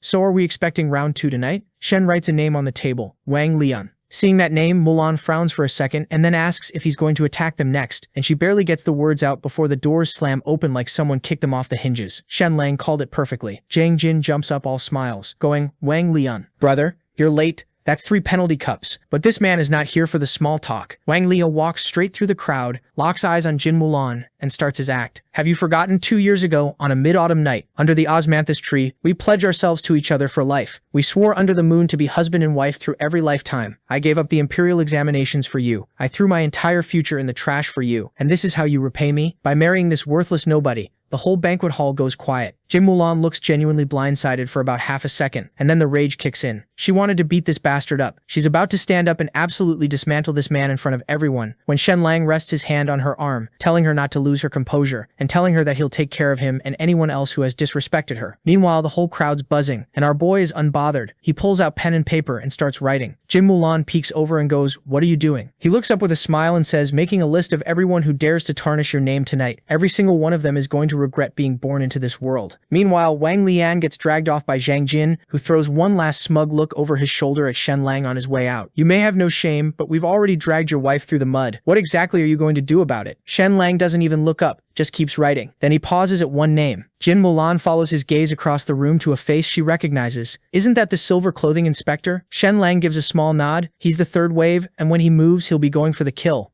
Shenlang tilts his head and goes, remember those 3 visitors we had last month? She thinks for a second, weren't those just patients coming to see the doctor? Shenlang lets out this quiet little laugh like she said something adorable. That's exactly the point. She doesn't fully get it yet, but she trusts him completely. He leans back in his chair and goes, if any of them dare to make a move tonight, I'll bury all of them. The banquet gets rolling properly. Zhang Jin does his big grateful host speech. Toasts go around. Everyone's pretending to be civilized, and then out of nowhere, some guy stands up and goes, has anyone heard about this incredible book that just came out? Shenlang's pen stops moving. He watches as a group of scholars start absolutely gassing up his book, quoting lines from it, calling it a future classic specifically, that line about how the net of heaven is vast but lets nothing through. Then they drop that Shenlang wrote it, and suddenly the whole table erupts in praise, everyone raising glasses to the man of the hour. Shenlang watches all of this unfold with the energy of a director watching his actors fumble their lines. The performance is terrible. He knows it's a setup. He can see every string being pulled. And then once again that bastard sits up from his seat, pointing a finger at our boy, calling him a shameless thief. Stealing my woman wasn't enough. You had to steal my poetry too? And once again the room starts talking. That's Zhang Jin's second strike of the night, and this one actually lands. Half the crowd is shocked, silent. The other half are already side-eyeing Shenlang like they've just discovered he's a fraud, before anyone could say anything. This old guy stood up from his seat, Shenlang's childhood teacher, and told everyone that he has taught Sheng, and although he was a good-for-nothing walking lel in the past, he would never stoop so low as to plagiarize, so he asked Wang Lian to show the proof. Wang Lian reaches into his sleeve with this big theatrical energy and goes, oh, you want evidence? I've got evidence. He pulls out an exam paper from 8 years ago with the poem written right there on it. Now, one thing that you guys should know is that although the county examination isn't a high-level imperial exam, it is still an official one. You can't fake that. The paper gets passed around to Tang Yun, Lian Jan, and the rest. And sure enough, the verse is right there, handwriting and all. The room starts turning. People are calling Shenlang a disgrace to scholars. The old teacher is still holding out, going, you and Wang Lian never even had any interactions, and Wang Lian cuts him off smoothly. He was injured once. I tutored him while he was recovering. That's when he stole it. The old man's hands start shaking with rage, and he turns to Shenlang. Is this true? Shenlang doesn't even look up. The acting is still just as terrible as ever. Let me see that exam paper. The city official Lu Yan immediately steps in front of it. Someone with no academic title has no right to touch imperial examination papers. He basically tells Shenlang to stand back and look from a distance. Shenlang just smirks. You think I can't see it from here? And then he uses his X-ray vision and reads the paper from across the room. Locks in, activates that big brain of his, and starts breaking it down. The paper is real, no question. The aging on it is real. Every character is authentic. But Wang Lian absolutely did not write this poem. Shenlang figures it out fast. Those 16 characters in the poem, super common ones. Wang Lian found old samples of his own handwriting, cut out those specific characters, arranged them into the poem, then hired the most skilled calligrapher he could find to paste them seamlessly onto the original exam paper. The only way to fake aging on ink is to have the real paper underneath it. Man, this is stupid. These Chinese brain rots are getting out of control. Wang Lian jabs a finger at him and goes, here is your evidence. What do you have to say for yourself? The old teacher looks at Shenlang with genuine heartbreak on his face and just calls him an animal. Shenlang looks back at both of them completely calm and goes, impressive. At your age, still coming out here to set traps. Then some woman in the crowd who genuinely doesn't believe Shenlang would plagiarize calls out for him to just write a better poem on the spot and prove himself. And all the scholars buy the idea real quick. Lian Jan sees his opening and steps forward. There are plenty of scholars here tonight. I'll set a topic. If your poem beats theirs, that at least proves you're not entirely a fraud. Seeing this, Xu Chanchan is internally beaming right now. The stage is packed wall to wall with Shenlang's enemies. Asking him to write poetry in front of this crowd is basically just organized humiliation. No matter what he does, he loses. Shenlang sets his teacup down slowly, then smiles and goes, why would I write a poem for you? What right do you have? What makes any of you think you can even be in the same conversation as me when it comes to poetry? The scholars lose it immediately. You don't even have a title. How dare you? Shenlang cuts straight through the noise. Is there even one imperial scholar in this room? No one spoke because there was none. But he doesn't care because even if there was, so what? The best case scenario for any of you is you grind your whole life, maybe become a city lord, maybe crawl up the rank of count, and by the time you're old, your whole family throws a party like your ancestors won the lottery. Maybe one of you becomes a county magistrate at 50, and then what? What luxury are you actually living? What kind of woman are you marrying? What kind of house are you going home to? How many servants do you have? He lets that sit for a second. I live on an estate spanning 10,000 meters, a mansion of 1,000 rooms, dozens of servants and maids. My wife is the daughter of a count and literally the #1 beauty of the country, with talent and martial skill that none of you could dream of standing next to. The finish line of your entire life struggle is where I started. The things you're desperately hoping to one day have are things I consider small. So tell me again, what right do you have to compare yourselves to me? You came to this banquet tonight to play the role of dogs, and yet somehow this whole evening has basically been thrown in my honor. Seeing this smug bastard strutting around, every scholar in the room was itching to put him in his place,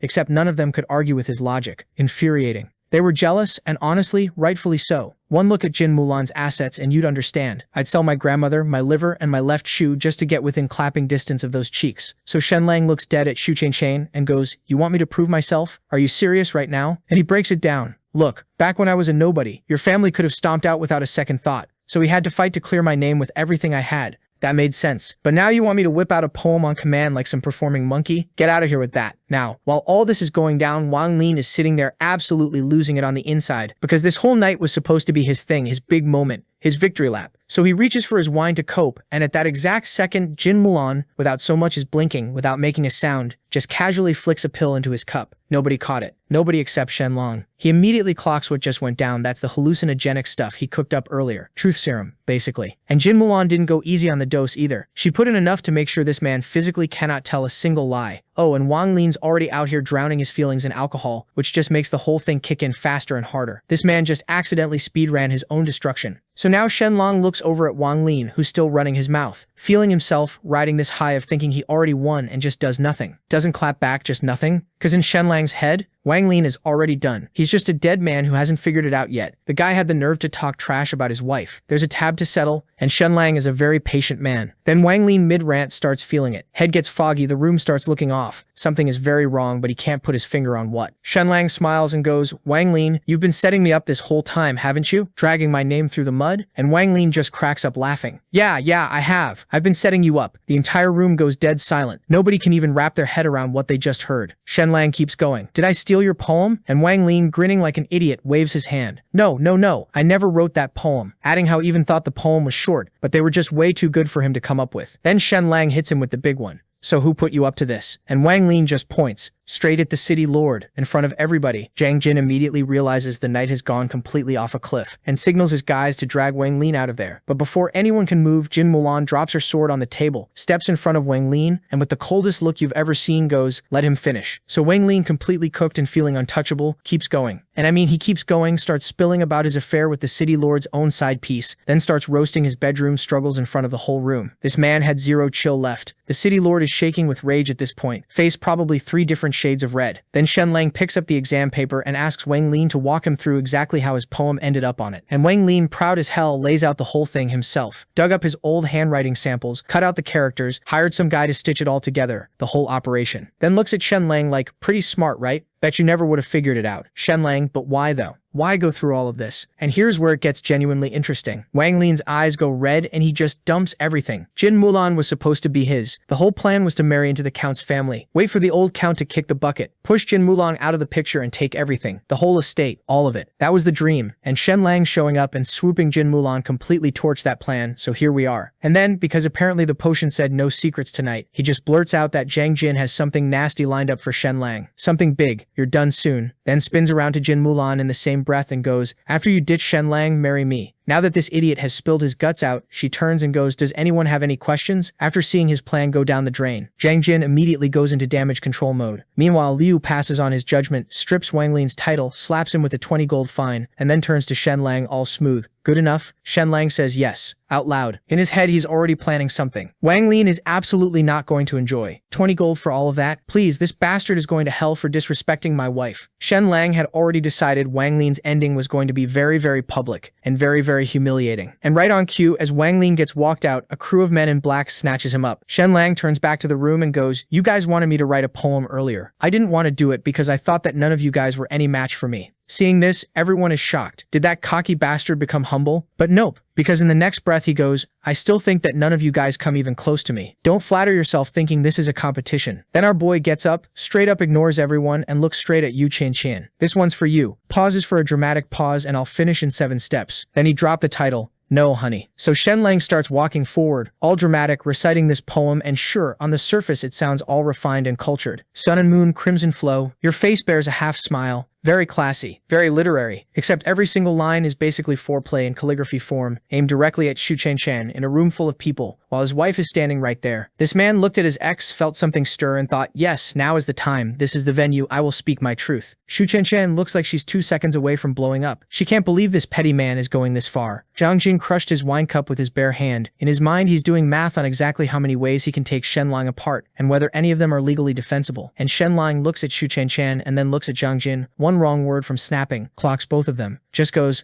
"Poem not doing it for you? Fine, let me put it to music." This man decided the problem wasn't the content, it was the format. And then he starts singing an entire song about Shu Qian, with her full name in it. "Shu Qian, you're my old love. Like a rose, you're the woman with your crimson lips. You eternally haunt my midnight dreams. This is not a drill." This man is serenading his ex-wife in front of her current man, his own wife, and an entire room full of scholars and officials. Shu Qian bit her own lip hard enough to draw blood. Shenlang immediately clocks it and goes, Qian, your upper lip is bleeding. What's wrong? Did you not like my singing? Should I switch to another song?" Zhang Jin is now walking toward him with genuine murder in his eyes. Shenlang smoothly sidesteps behind Jin Mulan and goes, "Wife, it seems nobody here appreciates my artistry. Let's go home." And Jin Mulan, completely deadpan, nods and goes, "My dear, I really enjoyed your singing. Sing for me at home." But then Li Wenjing steps forward and goes, "Shenlang, you cannot leave." And Shenlang already knew this was coming. He'd been waiting for it, actually. Because Li Wenjing then announces to the whole room, what's most pathetic is a man who doesn't realize he's already walking toward his own death, then points at Shenlang and shouts that his act of treason has been discovered, and orders the guards to shackle him and drag him to the capital. Soldiers flood in from everywhere. Now here's the thing. Shenlang is not panicking at all. He's smiling, because this is exactly the trap he laid, and it just triggered perfectly. He looks at Li Wenjing and goes, "You chose to be someone else's blade. Enjoy what comes next. And when exactly did I ever plot rebellion? Don't throw accusations without proof." So Li Wencheng calls for ink and paper, pulls out Shenlang's poem, specifically circles a few characters from Boundless Romantic Affairs. Characters that look completely innocent on their own. But when you read them backwards, heavenly punishment for Prince Jin. As those words left his mouth, the entire room started talking. They couldn't believe that there was such a hidden message in the poem that he recited out loud at the banquet. This is apparently an open declaration of rebellion against Prince Jin himself, who, and this is where the lore drops, turns out to be the original crown prince of Southern Ouyang, adopted son and son-in-law of the current king. 20 years ago, the king of Southern Ouyang led the vanguard in a massive battle against the Shamu tribes and died in combat. And the current king was so moved he adopted his 9-year-old son as his own. So this man is basically a prince, and Shenlang just called for heavenly punishment on him in a poem, in public, on purpose.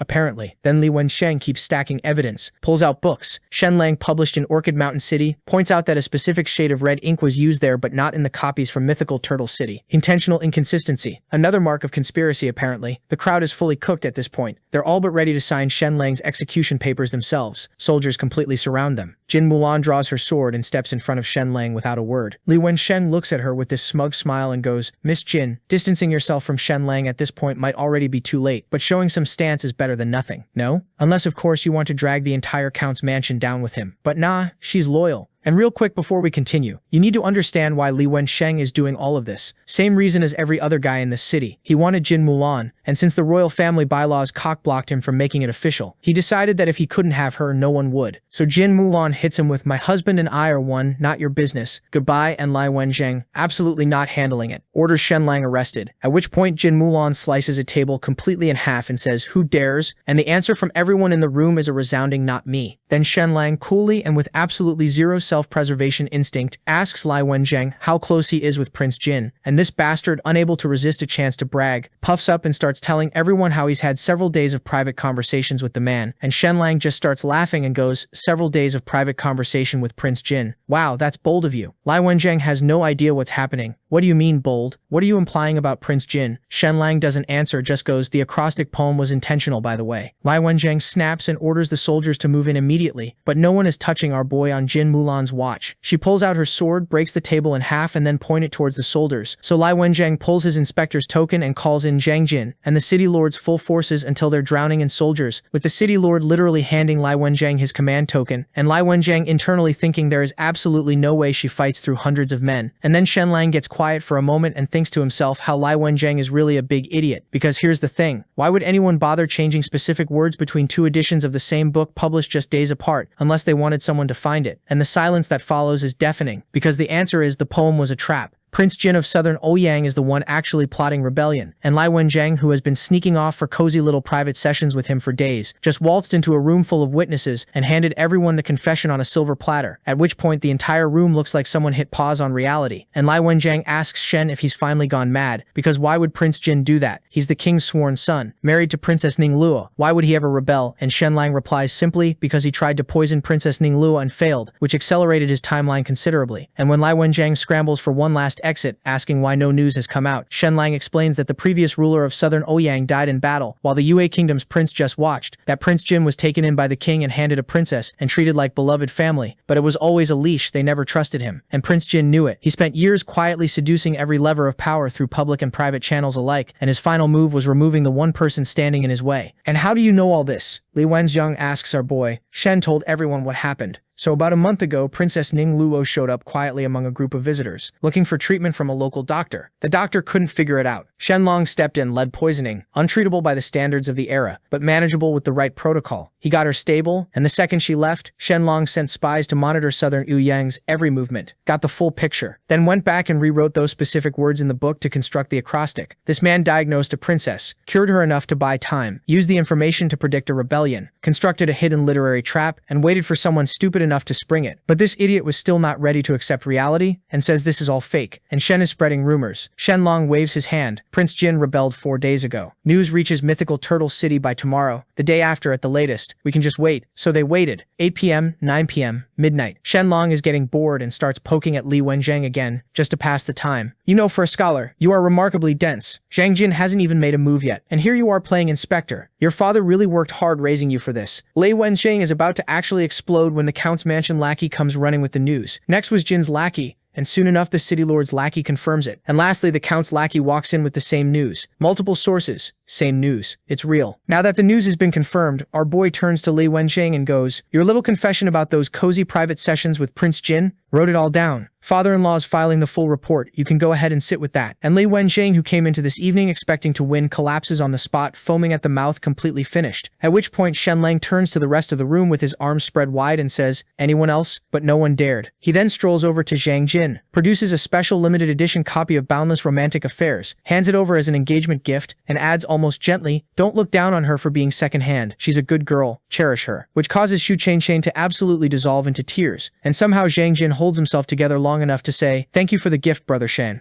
Sorry about the terrible hospitality tonight." Shenlang surveys the room one final time. "Any other traps? Anyone?" He's available, he can wait, and is met with pure dead silence from everyone who hates him and can do absolutely nothing about it. So he nods, takes Jin Mulan's hand, and walks out. Once he was out, everyone finally relaxed, but then the doors opened again and Shenlang's head popped out. He's almost disappointed that none of these idiots tried anything. So we cut to the Jin mansion, where Mommy Jin and the whole crew are already outside waiting to welcome Shenlang back. Word had already spread about how he absolutely owned the engagement party, and Mama Jin's basically doing a happy dance inside, thinking her daughter hit the jackpot marrying this guy. Then Jin Mulan shuffles over, clearly dying to ask something but too awkward to spit it out. Shenlang reads the room instantly and goes, "Let me guess, you want to know if anyone at the party mentioned you as the co-author of Boundless Romantic Affairs, right?" Jin Mulan nods like a puppy. Shenlang looks him dead in the eye and says, "Nope. Not once." Jin Mokong immediately breaks down crying, wailing about how he suffered too and deserves some credit. But literally nobody cares. Everyone's too busy fawning over Shenlang to even glance in his direction. On the walk back, Shenlang turns to his father-in-law and says, "Shame we couldn't drag Zhang Chong into the mess tonight." Jin Sakai waves it off, telling him Zhang Chong is no joke. Even he wouldn't bet on himself against that guy. He tells Shenlang he did great to go rest, and that he'll handle what comes next. Shenlang smiles, immediately clocking that his father-in-law is planning to use Prince Jin's rebellion drama as leverage to go toe-to-toe with the emperor himself. Cut to the next afternoon. Wang Lian wakes up in his uncle's secret hideout, totally disoriented, shoulder aching and with a feeling that he's forgetting something. Then it hits him. Oh right, Shenlang was supposed to be finished. He starts laughing to himself, already mentally counting the money and power coming his way, now that the Count's mansion is toast. Then the door opens and Shenlang walks in. Wang Lian looks like he's seen a ghost. "How are you here? Why aren't you dead?"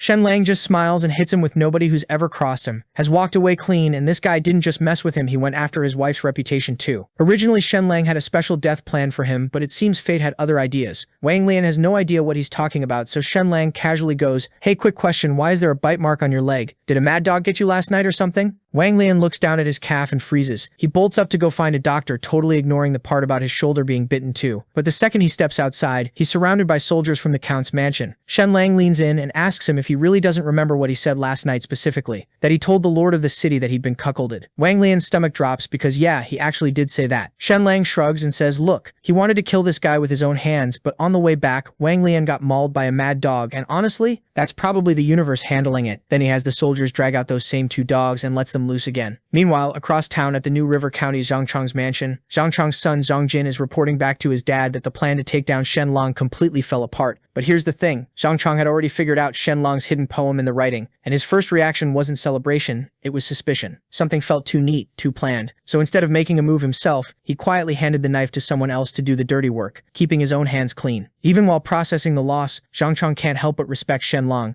He tells his son to walk him through every single thing that happened the previous night. Zhang Jin hangs his head and says it was a total disaster and asks for punishment. Zhang Chong tells him he did nothing wrong, it's just that bastard is way too clever. Then Zhang Chong goes into full philosopher mode. Talent is common. He says, wisdom is rarer, but someone who has both talent and wisdom, and the ruthlessness to act on it without hesitating, that's a once-in-a-generation guy, and that guy is currently wasting away at the Count's mansion. He says flat out, if Shenlang were on his team, he could become prime minister within 10 years. Zhang Jin asks, so should we just kill him then? Zhang Chong shakes his head. Not happening. Shenlang won't give them the opening. Then he mentions that Shenlang consummated his marriage with Jin Mulan last. Zhang Jin replies that he has reliable info that Shen and Jin Mulan being lovey-dovey is an act. Actually, they sleep in separate beds. Zhang Chong's eyes light up. He tells Zhang Jin to go get his sister, Zhang Chuanhua. He wants her to get close to Shenlang and seduce him. Zhang Jin freaks out and asks, what about Zhu Wenhua, the girl from Zhu Lanting's mansion that Zhang Chuanhua was supposedly tied to? Zhang Chong dismisses it entirely. No engagement ring, no problem. Shenlang is worth more than whatever that alliance was worth. Then Zhang Chong pivots to the bigger political chess game. He predicts that now that Prince Jin, the guy who originally pushed the new policies, is under suspicion of rebellion, the mythical turtle count will smell blood and start filing petitions against him. His first move will be asking the emperor to publicly reprimand Prince Jin, which is basically daring the emperor to admit his own policy guy was a traitor. The emperor will hate it, but won't be able to refuse. Then comes the second petition, accusing Li Wenxing of colluding with Prince Jin and demanding his execution. Zhang Chong says this is the moment everyone needs to watch. If the emperor executes Li Wensheng, it means the new policies are getting shelved. If Li Wensheng survives, the policies not only continue, they probably go even harder. Zhang Jin is confused and asks the obvious question. With all this political chaos brewing, shouldn't the emperor be trying to calm things down rather than doubling down on aggressive reforms? Meanwhile, over at the Count's mansion, Jin Sakai and Shen have two letters in front of them with the same exact choices. Shen is sure that the emperor would pick the first option, but Jin Sakai has a different plan. So Shen asks him one more time if he's sure that he wants to do this. Jin Sakai waits for a moment and then goes, "Yes, I'm sure. Let's do this." And bro has his reasons to choose this stupid option. He tells Shen that everything my family has we built from scratch. Nobody handed us anything, so I'm not about to let anyone take it. I'll fight to the last breath to protect what's ours. Shenlang is genuinely caught off guard. He knew his father-in-law was old school and stubborn, but going up against the emperor directly, that wasn't on his bingo card. But the man has clearly already thought this through, and now that his mind is made up, the game is officially on. Cut to the Zhang mansion. Zhang Chong holds up Shenlang's book and asks his daughter if she's read it. She replies, "Read it? I've been through it more than 10 times." She could recite every line from memory. Now there is something you should know. She's the #1 beauty of New River County, a ranking that conveniently doesn't count. Jin Mulan. She's also Zhang Chong's daughter, which makes this whole conversation either very clever or very uncomfortable. Zhang Chong listens to her recite the poems and gives her a bonk to the head, telling her to stop moaning over improper poetry like she's rehearsing for something she shouldn't be. Zhang Chonghua shrugs and says, "Basically, as long as I look proper in public, what I do in private is my business." Zhang Chong decides not to pull on that thread and gets to the point. Has she heard of Shenlang, the man behind the words making her flush? She sighs like someone who's already been seduced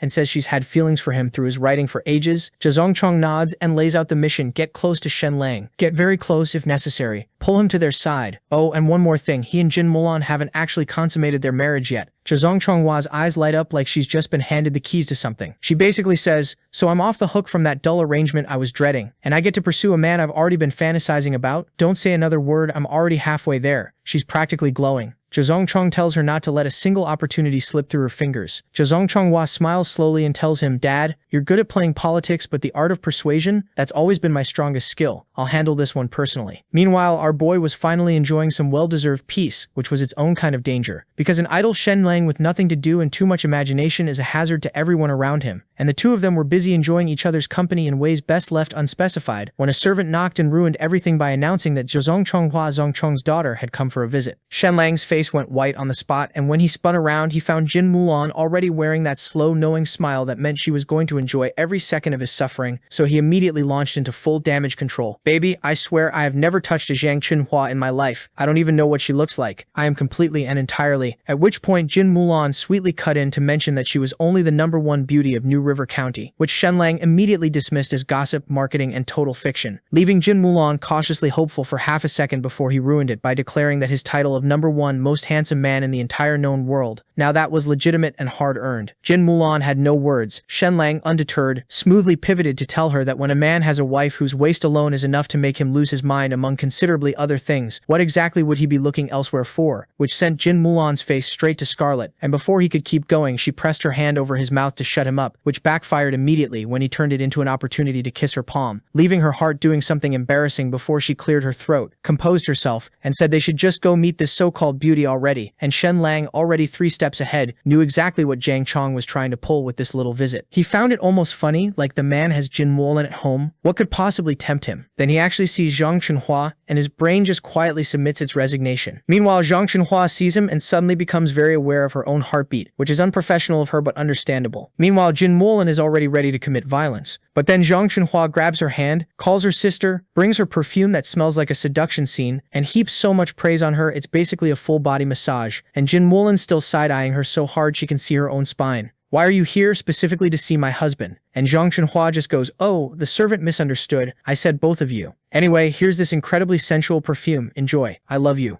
Bye." Then she spends the entire visit pointedly ignoring Shenlang, who is sitting there like a man who got dressed up and wasn't let in, genuinely confused about why he's not being seduced right now, a little offended, honestly. Then, right as she's leaving, she recites this long, aching poem about longing and jade pillows and sleeping alone in wandering corridors. Jin Mulan says it's lovely, Zhang Chunhua thanks her warmly and exits, and Shenlang reads it back in his head and goes completely still. Because hidden in the first character of every single line is a message that says, "Meet me at the covered bridge, 1 to 3 in the morning." This woman delivered a late-night booty call as a poetry recital, got a rave review from his wife, and left without technically doing a single thing wrong. So after Zhang Chunhua walked away, Our boy just stood there for a second trying to process what the hell just happened. A certified 10-10 just openly asked him on a date in front of his wife. Like, what kind of thickness of nerve does someone need for that? Shenlang caught himself starting to daydream and immediately slammed that mental door shut before his brain went from PG to full-on Cinemax. Okay, yeah, she's built like an answered prayer, but if I actually show up to that date, I'm the biggest clown in the circus. I'm not letting her play me. He shook it off mostly and went straight to Jin Mulan's room, waving the poem around like a man who definitely did not just spend 10 minutes reading it, very, very carefully. Babe, you need to see this. This shameless woman had the audacity to hide a secret booty call inside a poem. A poem, babe. She tried to seduce me with literature. Then he glanced at Jin Mulan's desk and felt his entire soul exit through his rear end. The poem was already sitting right there. She'd already found it. She already knew everything. Seeing this, his blood ran cold. Other things ran too, but we won't discuss that. Shenlang pulled himself together, rearranging his face into his most trustworthy. I've never once thought about anything inappropriate expression. See this? This is me, your loyal and faithful husband, personally hand-delivering evidence of a woman trying to corrupt my very pure and untainted soul. Jin Mulan raised an eyebrow so slowly it had its own dramatic soundtrack. If you weren't even slightly tempted, why'd you write the whole poem down from memory? And how exactly did you spot the hidden message? Unless you were reading that thing so close your nose was practically in it. Shenlang opened his mouth, closed it, opened it again. Nothing came out except the faint sound of a man drowning on dry land. He looked like someone who'd accidentally opened an incognito tab on the family computer and forgotten to close it before movie night. Then Jin Mulan smiled, leaned over and kissed him on the cheek. You're lucky. You're one of the good ones. Meanwhile, back at the Zhang family mansion, one of the maids was confused. Didn't you invite young Master Shenlang to the covered bridge? Why are you still here? Zhang Chenhua just smiled. He's not coming. Then, why invite him at all? To test him.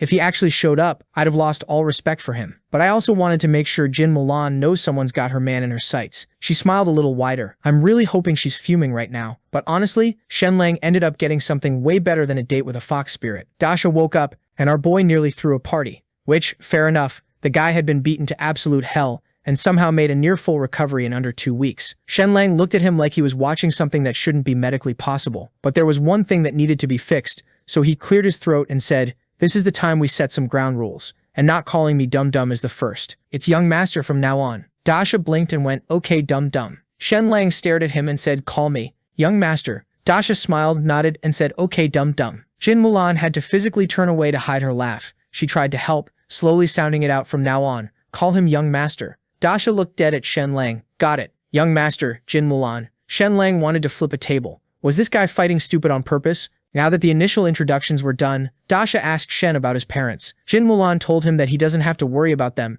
They've gone on a long trip. You'll stay here from now on. Besides, she glanced at Shenlang and then said, "A lot of people are trying to give this one a hard time. He needs someone watching his back." Dasha stood up immediately. All of that goofiness gone in an instant. He didn't love the idea of living in someone else's home, but someone out there was trying to mess with Dum-Dum. That was a completely different conversation. They can hit me all they want, but nobody touches Dum-Dum. There's actually a reason Dasha's been like this since they were kids, and it's simpler than you'd think. Growing up, nobody ever wanted to play with Dasha. Not a single person would spare him the time except for one kid who had some screws loose. Later that evening in Jin Mulan's room, she started talking about testing Dasha's abilities tomorrow. She had a feeling the guy had some serious untapped martial arts talent, and Shenlang was nodding along like a supportive husband until something in his brain went off, because wait, a talent reveal setup? He sat straight up with the energy of a man who just remembered he was the main character. Hold on, if we're testing people tomorrow, I want in. He was already fully committed to the vision. Shenlang, a once-in-a-millennium martial arts prodigy, was chosen by the universe itself. It was basically written in the stars, and the universe frankly owed him that much. Jin Mulan gently suggested it was late and maybe he should go rest his once-in-a-millennium body. So he shuffled back to his room where he lasted approximately 4 minutes of lying there before he heard it. The faint sound of running water from next door, and his brain, fresh off being called one of the good ones less than 2 hours ago,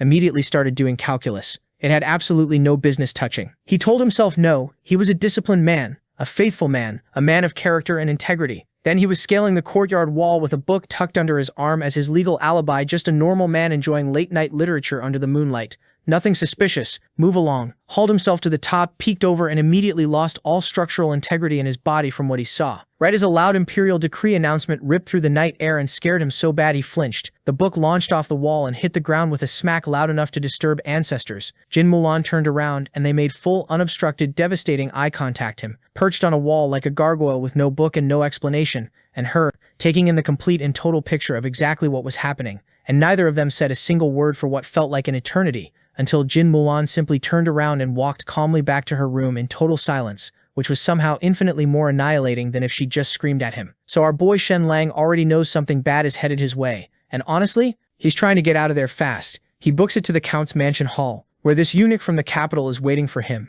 already pissed off about being kept waiting, and he does hold back Master Shen. You sure do take your sweet time. When the emperor himself sends a decree, had me sitting here like an idiot. Shenlang doesn't even argue. He just slides over a fat pouch of coins like, my bad, here's something for your trouble. The eunuch grabs it, feels how heavy it is, and thinks there are at least 100 gold coins in there, and thinks, damn, he's generous. But on the inside, he's already laughing, thinking no amount of money is saving this guy from what's coming. Then he reads the decree out loud. Shenlang is hereby recognized for exposing the conspiracy and is granted the title of Imperial Academy Scholar. Jin Mulan's face goes ice cold the second she hears it. And look, here's the thing. The Imperial Academy sounds fancy until you know what it actually is. It started out as a place for noble kids who couldn't pass the civil exams but still wanted an official title. But then rich merchant families started buying their way in, and now the whole thing is basically a diploma mill for people with deep pockets and no actual qualifications. It's the bottom of the barrel in the academic world, the lowest rung. So after everything Shenlang did, saving Princess Ning Luo and blowing the lid off a full-blown conspiracy, this is his reward? An academic participation trophy that money can literally buy? It's not just underwhelming, it's a straight-up insult. A slap in the face to the entire Count's mansion, gift wrapped with a bow and a legal obligation to say thank you. Shenlang takes it all in and goes, we've got maybe 5 or 6 days of peace left tops. Then because this man cannot help himself, he starts monologuing about how he's actually a deeply kind person who hates conflict and that it's this cruel world that keeps forcing his hand. But before he can even get to the good part, Jin Mulan and Jin Sakai have already walked away, both of them, just gone. Shenlang stands there alone, mid-speech, yelling how he wasn't even done. That night, Shenlang spots a light coming from Jin Mulan's bathing loft. He creeps outside, telling himself he's just getting some air. Just a man, innocently standing outside his wife's bathroom window at midnight,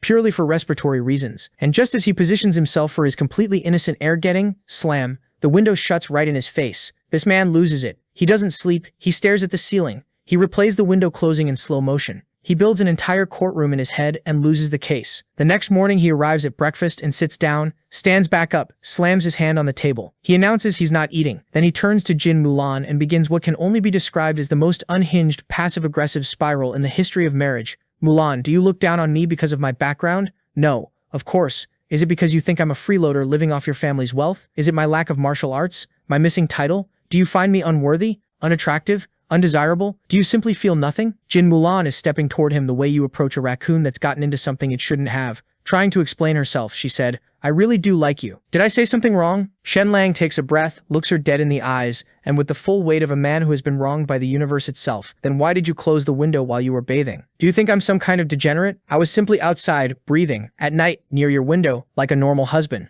And you couldn't extend me even the basic courtesy. Jin Mulan goes very still. She looks at him, she looks at the window he's describing. She looks back at him. She slowly clenches her fist as the full picture assembles itself in her mind. This man, this absolute man, watched her close a window and somehow made himself the victim, has been up all night, constructing an elaborate emotional breakdown because he did not get to peep on his own wife, and is now demanding an apology for it. So this bastard got what he deserved, not so long after the residents of Jin Mansion got to enjoy his screams. Later that day, the results of Dasha's bone examination come back, and they are wild. One of the top 6 martial arts masters in the entire kingdom confirms it. Dasha is a once-in-a-century prodigy, a talent even above Jin Mulan's, but Shenlang sees an opportunity, and immediately asks the master to assess him too. Great master, while you're at it, am I perhaps a once-in-a-millennium genius? The master stares at him for a long, uncomfortable moment. He genuinely cannot bring himself to say the truth out loud. So he goes with you. You're really something, even I cannot see through you. Shenlang takes this as a yes and starts laughing. The master just stares into the middle distance, questioning his career choices. Riding this high, Shenlang marches up to Jin Mulan and tells her that he wants to start training martial arts. She's actually thrilled until he explains his real reason to us,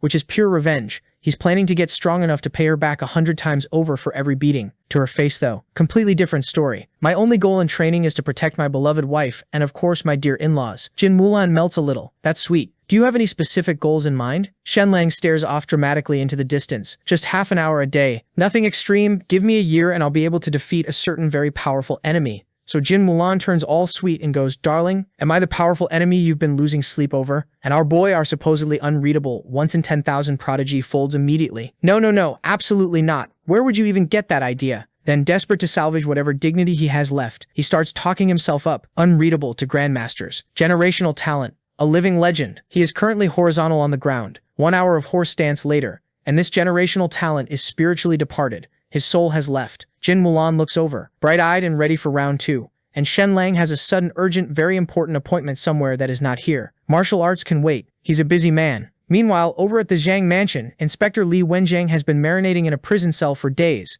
fully convinced he's about to meet his ancestors. Then the imperial decree arrives, and the verdict is 1 year's salary. Li Wenjiang stands there in literal shackles, blinking slowly, not processing. They uncuff him. He still doesn't get it. And instead of dropping to his knees in gratitude and maybe reflecting on his choices, this man's ego immediately inflates. The emperor must treasure me deeply. Clearly, I'm destined for great things. Zhang Jin shows up, tells the servants to feed him and draw him a bath. And within 20 minutes of leaving prison, this absolute menace is already plotting revenge. Remarkable, genuinely impressive levels of delusion. Meanwhile, Father Jin has heard the news and is operating at volcanic levels of fury. Li Wenjiang kept his title, kept his rank, walked out basically untouched, which means the new policies are about to get brutal. The old man is pacing, going on about blood and sacrifice and legacy, and Shenlang is standing there being annoyingly calm about all of it, walking through exactly why this outcome was predictable given the political math. Father Jin is not soothed. He's worried about what happens when the emperor actually focuses on them. Shenlang doesn't blink. I already have a plan, father-in-law. We won't lose.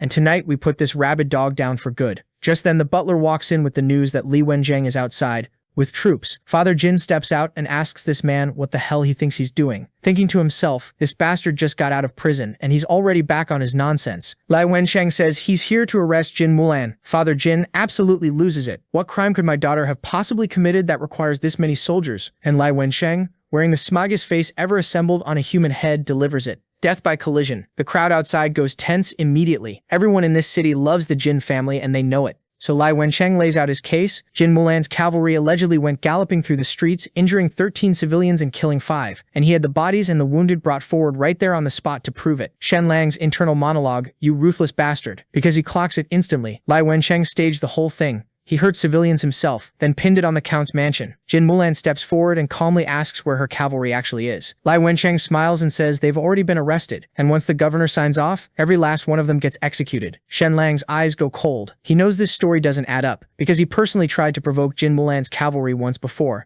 and barely got a scratch. These are disciplined professional soldiers. The death by collision charge is fiction. But Li Wenjiang isn't done twisting the knife. He tells Jin Mulan that if she doesn't come quietly, he can't guarantee what might happen to her people in custody. And among those cavalry is Jianjiang, Jin Mulan's most trusted confidante, fiercely loyal, dangerous in a fight, and also notably, someone who turns the color of a tomato every single time Shenlang gets within 10 feet of her. Yep, this bastard remembers her only because of this debate. Everyone knows what happens to a woman who ends up in the wrong hands behind bars. Jin Mulan, who treats every single one of her soldiers like family, is 2 seconds away from doing something heroic and catastrophically stupid. So our boy stepped in and started roasting this bastard. And our boy does not hold back. He walks straight up to Li Wenjiang and goes, "Idiot, have you seriously not learned your lesson?" And he really didn't, because he was high on power and was dropping embarrassing lines like, "When you're standing in front of absolute power, all your little tricks mean absolutely nothing." Shenlang's response, he completely ignores it. Yeah, you should probably start running. They're coming." He says it like he's talking about rain. "Someone showed up at the Zhang's mansion 3 hours ago to get you. Now they're heading toward mythical Turtle City." Li Wenjiang just stares at him. Shenlang shrugs.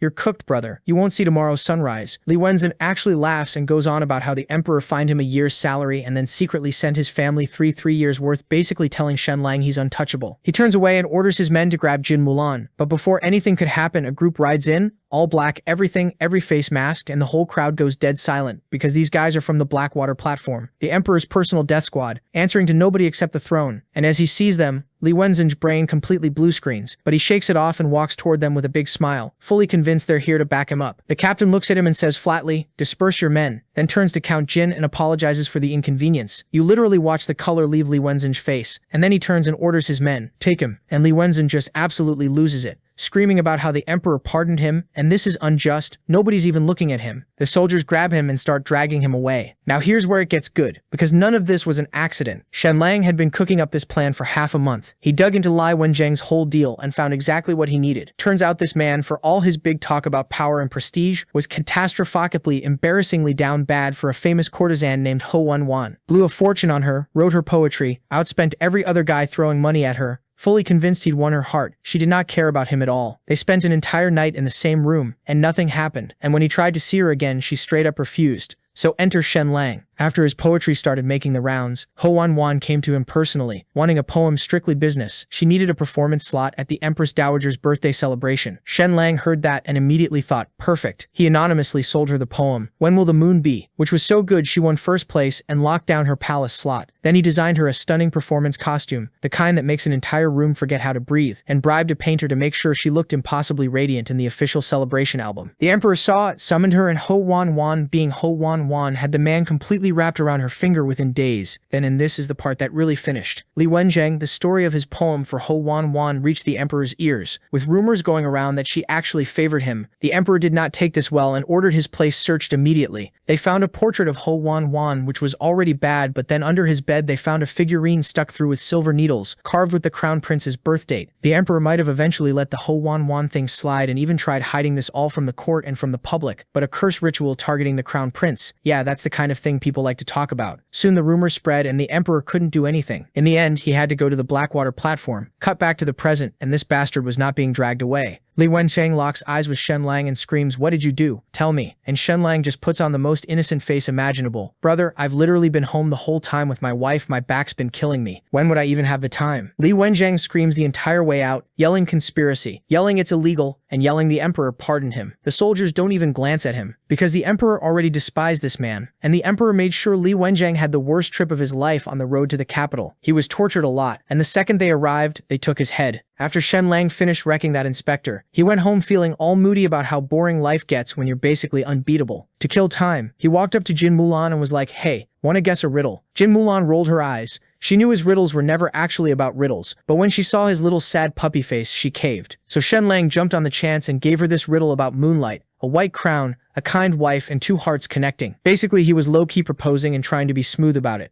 But before Jin Mulan could even process what was happening, Jin Zhong came busting through the door in a panic. Apparently some of the Count's mansion guards got grabbed and locked up, and the guy refusing to let them go was demanding Shenlang show up personally to beg for their release. Shenlang was like, "Who even is this guy?" Jen explains that it was Linzhou, the son of the family that had tried to screw Shenlang over before. The dude had just passed his military exam 2 days ago, and landed a job as deputy leader at Yanshan. Now normally some low-ranking deputy wouldn't dare mess with the Count's mansion, but Linzhou had a secret weapon. He was marrying into money. He was set to become the son-in-law of Count Wu Zhaozhong, who ran tens of thousands of troops in the southern province. The catch? He was marrying the Count's 300-pound third daughter. But hey, Linzhou conveniently stopped thinking about that part. The Count had already bumped him up to full leader of 1,000 households, so Linzhou was feeling himself big time. What Linzhou really wanted wasn't just power though. He wanted to rub it in people's faces, especially Wang Lan's. Back when Wang Lan passed his exam, he'd shown off like crazy in front of Linzhou. So now it was payback season, and what better way to start than by making Shenlang crawl. When Shenlang showed up, he was polite on the outside, but clowning Linzhou internally like, "This dude is living off his wife's family. What a disgrace." Linzhou started doing his whole big shot act, but Shenlang cut right through it and dropped a bomb. Li Wenjiang is dead. Linzhou's eyes went wide before he could even respond. Shenlang smoothly asked him to let the guards go, since they didn't actually do anything wrong. Linzhou said nope, claimed the guards trampled someone to death, and he was going to interrogate them tonight. Shenlang pointed out that a deputy leader doesn't really have the authority to do that. Linzhou clapped back, saying since soldiers' family members were among the victims, he suspected murder, which gave him the authority. Then Linzhou laid out two options for Shenlang. Option 1, take the guards by force.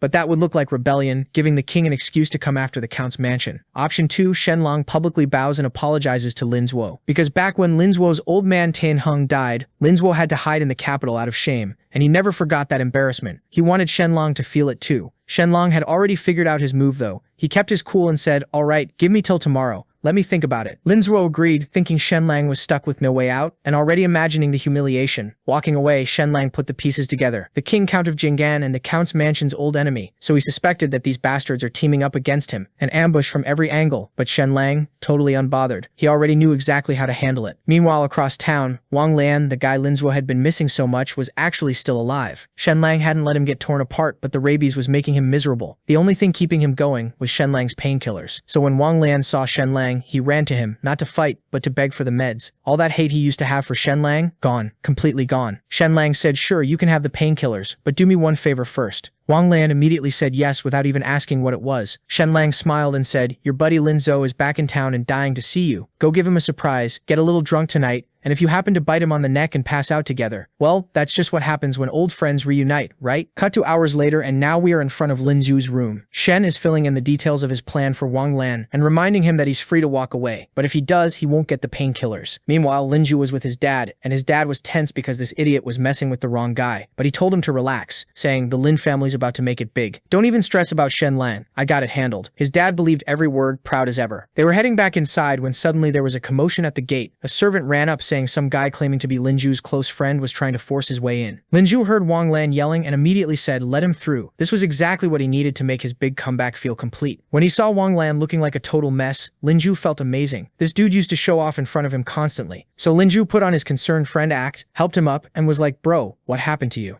We're family. Why are you bowing to me like that? Wang Lian went full actor mode, spilling a whole dramatic story about how he'd messed around with City Lord Li Huayan's concubine and now Li Huayan wanted him dead, so he needed Lin Zhuo's protection. Lin Zhuo first acted surprised, then offered Wang Lian a job working directly under him. Wang Lian immediately called him master, and Lin Zhuo nearly floated off the ground. Nothing felt better than having someone who used to be on top now kneeling at your feet, so Lin Zhuo threw a welcome dinner. Wang Lian hadn't forgotten what Shenlang told him to do. He waited until Lin Zhuo was good and tipsy, then pretended to pass out. Then Wang Lian crept over, pulled Lin Zhuo's collar open, and bit him on the neck. The next morning, Lin Zhuo woke up and found Wang Lian in his bed. He freaked out completely. He was demanding answers when completely unaware Shenlang had already quietly sent someone from the Yanshan household to tip off Lin Zhuo's family. When the family showed up at the quarters, they walked right into the scene between Lin Zhuo and Wang Lian. The old man nearly had a heart attack. Lang Zhuo was still trying to stammer out. It's a misunderstanding when Shenlang walked in, going, my eyes, I'm basically a child. How am I supposed to unsee this? Lang Zhuo didn't even have time to deal with Shenlang because the family elder Wu Jiayin was already in his face, going, Lang Zhuo, have you no shame? Lang Zhuo shoved Wang Lian away, frantically got dressed and dropped to his knees, swearing he was set up. Then Wang Lian completely flipped the script, pointing at Lang Zhuo and going, sir, please, stand up for me. I came because he kept sending people to find me. I thought it was important. But this animal drugged me, and then, before Wu Jiayin could even react, Shenlang stepped forward doing his best fake noble voice. Wang Lian, even though you're my enemy, I am a man of justice. I can't just watch this happen. I'll personally provide guards to escort you to the governor's office to file a complaint. By now, Lang Zhuo knew 100% this was all Shenlang's doing. Of course, Shenlang played innocent. I only came today to give you my answer from yesterday. I had no idea I'd walk into this. Brother Wang Lian, let's go file that complaint. But the old man told him to stop. Shenlang turned around. What? Without wasting any time, he asked our boy, what does he want? And then said, some of my men are here. The ones you locked up for no reason. I want my men back. Wu Jiayin told Lin Zhuo to release the soldiers. Lin Zhuo was absolutely seething but had no choice. Once all the guards were free, Shenlang twisted the knife one more time. Oh, and I'm taking Wang Lian with me too. I'm worried you might try to silence him. And just like that, he walked out with Wang Lian in tow. But Shenlang wasn't done with Lin Zhuo, not even close. He had bigger things planned. Meanwhile, Wu Jiayin, the family elder, started putting things together. He noticed Wang Lian seemed weirdly sensitive to light and clocked the bite mark on Lin Zhuo's neck. Being Wu Jiaojuan's older brother, he knew things. He started demanding triple the original payment from Lin Zhuo while cooking up cover stories, and all this time, his eyes kept drifting back to that wound on Lin Zhuo's neck. Back at the Count's mansion, Shenlang strolled in and gave Jin Sakai a thumbs up. Mission done. Guards rescued. Everyone home safe. Jin Sakai was thrilled but couldn't help feeling a little bummed comparing Shenlang to his own useless son. Then Shenlang brought up something that was bugging him. Hey, that Wu Jiayin guy seems a little off to me. Jin Sakai filled him in. Apparently, over 20 years ago, Wu Jiayin had competed with Count of Jingen for a big title and lost because he never had kids to carry on the line. Before Shenlang could even feel sorry for the guy,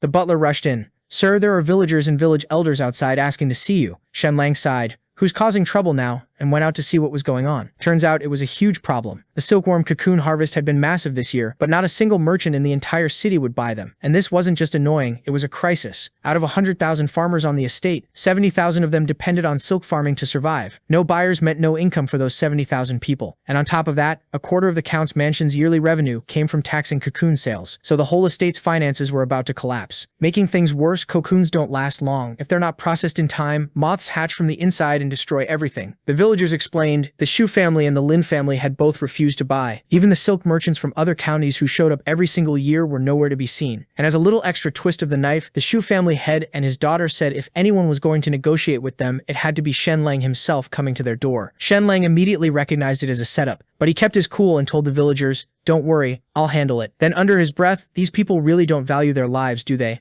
I just finished wrecking Lin Zhu, and now the Shu family wants to try me." An hour later, Shenlang showed up at the Shu residence and went straight to the point. "So you actually had the nerve to come at me again?" Here's what had happened. The Shu family had previously used a recipe Shenlang made for golden silk, presented it to the crown prince, and got a royal seal of approval out of it. Now they wanted more. Their deal: hand over the recipes for purple and rainbow dyes, and they'd buy the cocoons but only at half price. They also made it real clear that they weren't bluffing, warning Shenlang that the entire southern province had agreed not to buy the cocoons. Basically, they had him cornered. They gave him 3 days to decide. But nah, Shenlang wasn't about to let these people push him around. He basically laughed in their faces, told them they were absolutely delusional if they thought he'd bend over for that, and walked out. Back at the Count's mansion though, he dropped the whole tense act and was just vibing, playing chess with Jin Mulan, who was getting absolutely destroyed by the way, and like the absolute fool he was, he decided to poke the sleeping dragon and started teasing her about it. So naturally she went straight for the jugular. So she said sweetly, tilting her head, "What exactly were you doing last night?" Shenlang broke into a full sweat instantly. "Nothing. Just teaching Bing how to read." Jin Mulan stared at him with the flattest expression known to mankind. "Teaching? With your arms around her, with mouth to mouth." She let that sit for a second. "And didn't I also hear you running your mouth about how we're a couple with zero action? Something about how if things kept going this way, Bing's kid would already be a few months old by now?" Shenlang, operating at peak shamelessness, immediately tried to throw Bing completely under the bus. "My lady, I swear on everything she came on to me. You know I'm a man of deep principles and iron self-control." Jin Mulan was already walking toward him, fist clenched, done entertaining a single syllable of that nonsense. A moment later, screams were bouncing off every wall in the mansion. So the 3 days Shu Chen had given him were nearly up, 1 day left on the clock. Fresh rumors were spreading across the territory daily, each one juicier than the last. Shenlang had tried sliding into the Lin family's silk business as a backup option, but after the whole Linzhou mess, they weren't touching him. They actually ran straight to the Shu family to spill everything. Don't fall for it, don't let him get in. And Shu Chen, she was savoring every single moment, already fantasizing about Shenlang showing up at her door, head low, ready to beg. The image was practically keeping her warm at night. Sure enough, with time expiring and the cocoons on the verge of going bad, the desperate villagers came back to the mansion with nowhere else to turn. Shenlang looked every single one of them in the eye and said, "Whatever humiliating conditions the Shu family wants to put me through, I'll take every last one, as long as you all have food on the table and coins in your pockets." The villagers were genuinely wrecked by that, bowing, thanking him, some barely holding it together. So Shenlang walked into the Shu residence and laid the purple and rainbow dye formulas right on the table. Shu Chen was barely keeping herself from cackling out loud. She'd finally had him right where she wanted him, pinned down with nowhere to squirm. But of course she kept pushing. "That's not enough," she said. "You're also going to apologize for everything you put me through." Shenlang, without so much as blinking, Chan, I was wrong. Truly deeply wrong. Please, for the sake of what we once had between us, let this go." But she still wasn't satisfied. She wanted him to burn every copy of Boundless Romantic Affairs too. Every last one. Shenlang tried to negotiate. "I'll burn it publicly. But you buy the cocoons at full price." Shu Chen goes 60%. "That's my offer. Take it or walk away with nothing." She crossed her arms. "And you burn it here, at our place. I want to watch you do it myself. I want to see your face while it happens, up close, with absolutely no way out." Cut to a few moments later. Outside, our boy was keeping his end of the promise. He personally lit thousands of copies of his own book on fire, right in front of her. The Shu family started buying the cocoons at only 60% of the price, which had the farmers basically crying as they sold. And Shu Chen only bought the first 300,000 pounds, then announced to everyone, "Don't worry, we'll buy the rest too. We just need to work out a few more things with Shenlang first." She was planning to drag this out and squeeze every bit of humiliation she could from him. Then the Shu workshop started running at full speed, boiling water, extracting silk and cranking up the temperature past 45 °C everywhere, including the storage rooms. Then out of nowhere the cocoons caught fire. They tried everything to put it out, couldn't. The whole place burned to the ground. Over at the Count's mansion tower, Shenlang was watching the fire glow in the distance, with the biggest smile on his face. The night before the Shu family started buying, he'd quietly stuffed white phosphorus into some of the cocoons. White phosphorus ignites at anything above 40 degrees. Mix those into a silk workshop running at 45 degrees. And yeah, the result was inevitable. While explaining the whole white phosphorus thing to Jin Mulan afterward, Shenlang also managed to sneak in a kiss on her cheek. Big wins all around. The dye formulas, the apology, burning the book, all of it was just a distraction. The real play had already been set in motion. The Shu family head had been at a banquet literally celebrating how they'd gotten the Count's mansion's cocoons for dirt cheap, when Shu Chen spotted something weird in the distance. Fire, in the direction of their workshop. She tried to tell herself it wasn't possible, but then servants came sprinting in. "The workshop's on fire. Everything's gone." The family head couldn't believe it. "How does a place full of water tanks and steam just catch fire?" He started yelling at the messenger. The servant, shaking, just said, "You should really just come see for yourself." When they got there, they stood in complete silence. Decades of work gone. Just ash. The workers tried to explain that multiple storage rooms caught fire at the same time, and the water wasn't doing anything.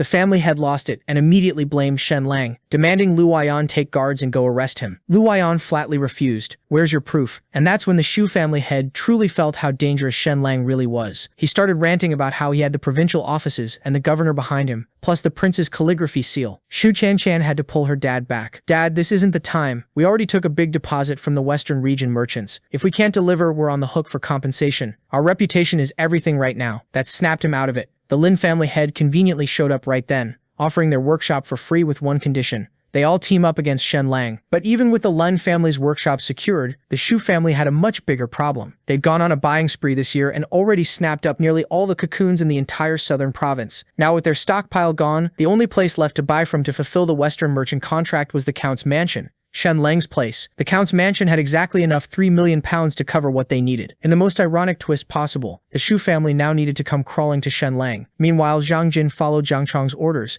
and went to meet the Marquis Zhenbei, and then the Count of Jinhai. He was working for the Emperor, and right now his mission was to collect as many allies and launch a siege on Jin Mansion. Cut back to what happened a few days ago. The old man had advised them not to do anything stupid and to own up to their mistakes, and it worked with his guidance. Lin Zhou got on the good side of his father-in-law despite what happened. Hell, he even got promoted and was now operating under Marquis Zhenbei, and immediately got his orders to gather allies and harass people from the Jin Mansion. His father-in-law gave him full freedom to act on his own, and even told him not to be afraid to cross the line. They have to make the Count suffer, regardless of the cost. Add that to his previous hatred towards Shen. He went all out, causing all types of problems for them. Cut to the Jin Mansion, and our boy was absolutely in his element. He was sketching a portrait of Bing, giving her the ancient world equivalent of a Valencia filter, softening every edge, brightening every curve. They were having the time of their lives when Jin Zhong came with the news that Shu Qian had come over to meet him. A moment later in the main hall, Shu Qian made her entrance, and good lord, she had shown up. She looked stunning, dressed to absolutely kill, and her entire energy towards Shenlang had flipped so hard it practically left skid marks. Shenlang took one long look at her outfit and felt something click in his brain. Wait, this is exactly how I dressed her character in the book. She had literally cosplayed herself from boundless romantic affairs, down to the last detail. The woman had done her research, committed fully, and showed up wearing it like armor, or maybe like a peace offering. He wasn't sure which, and honestly that made it more interesting. She's really not playing around. Then for the final blow, Shu Qian reached into her sleeve and whipped out a copy of his book and went, "Master Shen, I've read this 11 times, cover to cover. Everything I've ever read before feels like amateur scribbling compared to this. When is the second volume coming? Because I am desperate for it." Shenlong calmly lifted his tea, took a slow sip, and said absolutely nothing. Didn't even blink. She leaned in completely, using all of her assets, and went,